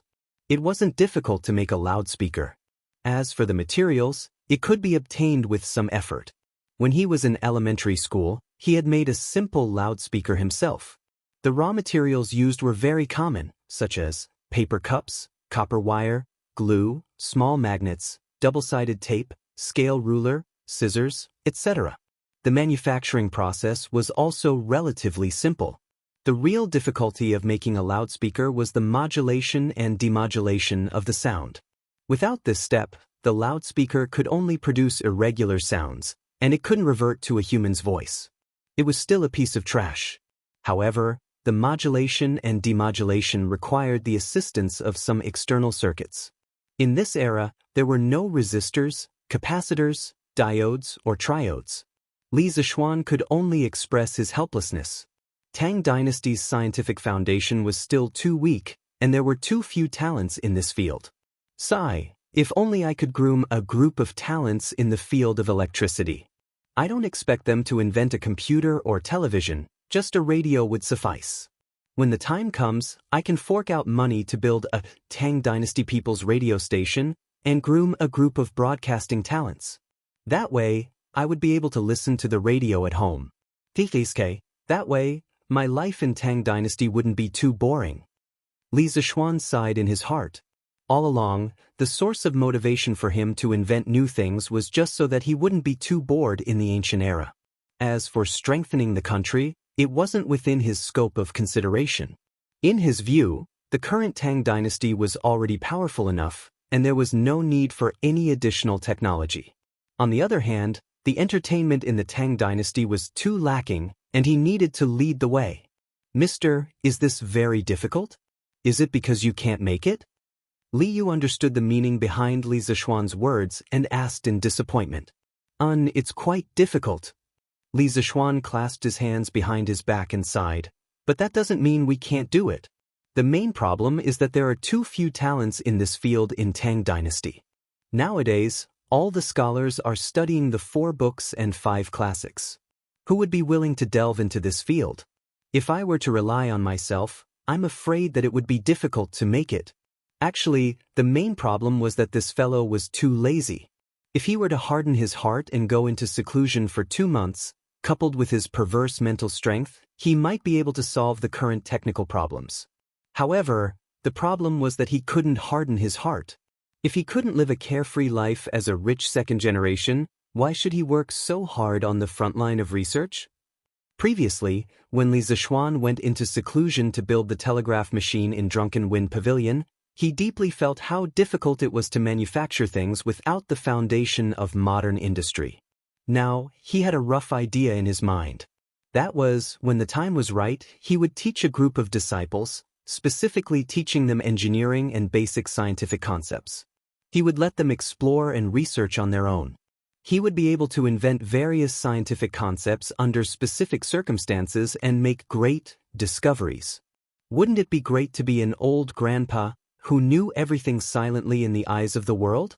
For example, he could lead his disciples to conclude Newton's 3 laws through observation and experimentation, and name them after himself, such as Zishuan's 3 laws. Also, he could use a hypothesis to propose the theory of the Big Bang, and use his wisdom that far exceeded the times to propose that everything was made up of microscopic particles such as molecules and atoms. Then, in the Tang Dynasty, he would mysteriously deduce the periodic table of the elements. Perhaps it would become a map of the mysteries of heaven that no one would be able to understand for thousands of years. Another example was that when he was at home taking care of his children, he would casually use a block of ice to carve a triangular prism. From there, he would discover that sunlight was made up of different colors and use it to explain the formation of rainbows. There were too many examples like this. He wanted to be the greatest scientist in the history of mankind, so how could he force himself to manufacture things every day? Li Zishuan's ideas were perfect, but they were just ideas. After he transmigrated, troubles came one after another, and he didn't have the time to realize his great dream. The only thing that was gratifying was that he had brought modern mathematics to this era, and there were already a group of children who could think in mathematics. One must know that mathematics was the most important foundation of engineering. If he were to vigorously develop engineering in the future, the current students of the School of Mathematics would definitely be his priority. Chapter 322. Li Residence West Courtyard. After hearing Li Zishuan's words, Cheng Chumo and Li Yu went silent. "Oh, I got it. Mister, you can teach this at the Institute of Mathematics. I believe there will be a lot of people willing to listen. For example, the King of Wei." Li Yu thought for a while and suddenly thought of an idea. "Hey, you really dare to think about it?" Li Zishuan chuckled in annoyance. Among the 3 crimes that Cui Shanyu had accused him of, one of them was imparting knowledge without permission. Moreover, he had specifically criticized Li Tai. He didn't expect Li Yu to suggest such an idea. Li Zishuan took a sip of the wine and moistened his throat before continuing. "The two of you only cared about how unlucky Cui Shanyu was. I don't think you know that he and a few other professors accused me. I was wondering why Professor Cui was so unlucky." "So he accused you?" Cheng Chumo scratched his head and said, "His way of thinking was always different from other people. His words might even anger people to death." Li Yu was amused by his words. Li Zishuan stared at Cheng Chumo angrily and said to Li Yu, "Cui Shanyu, Lu Yinyu, Zheng Zhanli, and 8 other professors from the Imperial College accused me of disrupting the teaching order, misusing pinyin, and teaching miscellaneous knowledge. I have led the King of Wei astray." How could this be? If the King of Wei knew what they said, would he go after Professor Cui? After being with Li Zishuan for so long, Li Yu was very familiar with the people around Li Zishuan. She knew that Li Tai was obsessed with the miscellaneous studies that Cui Shanyu and the others spoke of. Now that Cui Shanyu wanted to forbid Li Tai from learning this, if Li Tai were to find out, he might really go all out against Cui Shanyu. After hearing what you said, it might be possible. I'll talk to Li Tai later. If he wants to fight, bring me along." Cheng Chumo said happily. "I think you're itching for a beating because you haven't been beaten by Uncle Cheng recently." Li Zishuan stared at Cheng Chumo and said to Li Yu, "That's why what you said won't work. Plus, I can't give up on mathematics and teach other knowledge to the students. From my point of view, mathematics is also very important." "Oh, what should I do?" Li said with a bitter face Li Zishuan. After listening to Li Zishuan's description of the telegraph that could transmit sound, her heart felt like it was being scratched by a cat. She couldn't wait to build that thing right now. After working at Datang Daily for a few days, Li Yu loved the newspaper very much. If Li Zishuan's idea could really be built, the newspaper's influence would be even greater. Therefore, in this room, she was the one who put in the most effort to come up with ideas. Oh, there's no rush. As the saying goes, there's always a way out. There's always a way. Li Zishuan said leisurely while eating cherries. Li Yu looked at his leisurely manner and was speechless. Why did it feel like the eunuch was more anxious than the emperor? "Sai, if you ask me, it wouldn't be so troublesome. It's very simple." Cheng Chumo waved his hand and boasted shamelessly as he ate cherries in the air. Li Zishuan rolled his eyes, indicating that he didn't believe him at all. Li Yu, on the other hand, was very interested and asked, "Oh, Brother Chonyo, what good idea do you have?" Then I'll say it." Cheng Chumo put down the cherries and said seriously, "Actually, Xiao Xian can resign from his position at the Institute of Mathematics and Mathematics. Then take in a dozen disciples and teach them that knowledge. Even if Professor Cui and the others know about it, they can't do anything to you. I can't do anything to you. After all, you are teaching your own disciple. You can teach them however you want, right? After they've all learned it, there'll be people who can research the telegraph that can transmit sound with you, right? What do you think? What do you think? Xiao Xian, does my idea make any sense?" After Cheng Chumo finished speaking, he moved his head closer and asked for credit. Li Zishuan's expression froze. He had to admit that although Cheng Chumo was usually very unreliable, he had done a good job this time. Li Zishuan was a little tempted by this guy's idea. "Sir, I think Chonyo's idea is feasible. What do you think?" Seeing that Li Zishuan was in a daze, Li Yu asked. It's possible, but there are 2 problems. First, His Majesty had just appointed me as the Minister of the Imperial College. If I were to resign, what would His Majesty say? Second, all the scholars have gone to study the 4 books and 5 classics to obtain scholarly honors. Where am I going to find more than a dozen disciples to teach me this knowledge? Li Zishuan rubbed his chin and asked. Hey, Xiaoxian, you're wrong.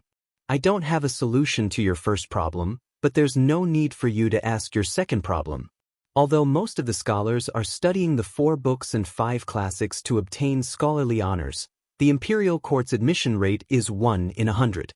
There are countless scholars who failed the imperial examinations. How can everyone pass the imperial examinations? There will definitely be a lot of people who are willing to learn your knowledge that can earn them a lot of money.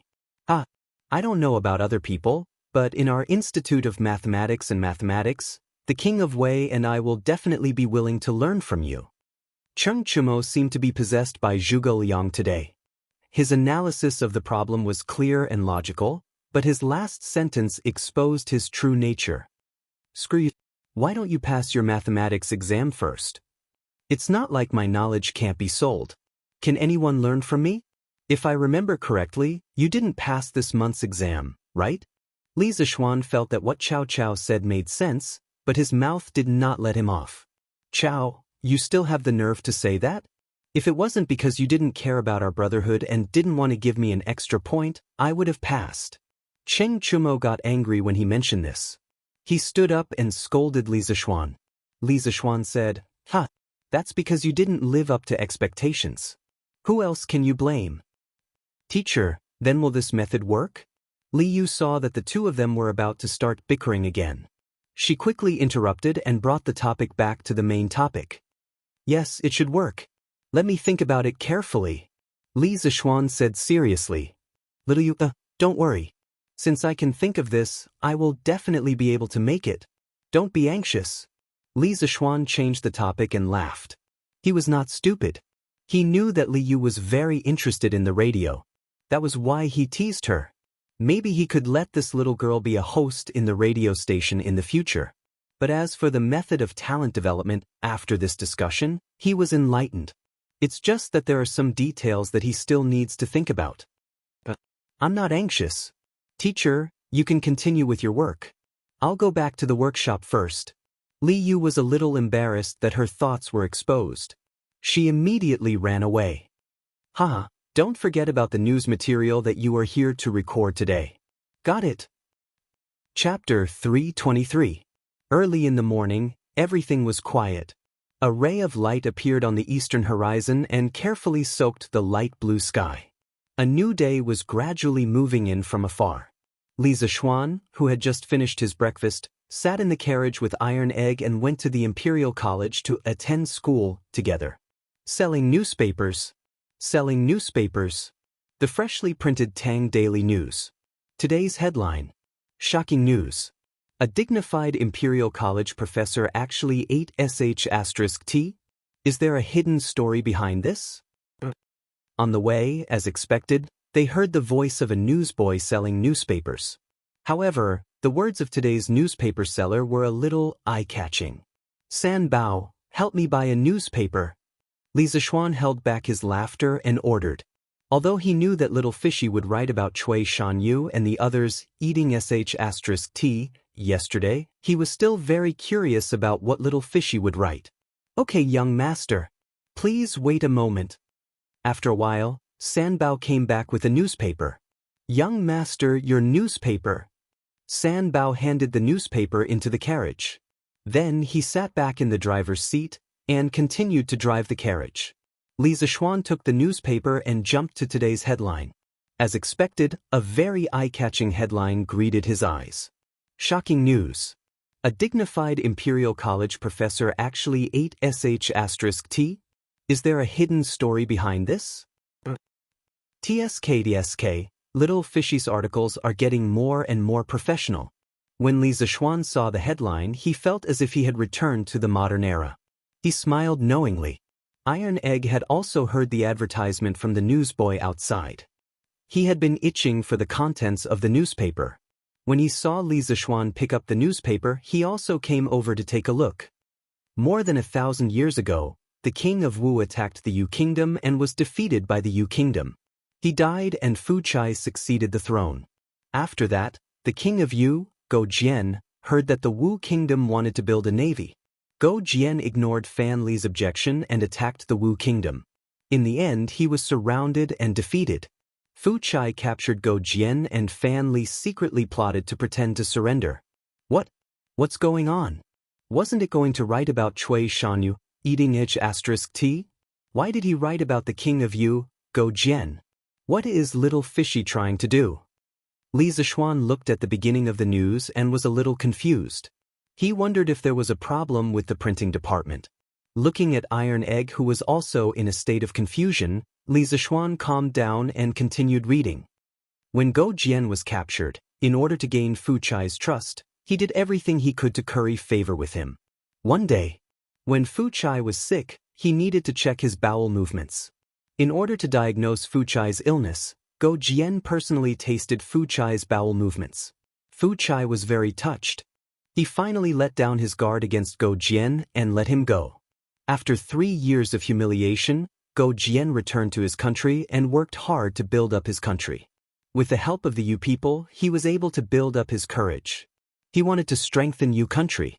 Once, when Fu Chai went to attend a meeting in another country, he asked the Prince of Yu to lead troops to support him. Go Chan saw that the time had come. Kill the crown prince, capture Fu Chai, and destroy the state of Wu. In ancient times, the king of Yu, Go Jian, personally tasted sh*T. Today, the Imperial College's Professor Cui Shanyu and the others are eating sh*T before the meeting. What is the secret behind this? Let's listen to our reporter, Little Fishy, in detail. Li Zishuan laughed when he saw this.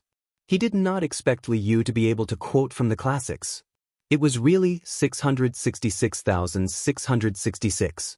This way, the news section also had a hint of culture.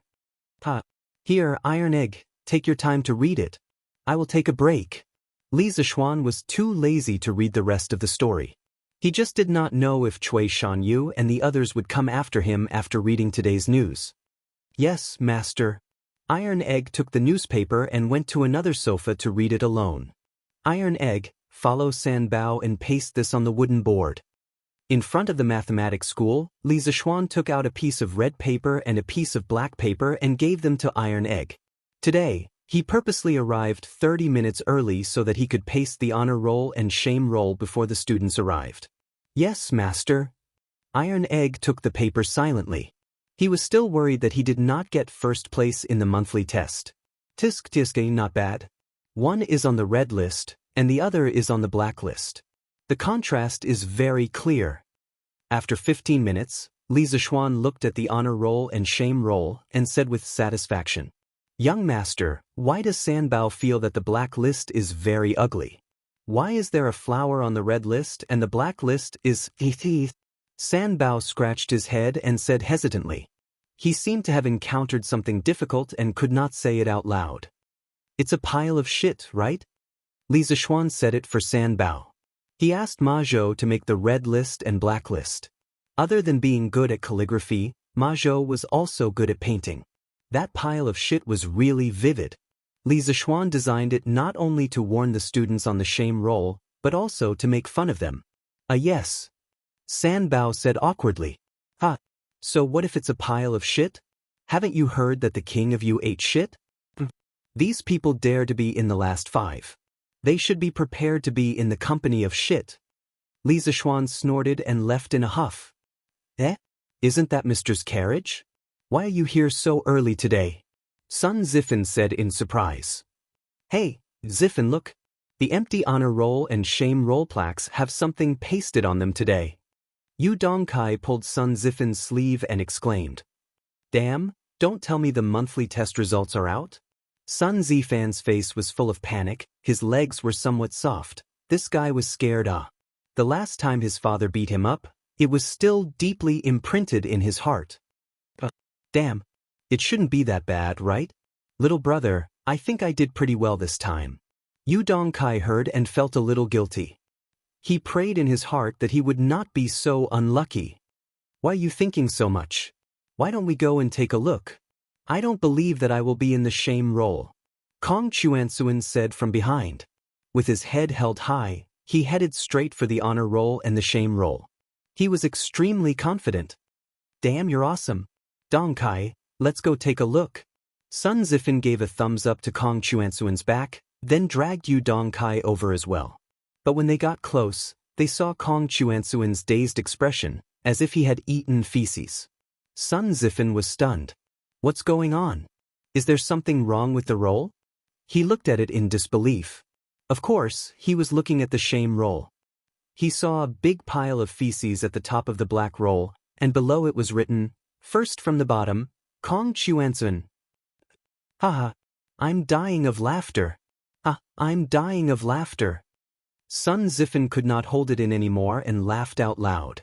Not only did Kong Chuansuan's expression look as if he had eaten feces, but his name on the honor roll was Eating Feces. It was too damn funny.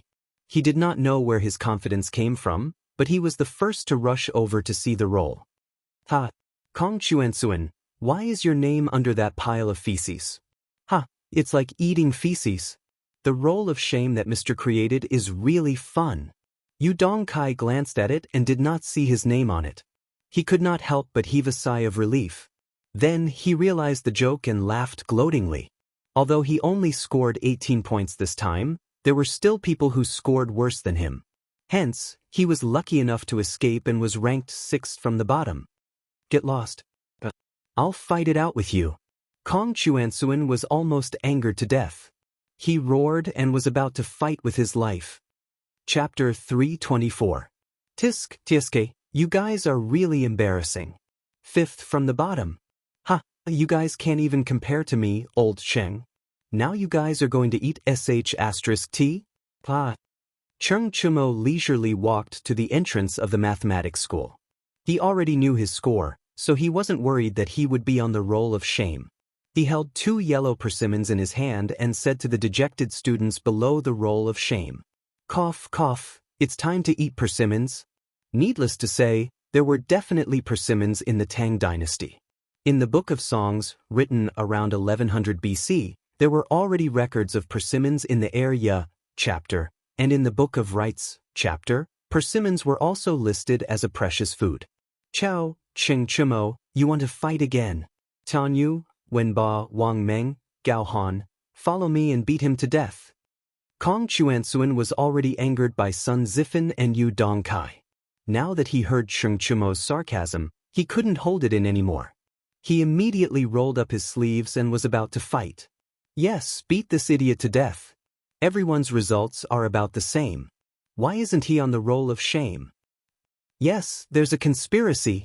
I strongly demand Cheng Chumo to be on the roll of shame too. Beat him up first. Then we'll look for the teacher. Cheng Chumo's mouth immediately stirred up a hornet's nest. In a blink of an eye, he was about to be beaten up. Damn. Song Tonyu, you dare to doubt the teacher's fairness? Let me tell you, the reason why I scored higher than you guys is because I'm smarter than you guys. If you guys are like this, you guys will still be on the roll of shame next month. As the saying goes, a wise man knows better than to fight when the odds are against him. Although Cheng Chumo knew Kung Fu, he couldn't possibly use Kung Fu to fool around with his classmates, right? Thus, this guy ran away, and he even ran while shooting his mouth off. Ciao, Cheng Chumo. Don't run if you have the guts. You're too despicable. Don't let me catch you. Who told you to run? I'll beat you to death. Ouch. F***ck. Don't F***king cross the line. Cheng Chumo was unfortunately shot. He tried to put on a brave front. But this time, Meng Wenhao is number 1 again. This is too shocking. Xing Ziren looked up at the honor roll and exclaimed. Could Meng Wenhao be considered to have been well prepared? He actually got first place twice in a row. Qin Huayu sighed. His results were very stable and had always been in the upper middle class. He could not compare with the people in front of him. After all, he had studied Orthodox Confucianism before. It was already very good that he could maintain his results in the upper middle class after suddenly transferring to the School of Mathematics. But why is Meng Wenhao's score 103 points? The full score for this exam is only 100 points. Don't you find it strange? Ku Shiqing said with a frown. Yes, it's really strange. Could it be that Sir has made a mistake? Xianxia also reacted and echoed. When Sir first came, he gave us a question in the first class. He said that whoever did the best would get extra points for the monthly exam. Didn't Meng Wenhao get first place at that time? Maybe it's because of this. Li Tai said after thinking for a while. Li Tai guessed correctly. When Li Zishuan gave the report card to Ma Zhou yesterday, he suddenly remembered that he had promised to give Meng Wenhao extra points for the monthly exam. After so long, he almost forgot. So he changed Meng Wenhao's score from 101 points to 103 points. That's not right. If I remember correctly, that only adds 2 points. Even if Meng Wenhao didn't lose any points in the monthly exam, it's impossible for him to get 103 points. Hey, isn't that Meng Wenhao? Why don't we just ask him? Meng Wenhao had just arrived when he was pulled over by Ku Shiqing and the others. He greeted his classmates one by one and asked them what they wanted. Wenhao, why is your monthly exam score 103 points? Even if you add the extra points for the extracurricular question in the first class, it can't reach 103 points. Xianxia was more straightforward, so he didn't beat around the bush and said directly. Meng Wenhao heard and looked up at the honor roll. Even though he already knew that he was first place this time, when he saw the first name under the big red flower with his own eyes, he couldn't help but feel excited. So it's about this. It's like this. Sir felt that I answered the last question of the monthly exam better this time, so he gave me another point. Meng Wenhao said with some embarrassment. That's amazing. How is that possible? Right, Wenhao, how did you know all this? Xianxia asked. The others also looked over curiously. They didn't question Li Zishuan's fairness. After being together for so long, they understood and admired Li Zishuan's knowledge and character. To be honest, after the exam, I felt a little uneasy. The day before yesterday, I went to Sir's house to check on my results. That's why Sir told me all this. Meng Wenhao scratched his head and answered. I see. No matter what, congratulations, Wenhao. The rewards for this monthly exam are very generous. Eat as much as you want at the Drunken Immortal restaurant. I'm so envious. Ku Shiqing smiled and cupped his hands. That's right, congratulations to Wenhao. Right, Wenhao, is your family still short of people? Why don't I be your older brother or something? I can also go to the Drunken Immortal restaurant with you for a meal. Xianxia didn't know that Meng Wenhao's monthly exam reward had been redeemed in advance. Xian is right. I can also be Wenhao's older brother. Ku Shiqing agreed. I'm sorry about that. I already ate at the Drunken Immortal restaurant with my family the day before yesterday. Meng Wenhao said awkwardly. So fast? Well, because my father is going to go out to sea with the Imperial Army, I wanted to invite him to the Drunken Immortal restaurant for a meal before he goes out to sea. Fortunately, Sir is reasonable and agreed to my unreasonable request. After Meng Wenhao finished, he couldn't help but look to the south. He sighed in his heart. Sigh, I don't know how my father is now. Did he run into any trouble? Is he safe? Wenhao. Don't worry. Your father will be fine for sure. Commander Prince Hejian is very experienced in naval battles. This time, the fleet has the compass and detailed sea chart provided by Sir, so the safety of the fleet is guaranteed. The possibility of an accident is very low. Li Tai knew what Meng Wenhao was worried about. He patted Meng Wenhao's shoulder and comforted him. No one would have thought that the Prince of Wei also knew how to comfort others. Qingke is right. Wenhao, you don't have to worry. Uncle will definitely be fine. Yes. Wenhao, you should trust Sir's compass. The fleet going south this time will be fine. Yes, Wenhao, you have to think positively. Qin Huayu, Ku Shiqing, and Xianxia were not people who lacked EQ, so they all comforted him. Thank you, thank you. Meng Wenhao felt much better in his heart. He sincerely thanked him. Clang, clang, clang. Okay, class is starting. Let's go. At this moment, the gongs and drums sounded, and the students started running to the classroom. Chapter 325. Well, all of you have received the test papers for this month's exam. You should know how you did, so I won't read them out one by one. I hope that everyone can learn from the students on the honor roll and keep a distance from the students on the shame roll. This month, the cleaning of the mathematics school will be handed over to Kong Chuansuan, Song Tianyu, Duan Wenba, Guang Gaohan, and Wang Meng. Every day after school, you must stay behind to clean the school carefully. If I find out that you are half-hearted, then you will continue to clean the next month. Do you hear me? Mathematics School. Li Zishuan stood on the podium and announced the results of this month's exam. To be honest, he was very satisfied with the current mathematics school. To be honest, any student in the mathematics school was qualified to be a bookkeeper. After all, Li Zishuan taught them the modern counting and calculation methods, which were much more advanced than the current era's counting and calculation methods. Understood. Hearing the second half of Li Zishuan's sentence, Kong Chuansuan, Song Tianyu, Wang Meng, and the rest of the students on the roll of shame weakly responded. Then, their faces flushed red, and they wished they could crawl into a hole in the ground and hide in it. They swore in their hearts that they would study hard every night for the rest of the month. They absolutely could not be on the roll of shame again. This month's exam's first place, Meng Wenhao, was rewarded with a free meal at the Drunken Immortal restaurant. Due to special reasons, this reward was honored the day before yesterday. Everyone knows that I'm rich. If you want to eat until I'm poor, then work hard to get first place. Li Zishuan said half-jokingly. Ha! The students let out a burst of good-natured laughter. They also knew that it was impossible to eat until Li Zishuan's family became poor. Okay, then let's start the class. Today, we will talk about this month's exam papers.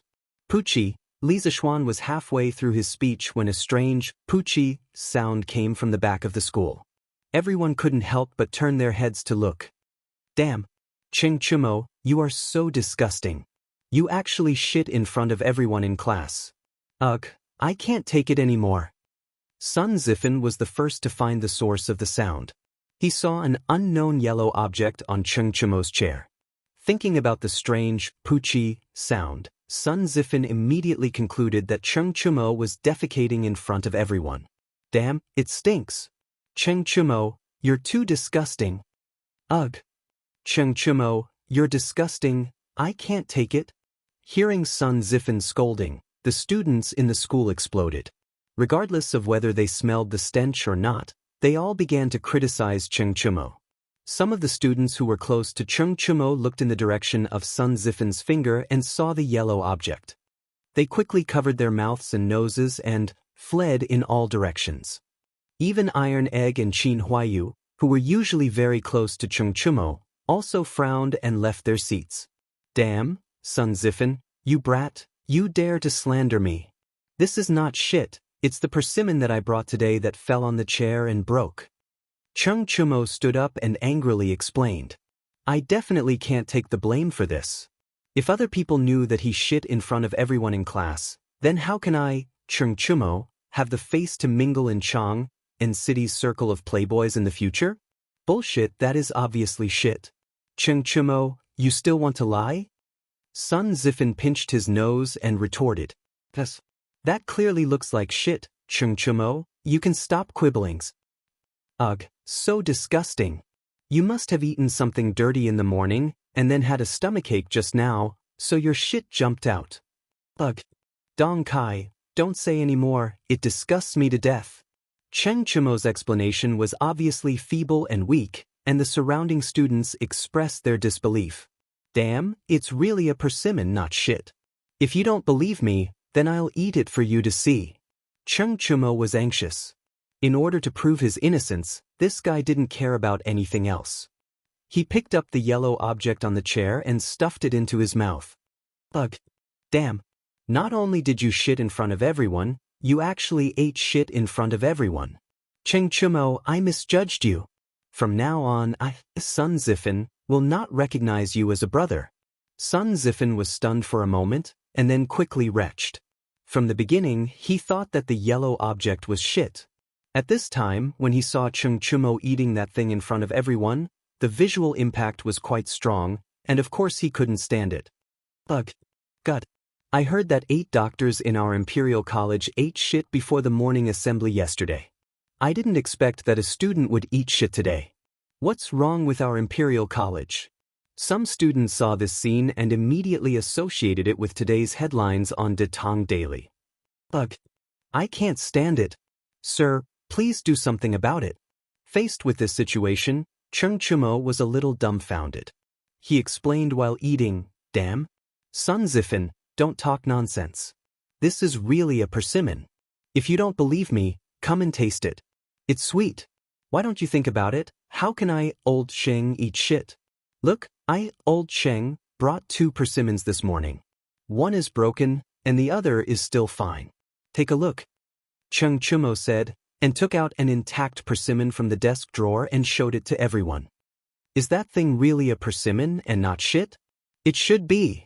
Lu Guogong's family is not poor to the point that Cheng Chumo eats shit, right? Cheng Chumo's efforts were not in vain, and there were still many people who believed his words. Ahem, Chumo, I just picked up a persimmon in front of the school. It should be you who dropped it, right? Li Zishuan smiled and took out a yellow persimmon from his clothes and said somewhat mischievously, "Silence." The classroom suddenly fell into a strange silence. Cheng Chumo was stunned. Since the persimmon in Li Zishuan's hand was dropped by him, then what was the yellow object on the bench? Damn. Cheng Chumo, I almost believed you. So you were really eating shit. I remember now. This morning, I saw the youngest son of Assistant Instructor Mu of the 4-Gate School come to our school. Chumo, the shit on your bench, could it be that child's poop? Wang Meng tactfully added. Li Zishuan looked at him with a smile that wasn't a smile. He thought to himself, this child is really wicked. Damn, Wang Meng, why didn't you say so earlier? Get out of the way. Damn it, I can't take it anymore. Cheng Chumo was immediately dumbfounded. He roared in grief and indignation, then staggered a few steps and ran out to vomit. Ha! I didn't expect Cheng Chumo to be so gullible. Wang Meng saw this and laughed loudly. Damn, Wang Meng, you're awesome. So you were lying. Ha! I thought it was true. Ha ha. The rest of the students heard the conversation between the two and reacted. They laughed and observed a moment of silence for Cheng Chumo, who was vomiting outside. Li Zishuan shook his head. The persimmon he took out was, of course, not from Cheng Chumo, but from home in the morning. He just wanted to tease Cheng Chumo. Chapter 326. Half an hour later, the farce in the School of Mathematics was finally over. Li Zishuan also started his class, but Cheng Chumo's eyes seemed a little unfriendly. Wasn't that obvious? After being pranked by him, it would be strange if Cheng Chumo was friendly. If it weren't for the fact that they were in the wrong place, perhaps Cheng Chumo would have already rushed over to fight him. After such a delay, there was only half an hour left for the first class. However, Li Zishuan still managed to finish the monthly exam in this short time. This was mainly because the questions this time were really simple. Although there were many pitfalls in the questions, after Li Zishuan wrote down the correct answers, many people immediately realized that they had fallen into a pitfall. For the last question, we can analyze how much money Mr. Wang lost in the end based on the most basic relationship between gains and losses. First, let's analyze Boss Wang and his neighbor. Boss Wang first gave the neighbor a fake golden bean in exchange for 1,000 copper coins. The value of the fake golden bean was 0, so Boss Wang now earned 1,000 copper coins from the neighbor. Later, the neighbors found out that the golden beans were fake, so Boss Wang compensated the neighbors with a real golden bean. Now, Boss Wang paid 1,000 coins, plus the 1,000 coins he earned previously, so Boss Wang didn't lose any money from the neighbors. So, the only thing left is the money he lost from the young people? So, there are 2 answers to the last question. One is 970 coins, and the other is 1,000 coins. Among all of you, only Meng Wenhao wrote down both correct answers, so I give him an extra point. Clang, clang, clang. Li Zishuan had just finished the last question when the drum and gong sounded. Okay, class dismissed. Li Zishuan didn't have the habit of dragging the class. After accurately throwing the chalk into the chalk box, he clapped his hands and directly walked out. Even though he had left, Many students from other academies had come to watch the show out of admiration. The School of Mathematics was located in the southernmost part of the Imperial College. It was also the closest to the gate of the Imperial College. Today, the honor roll and the shame roll in front of the School of Mathematics were particularly eye-catching. Most of the students who came to school in the morning saw it when they entered the Imperial College, but because they were in a hurry to go to class, they didn't come to take a closer look. Now that class was over, a bunch of people came to watch the fun. Honor roll? Awesome. I heard that the School of Mathematics would have an honor roll, but I didn't expect them to really do it. It would be great if my name could be on it. Come on, if you go to the School of Mathematics with your grades, you'll definitely be on the shame roll. Bullsh *T. Prince Wei is on the roll. That's awesome. Yeah. I've always heard that Your Highness Duke of Wei is extremely intelligent.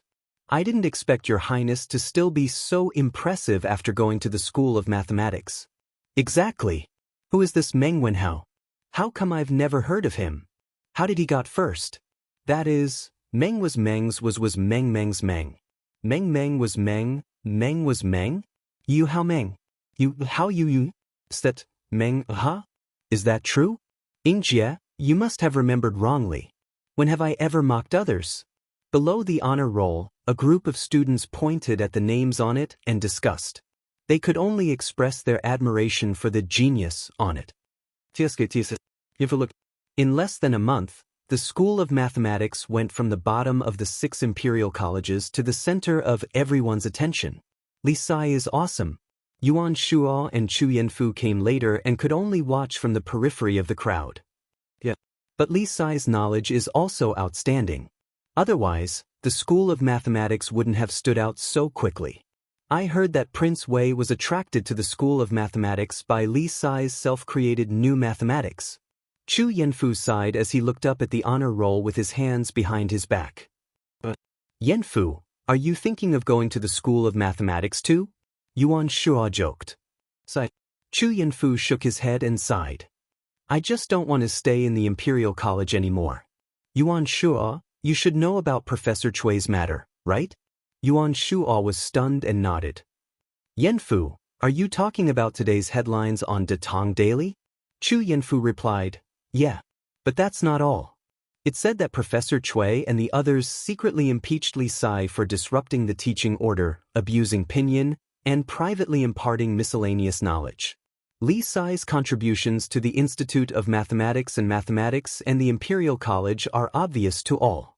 Yet, Academician Chui and the others have secretly impeached him for their own interests. They are indeed unethical. Moreover, after the Tang Dynasty Daily is published today, Academician Chui and the others will definitely have a bad reputation. I don't want to associate with them. Yuan Shuo's expression turned serious. Yanfu's analysis makes sense. What should we do? Well, I have to go back and ask my father before making a decision. Imperial Physician Department. Madame Chui brought food to Professor Chui. Then, she carefully helped her husband up and brought the food over. Old master, come and eat. Yes, thank you, madam. Chui Shanyo's heart warmed. He took the bowl and chopsticks with a smile and began to eat breakfast. His breakfast was also very simple. It was porridge, steamed buns, and a dish of oxalis, a variant of mustard, which was first introduced into China from mud. Chui Shanyu took his time to enjoy the not-so-sumptuous breakfast. Madame Chui, who was watching from the side, was somewhat hesitant to speak. Old master, oh, what's wrong? Madam, if you have something to say, just say it. Chui Shanyu frowned and asked. Madame Chui hesitated for a moment and said, Old master, this morning in front of our house, there were many. Chui Shanyu's face darkened. A lot of feces? Yes. Madame Chui nodded. Bang. Chui Shanyu fiercely threw the bowl of rice on the table beside the bed and said fiercely, outrageous, these people are simply too much. In a while, you go to Wu Ho government and report to the officials. The next time these people come to cause trouble, I guarantee that they won't be able to return. Yes, old master. On the way here, I also heard a discussion about you, old master. Chui Shanyu suddenly had an ominous premonition. He hurriedly said, What discussion? Say it quickly. Old master, you should see it yourself. This is what I bought on the way here. Look at today's headlines. Madame Cui took out a newspaper from her bosom and handed it to Cui Shanyu awkwardly. Cui Shanyu's eyebrows jumped. He took the newspaper with a guilty conscience. He was very familiar with the distribution of the various sections of Datong Daily, so he skipped the front and went directly to the news section. He saw a very eye-catching headline. Shocking news, a dignified Imperial College doctor actually ate shit? Was there a hidden story behind this? Pooh. How dare you bully me? Just as he finished reading the headline, Cui Shanyu felt a burst of anger attack his heart. His qi and blood surged. Adding to the fact that he had not recovered from his illness, it was equivalent to adding frost to snow. His body immediately could not bear it, and he spat out a mouthful of old blood. Old master, are you all right? Someone come quickly. Chapter 327. Li Zishuan naturally did not know that Dr. Cui had vomited blood again. However, even if he knew, he would not have any sympathy. Now, he had encountered a new problem. He had already taught half of the first book he had written. He estimated that in another month, the student's mathematical ability would be able to advance from first semester of first grade to second semester of first grade.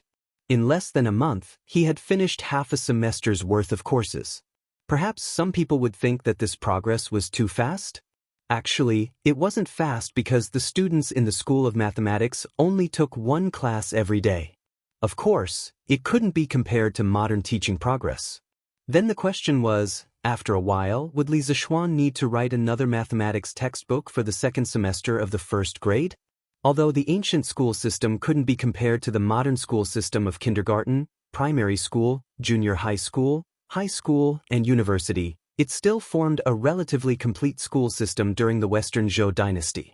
According to the Book of Rites, Xueji, entering the school on a yearly basis and taking the examination at the middle of the year. 1 year to discern the deviations from the scriptures, 3 years to see the dedication to the work of music, 5 years to see the study of one's own teacher, 7 years to see the study of one's own friends, 9 years to see the understanding of one's own kind, standing strong and not opposing. This is called the Great Achievement. In other words, they would be admitted once every year and tested once every other year. 1 year of observation was to distinguish one's ambition, 3 years of observation was to see if one was attentive and close to classmates, 5 years of observation was to see if one was knowledgeable and close to teachers, and 7 years of observation was to see if one had independent opinions and the ability to choose friends. If all of these were achieved, it would be a small achievement, which meant that one had grasped the basic knowledge and skills. If one could comprehend by analogy and be strong and independent without violating the teachings of the teacher by 9 years, it would be a great achievement, which meant that one's studies had reached a mature level. During the Tang dynasty, the Imperial College began to clearly define the age of the students and the length of their studies. For example, the School of Law accepted students between the ages of 18 and 25, and the length of their studies was 6 years. The exams were divided into 3 categories: the weekly exam, the annual exam, and the graduation exam. The weekly exam was based on the courses learned within 10 days, and those who failed would be punished. The annual exam was based on the courses learned within a year, and those who failed would be retained. If one passed the graduation exam, one would be qualified to take the imperial examination, and those who failed would be expelled. Li Zishuan's School of Mathematics used to have a similar system to the School of Law, but ever since he came, the system of the School of Mathematics had been changed beyond recognition. Li Zishuan dared to make such a change because although the ancient school system had been perfected since the Western Zhou dynasty, there were no clear and rigid rules regarding the teaching materials used by teachers except for some Confucian classics. This gave Li Zishuan a lot of autonomy in teaching. Alright, that's all for today's lesson. In the afternoon, you guys should review the content I taught and do the questions I left behind. No plagiarism. If there's still time, let's preview the next chapter, Scores. We'll learn this tomorrow. Li Zishuan estimated that the class was about to end, so he decided to end the class early. Anyway, he had already finished what he wanted to teach today, so there was no point in teaching anymore. Oh, class is over. As long as one was a student, there wasn't anyone who didn't like to end the class. Being able to end the class early made them even happier. The students began to pack their things and prepare to go home or to the directorate's canteen to eat. Li Zishuan clapped his hands and directly left. He usually didn't bring his teaching materials with him when he went to class. Everything he wanted to teach was stored in his head. There was no helping it. Having a good memory was just that awesome. Cough cough. Unfortunately, he met Kong Yingda when he left the classroom. Li Zishuan shrunk his neck. As a student, he liked to end the class early, but as a teacher, he was afraid that he would be caught by the principal if he ended the class early. Chancellor Kong, is there something you need? Li Zishuan originally wanted to talk nonsense with Kong Yingda and ask him if he had eaten, but after thinking about it, he felt that Kong Yingda would definitely slap him twice if he said that, so he hurriedly changed his words. Kong Yingda glanced at the noisy classroom behind Li Zishuan and wanted to say something but stopped. After a moment, he turned around and said, "Li Sai, follow me." After saying that, he took the lead and left. Li Zishuan was at a loss. He didn't know what Kong Yingda meant, so he muttered a few words and followed him. "Have a seat." After arriving at the principal's office, Kong Yingda sat down and nodded to Li Zishuan. Li Zishuan cupped his hands and didn't stand on ceremony. He sat opposite Kong Yingda and waited for Kong Yingda to continue speaking. "Li Sai, have you read today's newspaper?" After waiting for a while, Li Zishuan didn't take the initiative to ask, so Kong Yingda could only take the initiative to ask. "As expected, you're here to settle scores?" When Li Zishuan heard this, he roughly guessed the reason why Kong Yingda called him over today. He was very unhappy. When Cui Shanyu and the other professors jointly impeached him, Kong Yingda didn't stand out to help him. Now, he only retaliated a little and Kong Yingda immediately stood out to speak for Cui Shanyu and the others. This really made Li Zishuan bitterly disappointed. "I roughly read some, but I don't know which part Chancellor Kong is talking about." Li Zishuan pretended to be confused and said indifferently, "Did you instruct the Datang Daily's editorial department to write today's headlines?" Kong Yingda was a little angry. "So what if I did?" "So what if I didn't?" Li Zishuan narrowed his eyes and said casually. He was usually an easygoing and good young man, who respected the old and loved the young, but it didn't mean that he liked to be bullied. He had gradually lost his patience with Kong Yingda's obviously biased behavior. Bang! What kind of attitude is this? Kong Yingda slammed the table and suddenly stood up. He pointed at Li Zishuan and said angrily. Li Zishuan was not afraid at all. He looked at Kong Yingda without blinking. After a while, Kong Yingda took a few deep breaths and said with a slightly gentler tone, "I know that you are a little angry about what happened in the imperial court yesterday. Cui Shanyu has been dissatisfied with you for a long time and has complained about you to me many times. However, I naturally have a balance in my heart. I know that he was only blinded by greed, so I reprimanded him. I also didn't expect that he would work with the other 7 professors of the Imperial College to directly impeach you behind my back. I am also very angry about his behavior. However, no matter what, Cui Shanyu and the others are still professors of the Imperial College. By writing this in the newspaper, not only will you ruin their reputation, you will also smear the reputation of the Imperial College. Do you know?" "Chancellor, your words are wrong." Li Zishuan refuted in a low voice. "Chancellor, maybe you didn't read today's headlines carefully. The news compared Professor Cui and the others to Go Jian, the king of you. How can you say that I am smearing the reputation of the Imperial College?" Although Kong Yingda's words were reasonable, Li Zishuan was not willing to be wronged by other people's reasons. He would still fight back when it was necessary.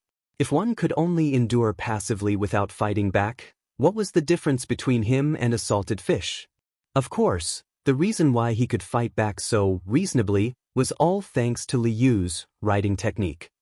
At this moment, Li Zishuan gave Li Yu 32 likes in his heart and labeled her as a good teammate of the Tang dynasty. Chapter 328. You are simply twisting words and forcing logic.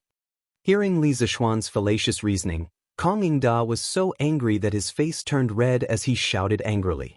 Li Zishuan shook his head and didn't deny it. Anyway, he was very dissatisfied with old Kong today and couldn't be bothered to say more. Think about it carefully. No matter what, Cui Shanyu and the others are also professors of the Imperial College. I won't agree to you using the newspaper to ruin their reputation, and His Majesty won't forgive you.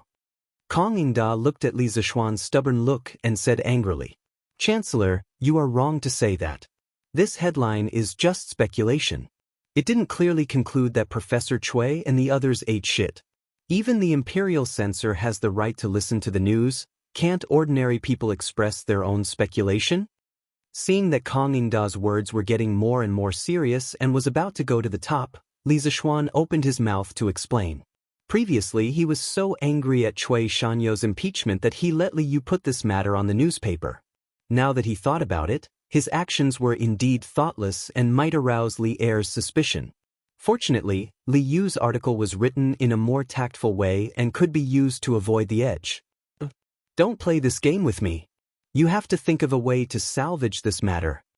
Kong Ingda had been in the field of education for most of his life, so how could he be fooled by this little word game? He glared at Li Zishuan and said angrily, Since things have come to this, what can I do? At most, Datong Daily won't record this matter in the future. Besides, Cui Shanyu and the others are all professors of the Imperial College. Did they consider the friendship of everyone working together at that time? Did they think that this would smear the reputation of the Imperial College? Li Zishuan said angrily, This matter is indeed their fault. This old man will criticize them later. Criticize? Li Zishuan sneered and raised his head. If it weren't for Cui Shanyo's accident this time, there would have been another battle of words in the Imperial Court yesterday. I wanted to fight all 8 of them alone. If I were to unfortunately lose, I would definitely lose all standing and reputation. I wonder what Chancellor Kong would say at that time? Could it be that it was also some superficial criticism? Since you can't be impartial, what's the point of saying more? This, Kong Ingda was rendered speechless. Chancellor Kong, when I first came to the Imperial College to teach, I only wanted to spread my master's new mathematics. I only wanted to leave a spark of my master's wisdom in the mortal world. I don't want to fight for fame and fortune with anyone. If Cui Shanyu and the others want the position of Minister of Works in the Imperial College, they can take it. Right now, I only want to teach the 44 students in my school of mathematics. You can do whatever you want as long as you don't provoke me. After Li Zishuan finished speaking, he flicked his sleeves and left, leaving behind a sentence in the air. Regardless of the wind and waves, it is better than taking a leisurely stroll. I smile as I watch the clouds move. Kong Ingda wanted to reach out his hand to stop him but was stunned by the last sentence. After a moment, he came back to his senses. Li Zishuan had already walked far away. Kong Ingda muttered to himself, I'm old. I was actually rendered speechless by a junior. Looks like this kid is bitterly disappointed. Could it be that I was wrong? Li Zishuan was indeed bitterly disappointed. He rarely lost his temper. This time, he had fallen out in front of Kong Ingda. He had the intention of shedding all pretense of cordiality. He wanted to use Kong Ingda's mouth to tell those people, I don't care if you fight for your power, but don't mess with me. If you provoke me, don't blame me for being ruthless. Looking at the time, it was almost past mealtime. Li Zishuan secretly cursed his bad luck and returned to the School of Mathematics. He sat on his own horse carriage and went home for dinner. Just as he walked out of the Imperial College, the horse carriage was stopped by someone. Are you Li Sai in the carriage? A respectful voice came. Li Zishuan was sure that he had never heard this voice before. He couldn't help but lift the curtain curiously. He looked at the middle-aged man in dark red and asked, It's me. What can I do for you? No, Li Sai, please don't make me feel unworthy. I am the steward of the Commandery Prince's manor. The Commandery Prince's consort sent me to invite Li Sai to the Prince's manor for a banquet. She said that she had something important to discuss. She hoped that Li Sai would do her the honor and come to the Prince's manor for a chat. The middle-aged man's attitude was extremely humble. He was not as arrogant and despotic as those villainous servants of wealthy families that often appeared in novels. Li Zishuan's heart skipped a beat, and he understood the gist of it. Before Li Xiaogong left, he had entrusted his youngest son to Li Zishuan. The purpose of this banquet was probably for Li Zishuan to bring in a child and accept a disciple. Okay, wait a moment. I'll go with you. Li Zishuan nodded. He turned to look at Iron Egg in the carriage and said, Iron Egg, take the carriage back first. I'll go to the prince's manor. Okay, master. Your Majesty, please try this steamed base. This is something this concubine recently learned how to cook. Imperial Harem, Concubine Yang's bedroom. A beautiful woman dressed in light yellow clothes gracefully picked up food for Li Er. The woman's black hair was like lacquer, her skin was like jade, and her beautiful eyes were full of hope. Every frown and smile of hers revealed an indescribable charm, and every movement of hers made people feel a noble aura that came from her bones. This woman was Concubine Yang, a true descendant of the heavens. Concubine Yang was originally the princess of the Sui dynasty. During the Sui dynasty, the Yang clan was a noble family. They boasted that they originated from the Yang clan of Hongnong. They were one of the Yang clan's prefectures and originated from the Western Han Prime Minister Yang Cheng. Yang Kai's grandson, Yang Zhen, was an official during the Eastern Han Emperor Guangwu's time. He was given the title of Confucius of Guanxi.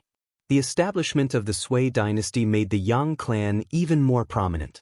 Other than the Sui dynasty's imperial family, the Duke of Yu, Yang Su, was also a famous figure in the Yang clan. Concubine Yang's grandfather was the founding emperor of the Sui dynasty, Yang Jian.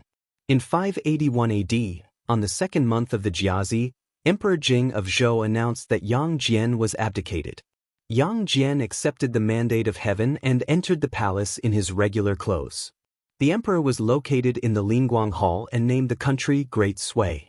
He changed the name of the country to founding emperor and announced a general amnesty. My dear concubine, you have good culinary skills. Those imperial chefs of mine can't even compare to you. As the saying goes, a feast for the eyes. The food made by a beauty was naturally better than those made by men. As the emperor, Li Er knew how to enjoy himself. Your Majesty is too kind. How can I compare to the imperial chefs? Hearing Li Er's praise, concubine Yang pursed her lips and smiled. As a princess of the previous dynasty, her position in the palace had always been very sensitive. She knew that she couldn't compete with Empress Zhangsun, so she didn't compete. She just stayed in her own place every day, assisting her husband and teaching her children. No, it should be teaching her children. If Li Er came to her place, she would naturally welcome him. If he didn't, she wouldn't force him either. She was the truest portrayal of concubine Yang. Chapter 329. Oh my dear, where is Ku? Li Er was eating the steamed base made by Yang Fei. He looked around and suddenly asked. As the eldest son of Yang Fei, Li Ku was born noble and inherited the blood of two dynasties. In terms of the nobility of blood, no one in the entire Tang Empire could compare to him. He could be said to be the noblest prince in the Tang Empire. On the other hand, Li Ku was good at both civil and martial arts. His decisiveness was very similar to Li Er's, so Li Er was especially fond of him. After not seeing Li Ku for half a day, Li Er started to talk about him. Your Majesty, Ki is probably practicing martial arts with General Dugu in Bea right now. Speaking of her son, Yang Fei's face showed a touch of kindness. That was the unique gentleness of a mother. Bea was the north of the imperial city. After Li Yuan became the emperor, he selected 30,000 imperial guards from the Taiyuan uprising army to be stationed in the north of the imperial city. They were responsible for the defense of the imperial palace. They were called the Yuan Song Imperial Guards, also known as Bea. As expected of my son. You are really eager to learn. Li Er nodded in appreciation. He glanced at a stack of newspapers on the table not far away and asked curiously, My dear, do you read the newspapers on a daily basis? Occasionally. Yang Fei answered casually. In fact, she didn't read it occasionally but often. She was usually bored in the harem and the newspapers provided her with a very good way to pass the time. She basically read every issue of the newspaper from beginning to end. However, she couldn't say that because if she said that, it would seem like she was complaining that Li Er didn't come to see her often. In the imperial palace where people's hearts were complicated, Yang Fei had learned to be careful with her words and actions and how to protect herself. Bring today's newspaper for me to see. Li Er didn't have the energy to think about a woman's complicated thoughts. He remembered that he didn't have time to read today's newspaper, so he said, "Yes, Your Majesty." Yang Fei got up and walked over with light steps. She brought today's Datang Daily and handed it to Li Er. Li Er took the newspaper and put it beside his rice bowl. He began to eat and read the newspaper. Of course, Li Er didn't have time to read the articles at the front of the newspaper. He directly read the headlines, but after reading the news, Li Er frowned deeply. "What's wrong, Your Majesty?" At this moment, Yang Fei had finished eating. She was wiping her red lips with a handkerchief. Seeing Li Er's expression, she couldn't help but be puzzled. "Have you seen today's headlines?" Li Er asked. Xianxia saw it. "Does Your Majesty think that this news is inappropriate?" "It's more than inappropriate. It's totally inappropriate." Li Er slapped the table and stopped eating. He stood up with his hands behind his back and said, "Previously, when Li Zishuan founded Datang Daily, I didn't think much of it. But from today's news, I'm afraid that this kid has been plotting for a long time. Today, he could use newspapers to smear and attack his ministers. Tomorrow, would he be able to use newspapers to form cliques? A small newspaper could be used as a weapon in a fight between factions. This kid was really good at scheming. If we don't knock him down a few times, wouldn't he ascend to the heavens?" "Your Majesty, I've heard that Li Sai is knowledgeable at such a young age and has a pure character. I don't think he would do something like that, would he?" Yang Fei hesitated for a moment and said, "I don't think he would either. But what needs to be knocked down must be knocked down. Otherwise, this kid will inevitably go astray one day with a sharp weapon in his hands." Li Er said coldly. He knew Li Zishuan's character very well. He guessed that Li Zishuan was purely retaliating against Cui Shanyu and the others. But even though he guessed it, he still didn't agree with Li Zishuan's way of doing things. The newspaper's ability to influence public opinion was a thorn in Li Er's heart. He felt very uncomfortable. Prince Hejian's manner. Li Sai is a busy man. It's not easy to invite him. As soon as Li Zishuan entered the manor, a young man with a noble aura walked towards him. Li Zishuan recognized him at a glance. It was Li Daozong. He had met him 2 days ago on Murky Island. "So Wang Yi is also here. Please forgive my rudeness. This one was delayed by some business at the Imperial College and came late. I hope Wang Yi will not take offense." Seeing Li Daozong, Li Zishuan was shocked. At this time, he didn't know what Jun Wang Fei was planning. No offense, no offense. Kid, come with Ben Wang to see Wang Sa. I've been waiting for you for a long time. Li Daozong roared with laughter. Actually, he had been invited by Jun Wang Fei today. Because Li Xiaogong was out at sea, there was no male host in the manor. Jun Wang Fei was just a woman and it was inconvenient to invite guests. Therefore, Li Daozong was invited. He could also be the witness for Li Huairan's apprenticeship. It was killing 2 birds with 1 stone. Wang Yi is right. Please go ahead. Let's go. Li Zishuan followed Li Daozong to the main hall of Hejian Jun Wang Fu. As expected, Jun Wang Fei was waiting inside. Beside her were 2 youths in their teens. Compared to her coquettish attire when Li Zishuan had seen her last time, she was dressed much more solemnly this time. Her eyebrows showed signs of tiredness. She looked to be about 26 or 27 years old. She did not wear any makeup and her skin was white and tender. However, the mature charm in her bones could not be concealed. I wonder where Li Xiaogong, that old pervert, found such a wife. Tsk. In history, Li Xiaogong died young. Is it related to this? Li Zishuan's mind was filled with all sorts of random thoughts. Li Sai has come? Please sit. Seeing Li Zishuan come in, Jun Wang Fei hurriedly stood and greeted him with a smile. Jun Wang Fei is too polite. This one has come late. Wang Fei, please forgive me. Li Zishuan jumped out of his chaotic thoughts and raised his hands in a bow. No matter, no matter. Cheng Huiren, come over and greet Sir Li. Jun Wangfei chuckled and then beckoned to the two youths beside her. This one Li Chongyi greets Sir. This one, Li Huiren, greets Sir.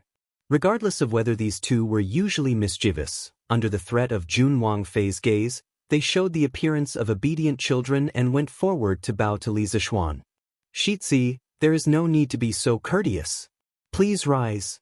Li Zishuan felt very good inside. Usually, he was the one who called himself a boy in front of others. Now, it was others' turn to call themselves a boy in front of him. While Li Chongyi might be about the same age as him, and Li Huiren was only 2 or 3 years younger than him, the etiquette of a teacher could not be ignored. Thank you, sir. The two youths stood and said. This Fei speculates that Li Sai has not had time to eat. He is probably starving. This Fei will order the dishes to be served now. We can talk about other matters after the meal. How about it? Jun Wangfei said with a smile. This boy is definitely hungry. Auntie Wang, just have the dishes be served. Li Daozong said with a smile. I will follow Wang Fei and Wang Ye's arrangements. Li Zishuan raised his hands and said with a smile. He was indeed a little hungry, but why did his words sound a little strange? Chapter 330. It was fortunate that my prince had Li Sai's help this time. When I found out that His Majesty was sending my prince out to sea, this consort was unable to eat or sleep in peace. Now that I have the compass and that detailed map, this consort feels a bit better. Li Sai is young, but not only is his family wealthy, he also holds a high position. This consort can't give you anything, so I can only offer you a toast to express my gratitude. Hejian Jun Wangfu. Halfway through the banquet, Jun Wangfei poured herself a cup and suddenly stood to raise her cup to Li Zishuan. At this moment, the seductive charm on her body disappeared without a trace. Instead, it was replaced by a heroic spirit that was bursting forth. You cannot. Jun Wangfei's words are too much for this one. Jun Wang Yi and I feel like old friends at first sight. This one is a junior and should do what I do. Strong wine is harmful to the body. This one has received Jun Wangfei's goodwill. This one should not drink this wine. Li Zishuan was shocked when he saw this because he had clearly seen that the wine in the cup was the strongest immortal drunken wine. This Jun Wangfei was really sincere. Mother, Sir Li is right. This wine is too strong. Let this child drink it for you. Li Chongyi said urgently from the side. Yes. Wang saw, this immortal drunken wine is too harmful to the body. Even I can't bear it. Why don't you drink the land of warmth? Li Daozong hurriedly said. Seeing everyone object, Jun Wangfei smiled and said, That's good. Since this is the case, then this Fei will use the land of warmth to toast Li Sai. When my Wang Yi returns safely, we will definitely host a banquet to express our thanks. This Fei will drink first as a sign of respect. Jun Wangfei raised her head. There was not a drop of wine left in the cup. She looked like a heroine among women. That boy also toasts to Jun Wangfei. Li Zishuan habitually poured himself a cup of land of warmth. Just as he was about to raise his head to drink, Li Daozong interrupted. Wait. What? You are also someone who practices martial arts. How can you use the land of warmth to get away? Change to the immortal drunken wine. Li Daozong snorted and said in discontent. Li Zishuan was slightly embarrassed. Just now, Li Fei, as a woman, had taken the initiative to drink the immortal drunken wine. A man had to drink the land of warmth. Thinking about it, it was slightly embarrassing. But fortunately, he was already prepared. Your Highness is right. I'll change the wine now. He took a jug of immortal drunken wine and filled it to the brim. He raised the cup to Jun Fei and said, to Fei. After saying that, he cleaned it up. Chongyi thanks Mr. on behalf of my father and mother. Li Chongyi raised his wine cup and returned the greeting. After saying that, he emptied the cup as well. Good. Then, this prince will also toast to Li Sai. After all, I heard from my elder brother that you made a lot of contributions on this trip to sea. Li Daozong stood up and said. It's this little one who would like to propose a toast to your highness. Li Zishuan was helpless. Were they trying to get him drunk by toasting him one after another? However, he had made some progress in the method of using energy to boil wine that he had been researching recently. This was where his confidence came from. After drinking 2 cups of immortal drunken wine, the strong alcohol caused Li Zishuan to feel that his heart, liver, spleen, stomach, and kidneys were all burning. He hurriedly circulated his physical energy and started to burn the alcohol in his body. Huairan, you should also toast to Mr. Li. Before your father Ji left, he specially entrusted you to Mr. Li. Zheng. Ji Fei smiled slightly and said, Li Huairan had been carefully examining Li Zishuan from the moment he came in. He was slightly dissatisfied and thought, this person was only 2 or 3 years older than him. Why did he have to listen to him in the future? At this time, hearing his mother say this, Li Huairan could only suppress his doubts and displeasure and toast to Li Zishuan. Huairan toasts to Mr. Li. Li Zishuan looked sardonically at this guy. Li Huairan was still young and did not know how to disguise himself. Li Zishuan had detected his small eyes long ago. No matter what, this was a Wang Fu, and he should leave some face for Li Huairan's Jun Wang Fei. But when he saw the cup of wine in front of him, his expression became slightly bitter. He usually did not drink, but today he had drunk such a large amount. So bitter. Today, I invited Li Sai to come in accordance with my Ji's wishes to entrust Huairan to Mr. Li. Come, take out the 6 rites. Zheng. Ji Fei saw that the time was right and stated the main goal of today's banquet. As expected, it was similar to what Li Zishuan had guessed when he came. She had come to take in a child and take in a disciple. Yes, Wang Fei. A servant girl at the side bowed in acknowledgement and then went to the inner room to take out the 6 rites that had been prepared beforehand. The so-called 6 rites of cultivation included celery, which symbolized diligence and diligence, lotus seeds, which symbolized painstaking education, red beans, which symbolized good luck, jujube, which symbolized high school early, longan, which symbolized perfection, and skinny strips of meat, which symbolized a disciple's sincerity. Moments later, the rites were brought over. Zheng. Ji Fei solemnly handed the rites to Li Zishuan as she pulled Li Huairan over and said, Huairan has been naughty since childhood. I hope that Mr. Li can teach him well in the future. Today, the king of Xianxia is also here and can be a witness. Huairan, quickly offer tea to Mr. Li. Yes, Mu Fei. Li Huairan took the cup of tea that the servant girl had prepared. He knelt on the ground facing Li Zishuan and offered the tea with both hands. Zheng. And Ji Fei had probably taught him this before Li Zishuan had come. Offer tea to Mr. Li. No matter if it was sincere or not, at least this gesture was enough. Li Zishuan felt very good inside, and some of the anger he had suffered at Kong Yingda's place had dissipated. Taking the tea, Li Zishuan symbolically took a sip. He put on the posture of a strict teacher and said sincerely, Huairan, since your father has you study with me, then you should know your master's situation. I currently have 44 disciples, and they are all studying at the Imperial College. In the future, you should be studying with them. Regardless of whether you are rich or poor, I will treat all of you equally.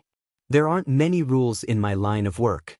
I only hope that you will conduct yourself with integrity, study hard, and live up to your conscience in the things you do. As a person, you have to live openly. You do not need to have a clear conscience, but at least have a clear conscience. Do you remember this? It had to be said that Li Zishuan was very good at pretending. At the side, Li Daozong and Zheng. Ji Fei saw this and nodded in praise. They felt that while he was young, he looked mature and had the potential to be a teacher. Especially that last sentence, as a person, you have to live openly. You do not need to have a clear conscience, but at least have a clear conscience. This caused the two, who had experienced many things, to look at Li Zishuan in a new light. Huairan will remember Mr.'s teachings. Li Huairan was moved and solemnly bowed to Li Zishuan. Quickly stand up.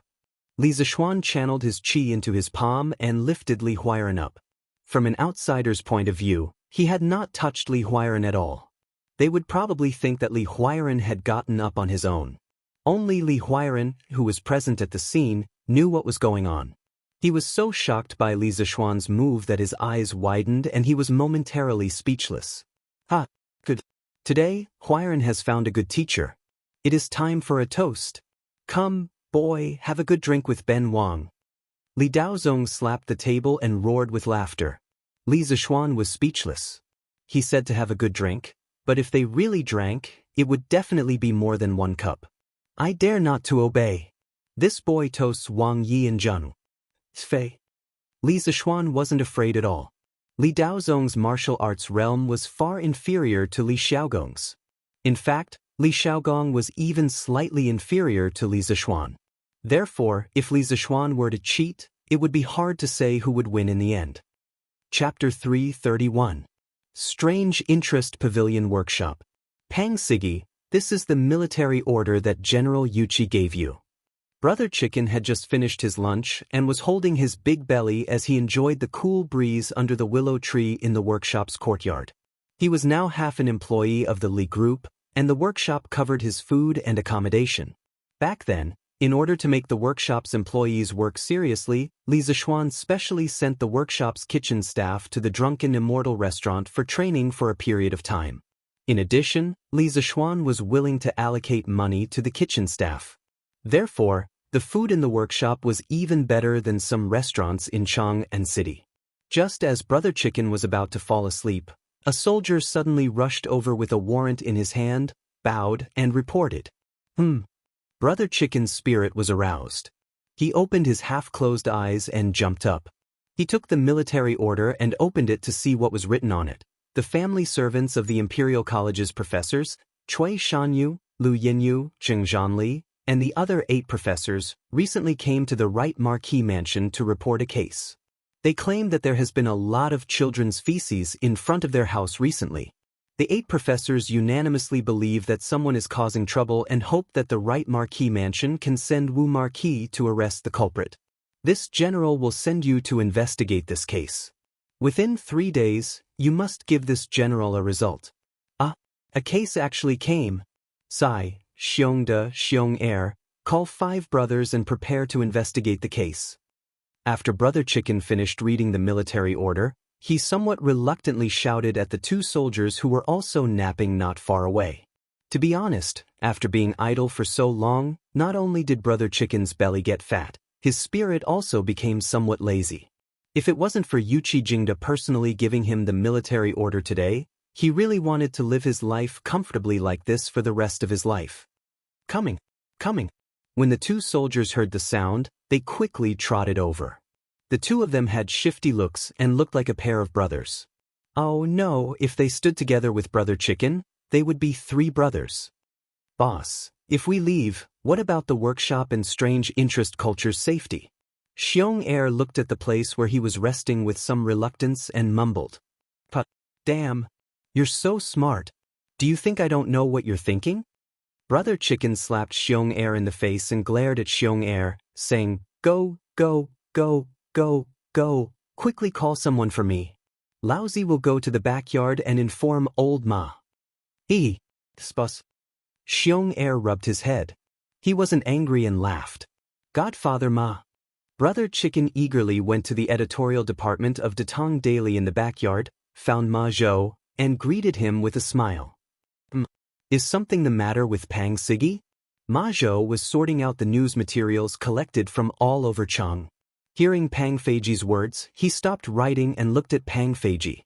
Of course, he chose to ignore the nickname given to him by Brother Chicken.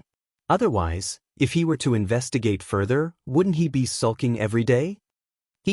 Old Ma. This Pang has just received General Yuqi's order to investigate a case in the next few days. But old Ma, you don't have to worry. This Pang will leave behind some brothers to guard the workshop and Strange Culture. Brother Chicken said with a big smile. Case. A light flashed in Ma Zhou's eyes as he asked subconsciously. But after a moment he realized his slip of the tongue and coughed dryly. Ahem, this Ma misspoke. If it's not convenient for Pang Sigi to tell, then just pretend that this Ma didn't say anything. Brother Chicken's face stiffened. According to the rules of the Right Marquis House, any case could not be told to outsiders. If caught, they would be charged with leaking military information. But Ma Zhou was an exception. During the time he was in the workshop, Ma Zhou gave him a lot of convenience. Moreover, this case, in Brother Chicken's eyes, should be a trivial case. Revealing a bit to Ma Zhou shouldn't be considered leaking secrets. Thinking of this, Brother Chicken quickly waved his hand and said, "Ha, convenient, convenient. It's also not a big case. There's no harm in telling old Ma." As he said this, Brother Chicken roughly told Ma Zhou about the military order that had just been sent by the messenger. Ma Zhou had just casually asked, but he didn't expect to hear about such a case. The usually calm and wise Ma Zhou immediately deduced a shocking truth in his heart when he linked it to the recent events in Chang'an City. His face darkened as he scanned the surroundings. Then he pulled Brother Chicken and whispered, "Pang Siggy, come with me. Let's talk in private." Oh, Brother Chicken was stunned and puzzled. After a moment, he saw that Ma Zhou had already walked far away. He quickly followed him. The Tong Daily Editorial Department, back office study. Ma Zhou and Pang Feiji sat down one after another. "Why did you ask me to come over?" Seeing that Ma Zhou walked over with a mysterious look and even locked the doors and windows after entering the room, Brother Chicken couldn't help but feel his chrysanthemum tightened. No, his heart tightened. He secretly thought to himself that he had never heard of Ma Zhou having homosexual fetishes. What did this mean? He had followed him? Or, after a fierce mental struggle, Brother Chicken finally mustered up the courage to ask. Ma Zhou didn't know how to read minds and didn't know Brother Chicken's dirty thoughts. If he knew, he would definitely spit blood on Brother Chicken's face. "Even if I wanted to find Uncle Rabbit, I wouldn't find someone like you. Pang Siggy, have you heard about the recent eating shit incident of the Imperial College's 8 professors?" Ma Zhou looked up and asked softly. "I've heard about it.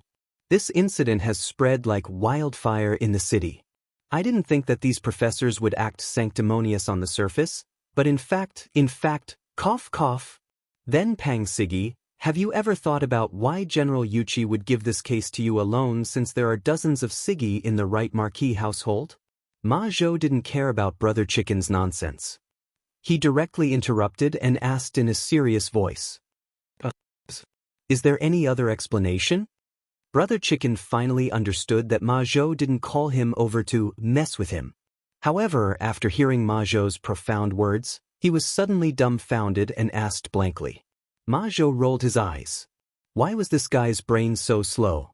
Of course there is an explanation. Pang Siggy, think about it. When the eating shit incident of Professor Chui and the others broke out, who did they have a conflict with? Also, why did they get caught up in the eating shit incident in just 2 short days? Ma Zhou had no choice but to guide him step by step. After being together for so long, Brother Chicken already knew that Ma Zhou was like a think tank in the Li group. Now that Ma Zhou said this, he definitely wasn't shooting at random.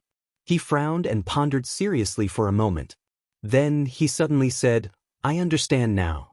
Is it Little Fishy who is playing tricks behind the scenes? Could it be that Professor Chui and Little Fishy had a conflict before? That shouldn't be. Why have I never heard of it before?" Ma Zhou had originally heard Brother Chicken say that he understood. In his heart, he was still thinking that this guy wasn't completely stupid.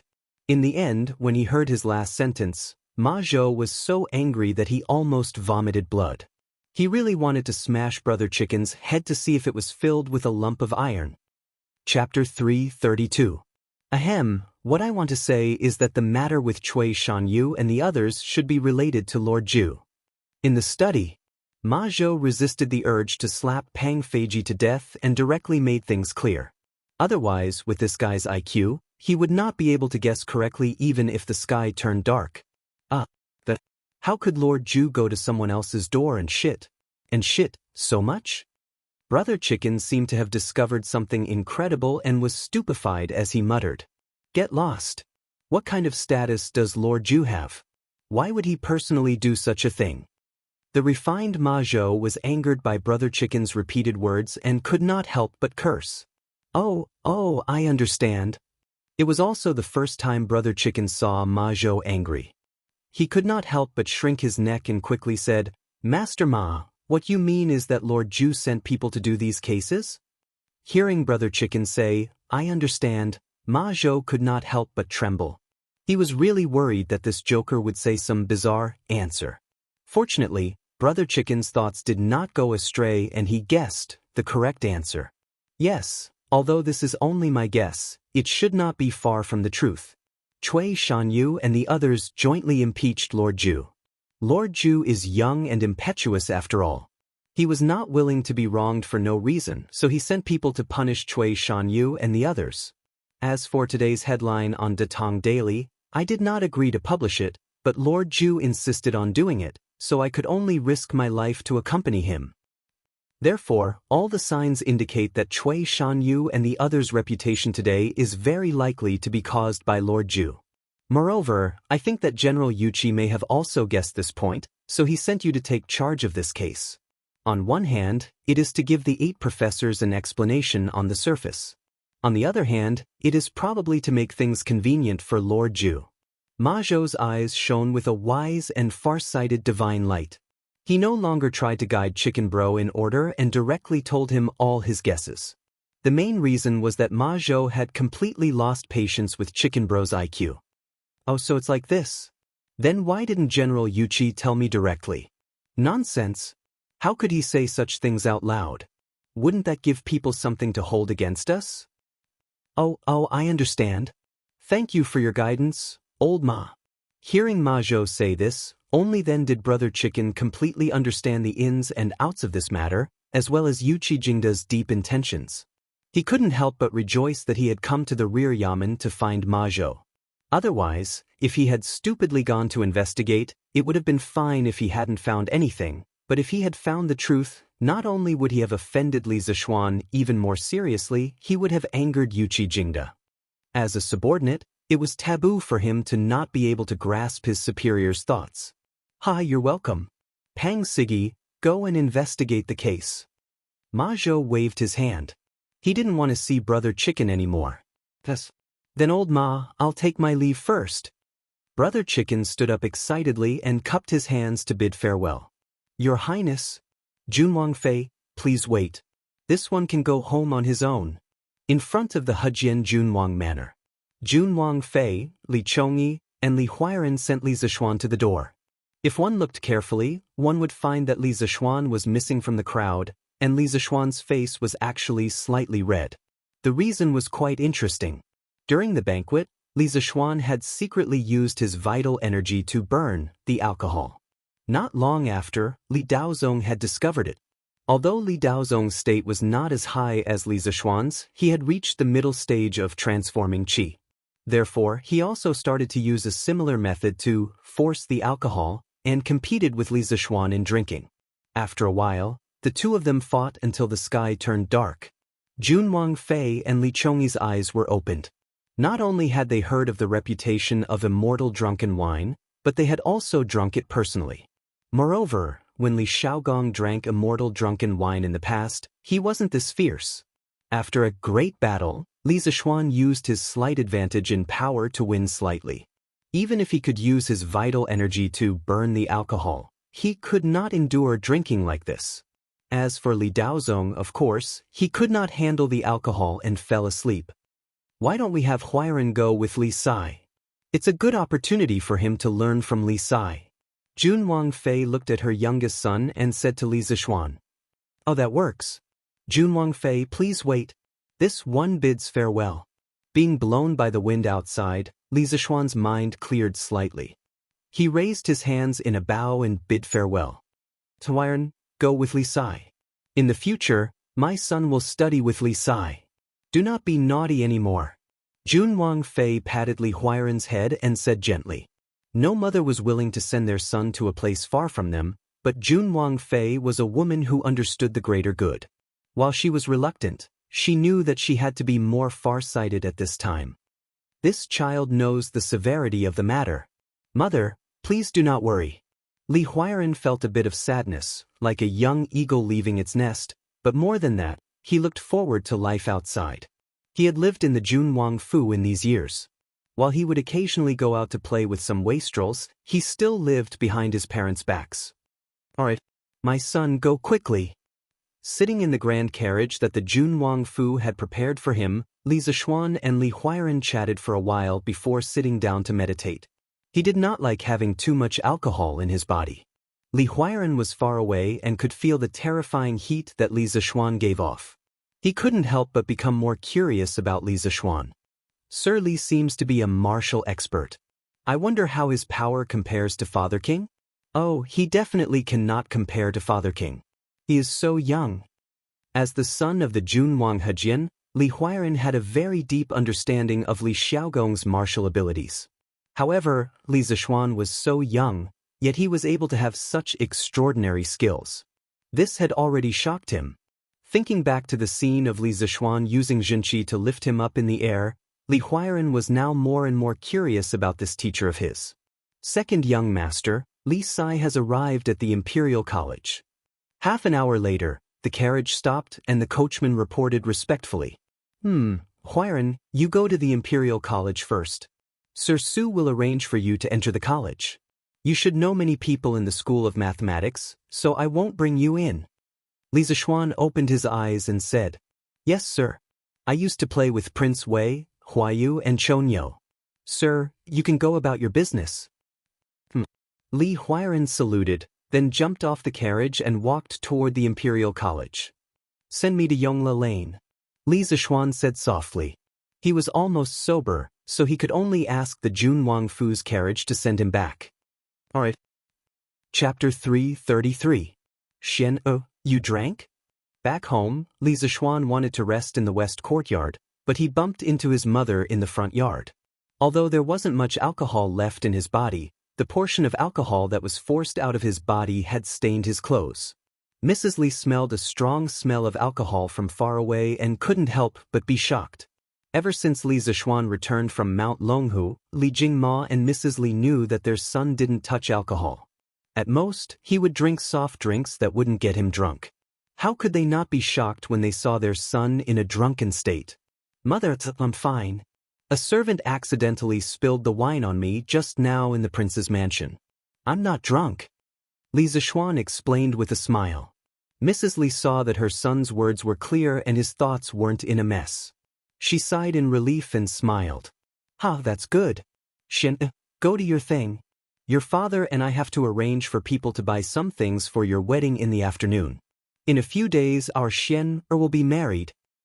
"Okay, I'll go then." Li Zixuan's heart skipped a beat. He estimated that he would be married in about a week. In his previous life, he had studied hard for more than 10 years and was about to start working. He hadn't even gotten married yet, but because of a banquet, he had inexplicably transmigrated to this era. And now he was about to get married.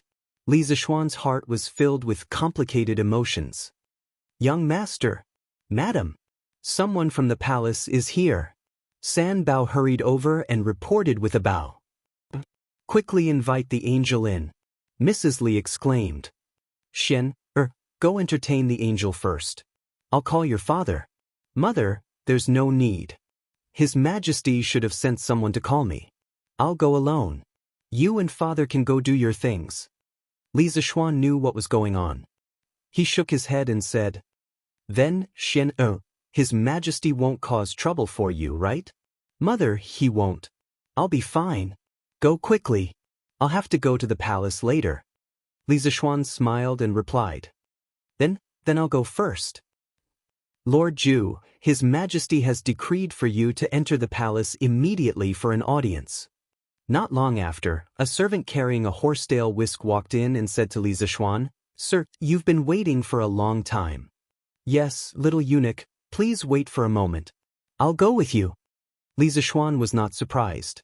After he argued with Kong Yingda in the morning, he thought that Li Er would ask him questions. Now it seemed that it was true. He had the eunuch wait in the main hall for a while he went to the west courtyard to change his clothes. Then, the two of them went to the imperial palace. "Your Majesty, Li Xiannan is here." Sweet Dew Palace. Li Er was reading a book.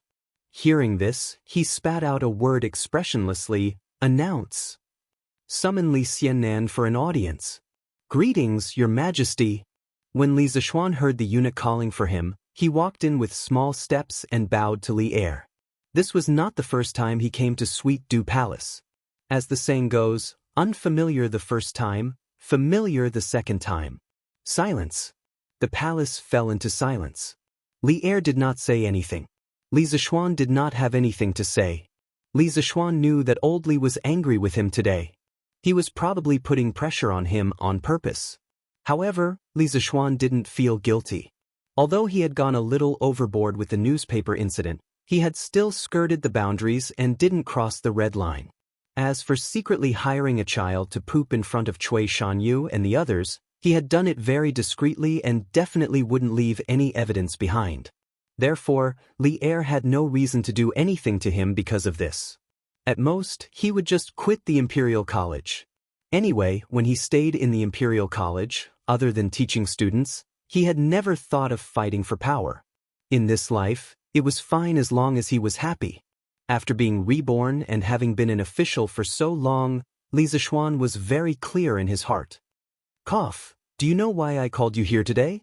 Li Er saw that Li Zishuan was not scared by him even though he had purposely suppressed his aura. He could not help but feel angry. He secretly thought that this brat was no longer as timid as when he first entered the bureaucracy. Now, he had become a wily old fox. The two of them could not keep silent like this. As the emperor, Li Er still had a lot of things to do. Therefore, he took the initiative to speak. Your Majesty's wisdom is as vast as the sea. This humble subject does not dare to speculate. Li Zishuan gave a jack-of-all-trades flattery. Right now, he really looked like a veteran in the officialdom. It was hard to imagine that 2 months ago, this guy was just a newbie who had just entered the officialdom and was afraid of the slightest thing. Bastard! I told you to speak, so speak. Li Er put down the book in his hand and said angrily. This humble subject thinks that Your Majesty must have seen today's newspaper, so Li Zishuan was surprised. Looks like you know it yourself. Tell me, what do you want to do with the headlines in today's newspaper? Li Er snorted coldly and said, Your Majesty, this humble subject knows that Your Majesty must be angry with today's headlines and think that this humble subject is deliberately smearing Dr. Cui and the others. However, Your Majesty does not know that the so-called news is what we have heard recently. The original purpose of Datong Daily was to seek truth from facts. We can't cover up for the person who reported it just because he or she is in a high position. No matter who it is, we will treat them equally. Li Zishuan said the words that he had already prepared in his heart. According to what you said, you still think that your Datong Daily is the imperial censor of the people? This was the first time Li Er had heard such a novel idea, but he could not help but sneer. Your Majesty, this humble subject has the same intention. Our Tang Empire has tens of millions of territories, and there are at least tens of thousands of officials in all the provinces and prefectures. It is fine around Chang, but it is inevitable that some officials in remote areas will lose supervision. This humble subject believes that once power is lost, it will inevitably lead to corruption. At that time, this humble subject established Datong Daily with the intention of developing it in the future. At that time, the reporters of our Datong Daily will be in every corner of the Tang Empire, and the corrupt officials will have nowhere to hide. This is also a disguised way of rectifying the governance of the officials for the imperial court. Li Zishuan saw that he had succeeded in diverting the topic, so he quickly continued to persuade him. Li Er frowned and fell into deep thought. In the early days of the Tang Empire, it did spend a lot of effort to rectify the governance of the officials. Therefore, the governance of the officials in the Tang Empire was still considered clean, and there were no major cases of corruption. However, Li Er was a very far-sighted monarch. He knew that the reason why the previous dynasties fell was mostly because the governance of the officials in the country was too corrupt at the end of the dynasty. And Li Zishuan's words seemed to give him a new idea to solve the problem of official corruption, which made him seriously consider the feasibility of this method. Chapter 334. Once power is lost, it will inevitably lead to corruption. In the Sweet Dew Palace. Li Er muttered to himself twice and suddenly sneered. Heh, You make it sound nice. Your newspaper can supervise my officials, but who will supervise your newspaper? If no one supervises it, I believe that it won't be long before your Datang Daily becomes a tool for the courtiers to fight for power. Li Er had somewhat forgotten his original intention of calling Li Zishuan over today. He was very interested in Li Zishuan's talk about the supervision of power. This was related to the long-term prosperity of the empire. Therefore, at this time, how could Li Er have the time to care about the small matters of Cui Shanyu and the others? Li Zishuan had long been mentally prepared for Li Er's doubts. Before he came, he had already thought of letting Li Er's people enter the management of Datang Daily. After all, in this era of imperial power, if you let the emperor feel that you could threaten his rule, then your life would be over. Sai, if you want to blame someone, you can only blame yourself for not being reborn as the emperor and not being able to do whatever you want. Your Majesty, regarding this humble subject has some preliminary ideas. Do you think it's feasible? Oh? Quickly say it. Li Er's eyes lit up as he hurriedly said. After realizing the powerful role of the newspaper, Li Er had indeed thought of using Datang Daily for his own use. However, Datang Daily was founded by Li Zishuan. It would be too unpleasant for him, the emperor, to steal the things of his subjects. Therefore, he wanted to hear what Li Zishuan had to say. Your Majesty is right. If there is no supervision, it won't be long before Datang Daily becomes corrupt and even become a tool for the courtiers to fight for power. Therefore, this humble subject wants to ask Your Majesty to send an absolutely impartial third party to supervise the editorial department of Datang Daily. This supervision department can review the daily content of the newspaper, but they can only review it and cannot interfere with the daily operations of Datang Daily. This way, they and the original management staff of Datang Daily can play a role in restraining each other. In fact, this is somewhat similar to the position of military supervisor in the army. What do you think, Your Majesty? In ancient times, the military supervisors were all temporary. They represented the imperial court to assist in military affairs and supervise the generals. Since the time of Emperor Wu of Han, there had been an army supervisor. The Eastern Han, Wei, and Jin dynasties all had one. The province was known as the supervisor of the army, also known as the supervisor of military affairs. There were also military counselors, military commanders, and military supervisors. After Li Er heard this, he pondered for a while. Then, his eyes immediately shone brightly. He said excitedly, that's a good idea. It was very feasible. But speaking of which, why are you so generous today? He actually gave away his own Datang Daily? After his excitement, Li Zishuan immediately regained his composure. He looked at Li Zishuan suspiciously. Li Zishuan said angrily in his heart, do you think I want to? Isn't it because you're the one sitting on the dragon throne? If I were the emperor, would I give a damn about you? However, Li Er's gaze made him feel awkward. What did old Li mean? You're making me look like a miser in the past. Ahem, Your Majesty. Your humble subject's purpose in establishing Datang Daily was so that one day, Datang Daily could play the role of a third party. It was so that the people of Tang could live a good life. From the beginning, I never thought of taking Datang Daily as my own. Datang Daily should be the newspaper of all the people of Tang. Besides, I only invited Your Majesty to send people to supervise the content of Datang Daily. Your Majesty's people and the editorial staff of Datang Daily are only in a mutually restrictive relationship. They are not subordinate to each other. Speaking up to this point, Li Zishuan's expression suddenly turned solemn. He looked straight at Li Er and said word by word, Your humble subject dares to say something disrespectful. The future of Datang Daily only belongs to the people of Tang. Even if Your Majesty sends people to supervise it, the nature of Datang Daily will never change. If one day, Datang Daily becomes a tool for the imperial court to fool the people, I will destroy it with my own hands. A ruler is a boat, a person is water. Water can carry a boat, but it can also capsize it. I believe that with Your Majesty's great foresight and wisdom, you will definitely be able to understand my intentions. Li Zishuan's unbridled gaze and provocative words were extremely disrespectful no matter how one looked at it. If it was another emperor, there was a 99% chance that he would be Kacha. Of course, if it was another emperor, Li Zishuan would definitely not say this. He still cherished his little life very much. The reason why he dared to say this to Li Er was because of the influence of history books. In history books, Li Er was definitely one of the best emperors who could accept the advice of his subjects. Old Li had been scolded so badly by Wei Zheng, but Li Er did not kill Wei Zheng. Li Er would occasionally scold Wei Zheng, and it would be fine. Li Er's brows were tightly knitted, and his sharp gaze shot towards Li Zishuan's face. Of course, he was angry in his heart. Any superior who heard their subordinate speak to them in such a manner would definitely be angry.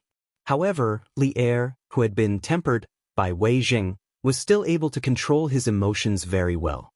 When he heard Li Zishuan's last sentence, Li Er's face suddenly froze. He carefully savored these words in his heart several times, and could not help but mutter, "Water can carry a boat, but it can also capsize it." "Good. You have guts." Li Er slapped the table and stood up. His expression constantly changed from anger to excitement, and then from excitement to inexplicable complexity. He stood with his hands behind his back and looked at Li Zishuan. "I didn't expect this. I didn't expect this. You are usually so calculative, greedy for life, and timid, but now you can actually speak such great principles for the country, for the people, and for the common people. Not bad, not bad." Zhen's heart is comforted. The illusion of water can carry a boat, but it can also capsize it, was first seen in the Warring States period's Wang Zhipian, written by the philosopher Sun Zi. Commoners are in charge, and then the noblemen are in charge. There is a saying, "The monarch is the boat, the commoners are the water can carry the boat, and the water can capsize it." In the third year of Jingguan, Wei Zheng also quoted a similar point in Jingguan Important Political Figures. Your subject also heard an ancient saying, "The monarch is the boat, the people," to avoid the taboo of the Tang dynasty's Li Shimin, people, are the water. Water can carry a boat, but it can also capsize it. Therefore, at this time, Li Zishuan's words made Li Er look at him in a new light. Li Er's words sounded like he was praising him, but Li Zishuan was so angry that he almost vomited blood. When did this young master become calculative, greedy for life, afraid of death, and overcautious? Cough, cough, Your Majesty. In fact, I have always been so noble and upright. You have misunderstood me. Li Zishuan vomited blood and said. Chapter 335. Happy birthday to Leader Ghostwriter. Inside the Hall of Nectar. Li Er looked at the lazy and shameless kid in front of him. His expression was a bit absent-minded. He thought to himself, this kid is living more happily every day than I, the emperor. Daring, careful, optimistic, and knowing when to advance and retreat. He is a good seedling. Scram. I still don't know what kind of character you have. Li Er scolded with a smile and sat back on the throne. He leaned against the back of the chair and stared at Li Zishuan. He asked, "Then, who do you think can take on the responsibility of supervising De Tong daily?" This question was not easy to answer. Earlier, Li Zishuan had said that the supervision department sent by the court was to form a mutually restrictive relationship with De Tong Daily's management staff. If he told Li Er who should come over at this time, wouldn't he be suspected of embezzlement? I think that Your Majesty should send someone with good character, fair and upright, and who can accept new things and new ideas like newspapers to supervise. The purpose of supervision is definitely not to make trouble for people out of thin air, and it is definitely not to hinder the development of De Tong Daily. So, the person in charge of supervision must first agree with the newspaper as a new form of carrying culture. Otherwise, De Tong Daily will definitely die in endless internal strife. As for who is more suitable to be in charge of this matter, Your Majesty must already have a candidate in mind. I do not dare to speak rashly. Li Zishuan pushed the question back. He was not stupid enough to jump into the hole that Li Er had dug for him. You stinking brat, you are getting more and more slippery. Li Er couldn't help but laugh and scold him.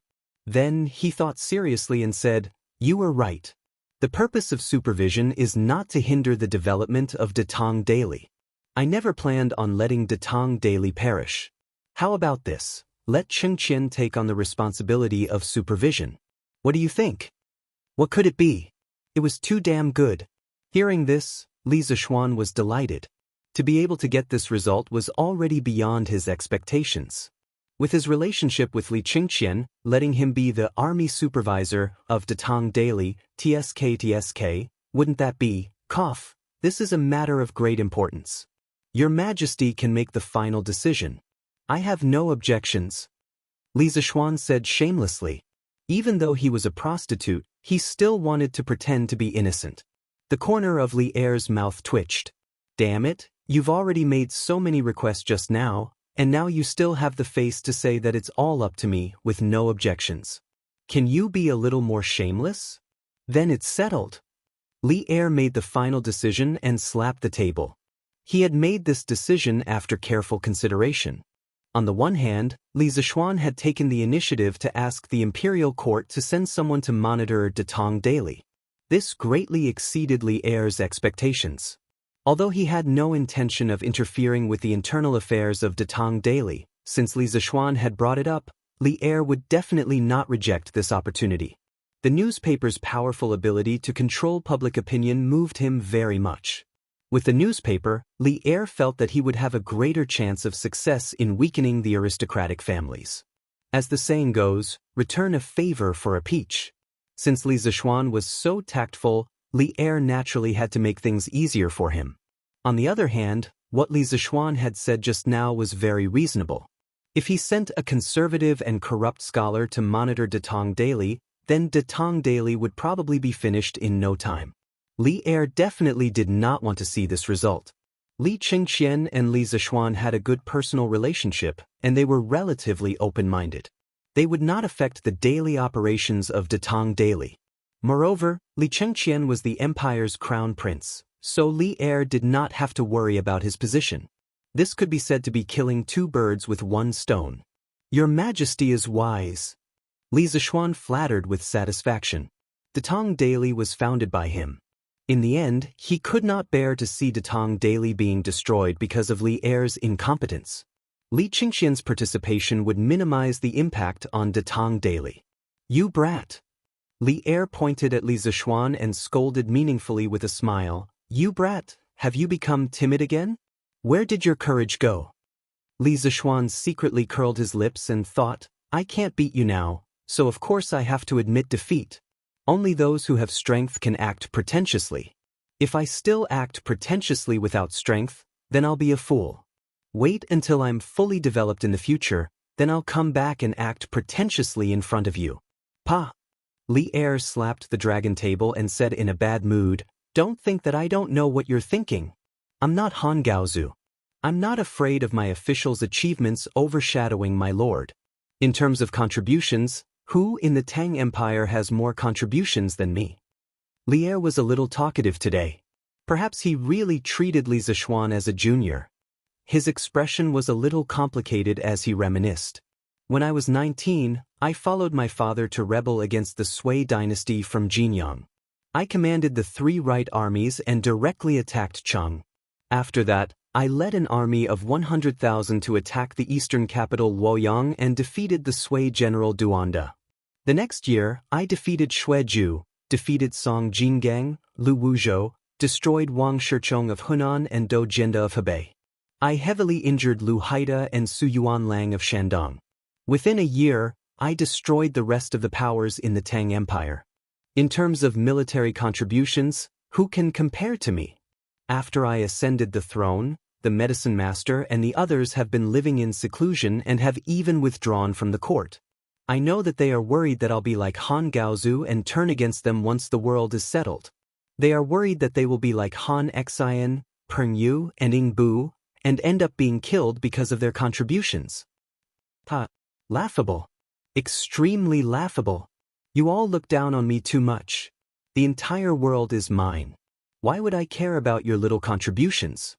Right now, I have only conquered the land of Tang, but my goal is to conquer all the countries of Zhou and Zhou. For Qingqian, for my descendants, I will establish a foundation for eternity. At a time like this, How could I be as short-sighted as the boorish Lu Bang and get rid of the donkey after it has outlived its usefulness? All of you will follow me to establish a foundation for eternity. I will ensure that your descendants will have eternal peace. As long as I live, I will not kill any of you who have contributed greatly. Li Er's words were as heavy as 1,000 pounds. This was a promise, a powerful oath. From these words, Li Zishuan could hear the glint of a blade and the shadow of a sword. He could hear the decisiveness to kill. He could hear the wild and unrestrained years of Li Er's early years. He could hear Li Er's great breadth of mind and boldness. At this moment, he could not help but admit that Li Er was truly a wise and magnanimous emperor. Looking at the long river of China's history, Li Er was one of the few emperors who treated his subjects well. No wonder so many valiant generals and ministers were willing to die for Li Er. Old Li's charisma was truly great. At this moment, Li Zishuan really wanted to say, "Boss, you are so generous. Your Majesty is wise. I am sincerely convinced." Li Zishuan sincerely praised. Being born in such an era was perhaps a great misfortune for those restless youths who were unwilling to be left out. This was because if they wanted to jump, they had to rebel. If they wanted to rebel, they had to surpass Li Er, this mountain that was too high to climb. Oh no, it should be Mount Everest. But being born in such an era, for a youth like Li Zishuan who loved stability, it was a great fortune. The emperor was wise, the ministers were virtuous, and the country was strong. There was no need to worry about the survival of the country or the invasion of other races. There was also no need to worry about angering the emperor over a small matter. He only needed to leisurely do what he wanted to do and at the same time push the wheels of the era forward. Chapter 336. We know that you sometimes like to deliberately hide your abilities, and you still have many skills that you haven't used. Hearing Li Zishuan's sincere praise, Li Er didn't show any joy on his face. He looked at Li Zishuan for a long time, and Li Zishuan thought that there were flowers on his face. Finally, Li Er opened his mouth and continued, "Therefore, we want to tell you today, don't be afraid of the slightest thing, and don't be afraid of making too many contributions and arousing our suspicions. Kid, don't worry and do it boldly. Whatever abilities you have, use them all. As long as you can make contributions, we will dare to reward you. With we here, no one can steal your contributions, and there is no such thing as a high merit shocking the emperor. We can tolerate millions of people in Tang, so why can't we tolerate you? Our goal is to surpass the Qin Emperor and Emperor Wu of Han, and achieve unparalleled hegemony. We hope that our subjects can each do their best, and not all of them only care about their own interests and be afraid of the slightest thing. Kid, do you understand?" Li Er once again showed Li Zishuan his broad-mindedness and ambition. After hearing this, Li Zishuan couldn't help but admire Li Er's foresight. He was indeed a little afraid of the slightest thing, and he deliberately hid his abilities. He was afraid that the fruits of his hard work would be taken away by others, so he didn't seriously promote the road of commercialization of the telegraph machine. Although there were technical difficulties, those were all excuses. In the end, he didn't have the motivation to solve them. Your Majesty is wise. This subject believes that under your Majesty's governance, Tang will become more prosperous and prosperous, far surpassing any previous dynasty. Li Zishuan solemnly cupped his hands and said, "Huh." Li Er shook his head, dissatisfied. He said, "We have said so much, what do you think?" Li Zishuan knew that he couldn't fool around anymore. He suddenly remembered that Li Er had called him over today to criticize him for his malicious revenge against Cui Shanyu and the others. But now, the topic had been infinitely diverted. Li Zishuan couldn't help but observe a moment of silence for Cui Shanyu and the others. Your humble subject admires your Majesty's great ambition. Many of the things that I have done were not for the Emperor's rewards. For example, the curved plow. At that time, I only did it to help my family. At the beginning, I did not think of using it to benefit the people, much less to obtain rewards through it. However, the Emperor was fair in his rewards and punishments. In a few short months, I went from a commoner to a 5th-level official in the Imperial College. I even received a hereditary title. In just a few months, I have walked the path that many people have walked for their entire lives. This subject thought that the higher the rank of an official and the higher the rank of nobility, the happier this subject would be. But that's not the case. Ever since I was promoted to the Imperial College, I have been working hard every day for the students' studies. Even so, I was still jointly impeached by Professor Cui and the others. The 3 crimes that the 8 professors accused me of are still vivid in my mind. The conversation I had with Chancellor Kong this morning also made me feel extremely disappointed. I have followed my master in the mountains for 8 years. Apart from martial arts, I have only learned 30% of my master's knowledge. Even so, it is enough for me to benefit for the rest of my life. When I first joined the Imperial College, I only wanted to spread one of the pieces of knowledge that I had learned from my master, the new type of mathematics. I didn't expect to be impeached so soon after I was promoted to the Imperial College's official position. Therefore, I only want to leave behind a spark of my master's wisdom in the world. I don't want to participate in the fight for fame and profit and intrigue. I don't want the position of the Imperial College's official. Hearing this, Li Zixuan remembered that he had called Li Zixuan over today to fight for justice for Cui Shanyu and the others. He didn't expect that the topic would be so far away. Apart from embarrassment, he was more angry in his heart. Did he say so much to Li Zixuan just now for nothing? Bastard! Just a few impeachments and you want to resign and go home? Look at how useless you are. If Priest Spirit Void was still alive, he would definitely be ashamed of you. How could he accomplish great things if he was timid and cowardly when he had the ability to do so? We have said so much to you just now. Didn't you listen at all? Besides, we haven't reached a conclusion on the 3 crimes that Cui Shanyu impeached you for. What are you so anxious for? Do you think we have wronged you? Li Zixuan slapped the dragon table and berated angrily. Your Majesty misunderstands. The reason why I resigned from the Imperial College's official position is that I want to focus on cultivating a group of engineering talents in the future and pass down all the knowledge that I have learned from my master. Being in a high position will only cause me to be immersed in the vortex of power and intrigue with others, unable to extricate myself. I have wasted my good years for nothing. Li Zixuan calmly cupped his hands and replied. Although his heart had turned cold toward Kong Yingda, he had never given up on spreading modern science to the children of the Great Tang and creating interesting modern products. His dream was to be able to enjoy the convenience that modern technology brought to his life in the Great Tang. It would be best if he could stay at home and chat online or play games. Of course, this was rather far away and could only be dreamed about. What is engineering? Li Zixuan sternly asked. Your Majesty, this child has learned mathematics, physics, chemistry, mechanics, electricity, electromagnetism, and so on from my master. This subject calls all of this knowledge engineering. This lowly subject wishes to leave the Imperial College for another important reason. Other than mathematics, the Imperial College does not have any corresponding subjects. Moreover, in the eyes of some of the great Confucians, these subjects will definitely be classified as miscellaneous studies. This subject will not judge which is superior between miscellaneous studies and Confucianism, and this subject does not wish to instigate a war between the schools. 3 years from now, the outcome will naturally become clear. Thus, this subject wishes to distance himself from this whirlpool and focus on his studies. I wish to carry forward my master's engineering and comfort his soul in heaven. Li Zixuan solemnly replied. Li Zixuan's expression relaxed.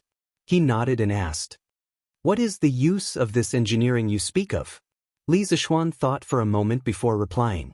Your Majesty, engineering is actually the study of engineering. As the saying goes, to do a good job, a worker must first sharpen his tools. Engineering is a whetstone. With it, we will be able to do things more efficiently. Just like the curved plow that this subject built, with it, the farmers can plow the land more quickly and with less effort. This subject believes that in less than 3 years, this subject will be able to train this group of engineering talents and bring about a world-shaking transformation to our Great Tang. At that time, there will be even faster transportation than carriages. We might be able to travel from Chang until Luoyang and back in a single day. There will be even faster ways to send messages, and sending messages across 1,000 li will no longer be a dream. There would be even sharper weapons and tougher armors. And so on and so forth. Chapter 337. Faster means of transportation, faster means of communication, sharper weapons, tougher armor. Li Er was captivated by Li Zishuan's description of the future of engineering. He couldn't help but mutter to himself. A moment later, he regained his senses and asked excitedly, "Telepathy from 1,000 miles away? Are you talking about the telegraph machine that you made previously?" Li Er, who had experienced hundreds of battles, was most interested in the telegraph machine that Li Zishuan invented. He understood the importance of the telegraph machine in war. In his plan, he had to send troops to the Turkic Khaganate within 3 years. At that time, if there was a telegraph machine that could transmit telepathy from 1,000 miles away, the elusive Turkic Khaganate wolf cavalry would have nowhere to hide in the vast grasslands. The war hadn't even started and Tang Dynasty had already won half of the battle. "Yes, Your Majesty. It is the telegraph machine." Li Zishuan had already made up his mind to nurture a group of talents to improve the telegraph machine into a more advanced telephone machine. At the same time, he would also develop a derivative product, the radio. Of course, before this, he had to lead the talents that he was nurturing to improve Tang Dynasty's electronics industry. Yes, that's right.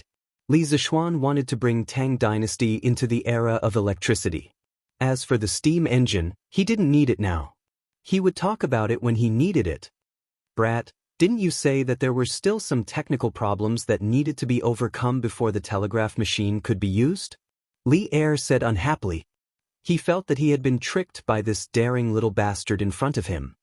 "Cough, replying to Your Majesty, this subject did say that.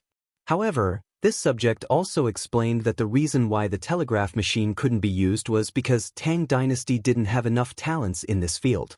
The technical foundation in this field is too weak. That's why this subject wants to nurture a group of talents to strengthen Tang Dynasty's technical foundation in this field. At that time, this group of talents wouldn't just bring the telegraph machine to Tang Dynasty. They would also bring many things that Your Majesty couldn't even imagine." Li Zishuan saw Li Er's expression and knew what old Li was thinking. He quickly explained. "Then how do you plan to nurture these talents?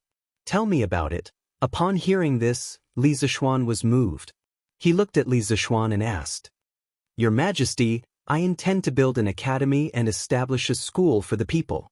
I intend to establish my heart for the heavens and earth, establish my life for the people, inherit the supreme arts of the past saints, and establish peace for all ages."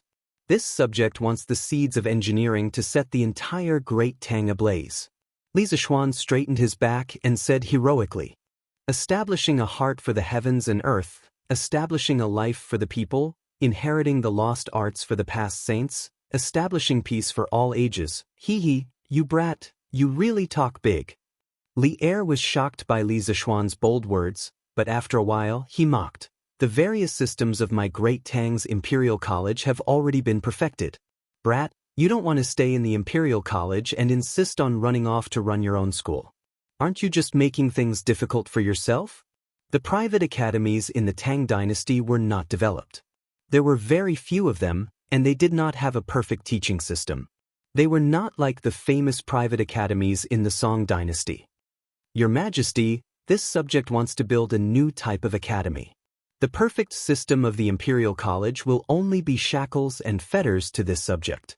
It will not be of any help. As for what I said about establishing a heart for the heavens and earth, establishing a life for the people, inheriting the lost arts for the past saints, and establishing peace for all ages, I am definitely not bragging. 3 years later, this subject's academy will become the best academy in the Great Tang Dynasty. This subject's students will become the most outstanding talents in the Great Tang Dynasty." Li Zishuan said seriously. Li Er's eyes flashed. He pondered and said, "Then where do you intend to build the academy? Do you need me to allocate money and manpower?" Thinking of all the big treasures Li Zishuan had done in the past, Li Er felt that this time, Li Zishuan might really succeed. He was moved and wanted to help Li Zishuan. Of course, it could also be understood that he wanted a share of the profits. Most importantly, the sooner the academy was built, the sooner the telegraph could be used for military purposes. This was what Li Er cared about the most. Your Majesty, this subject intends to build the academy in my fief, Plum Village. As for the funds for the academy, this subject's family has some assets and should be able to handle it. I will not ask for it from Your Majesty.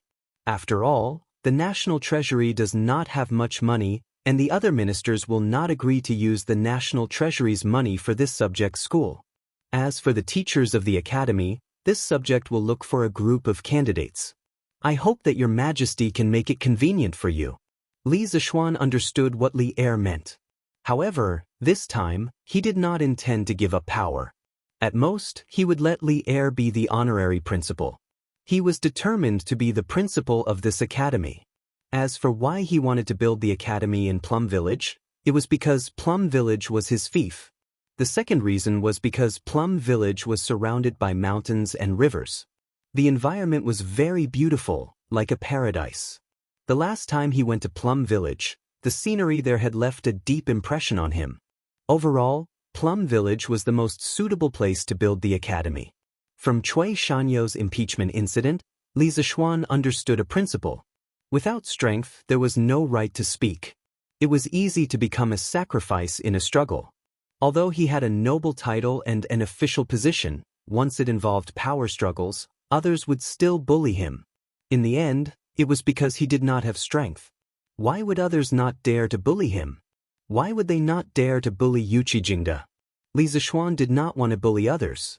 However, he wanted to become strong, so strong that others would not dare to bully him. However, he was not good at political struggles and was not good at fighting on the battlefield. Therefore, to him, he could only build a top-notch academy and use his knowledge to cultivate a group of talents. By then, his students would hold important positions in various departments of Tang Dynasty. As their principal, who would dare to provoke him? Since the rules of the game in this world did not change, then he would change this world. Li Zishuan thought to himself pretentiously. When do you plan to start the academy? Have you thought of the name of the academy? Li Er was silent. Li Zishuan's questions were indeed very realistic. Tang Dynasty was very poor now. This subject intends to start building the academy in 10 days. By then, it should be in time for the field holiday of the Imperial College. At that time, this subject will resign from my position to Your Majesty. Your Majesty will choose another person to take over the Imperial College. As for the name of the academy, it will be Yanhuang College. The so-called field holiday was also commonly known as the busy farm holiday. At this time, the wheat was about to ripen and the students had to go home to harvest the wheat. Therefore, it was called the field holiday.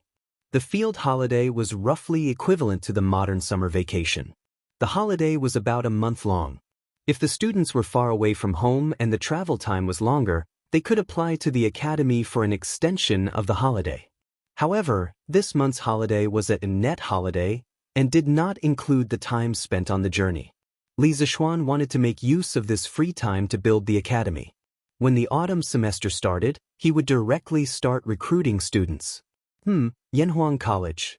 How can a deceased husband not be favored? Both are the descendants of Huang and Yan. When the time comes, I will write a question for the plaque of the academy. However, why do we have to wait until 10 days later? Li Er was indeed an erudite sovereign king. He immediately thought of the origin of Yanhuang.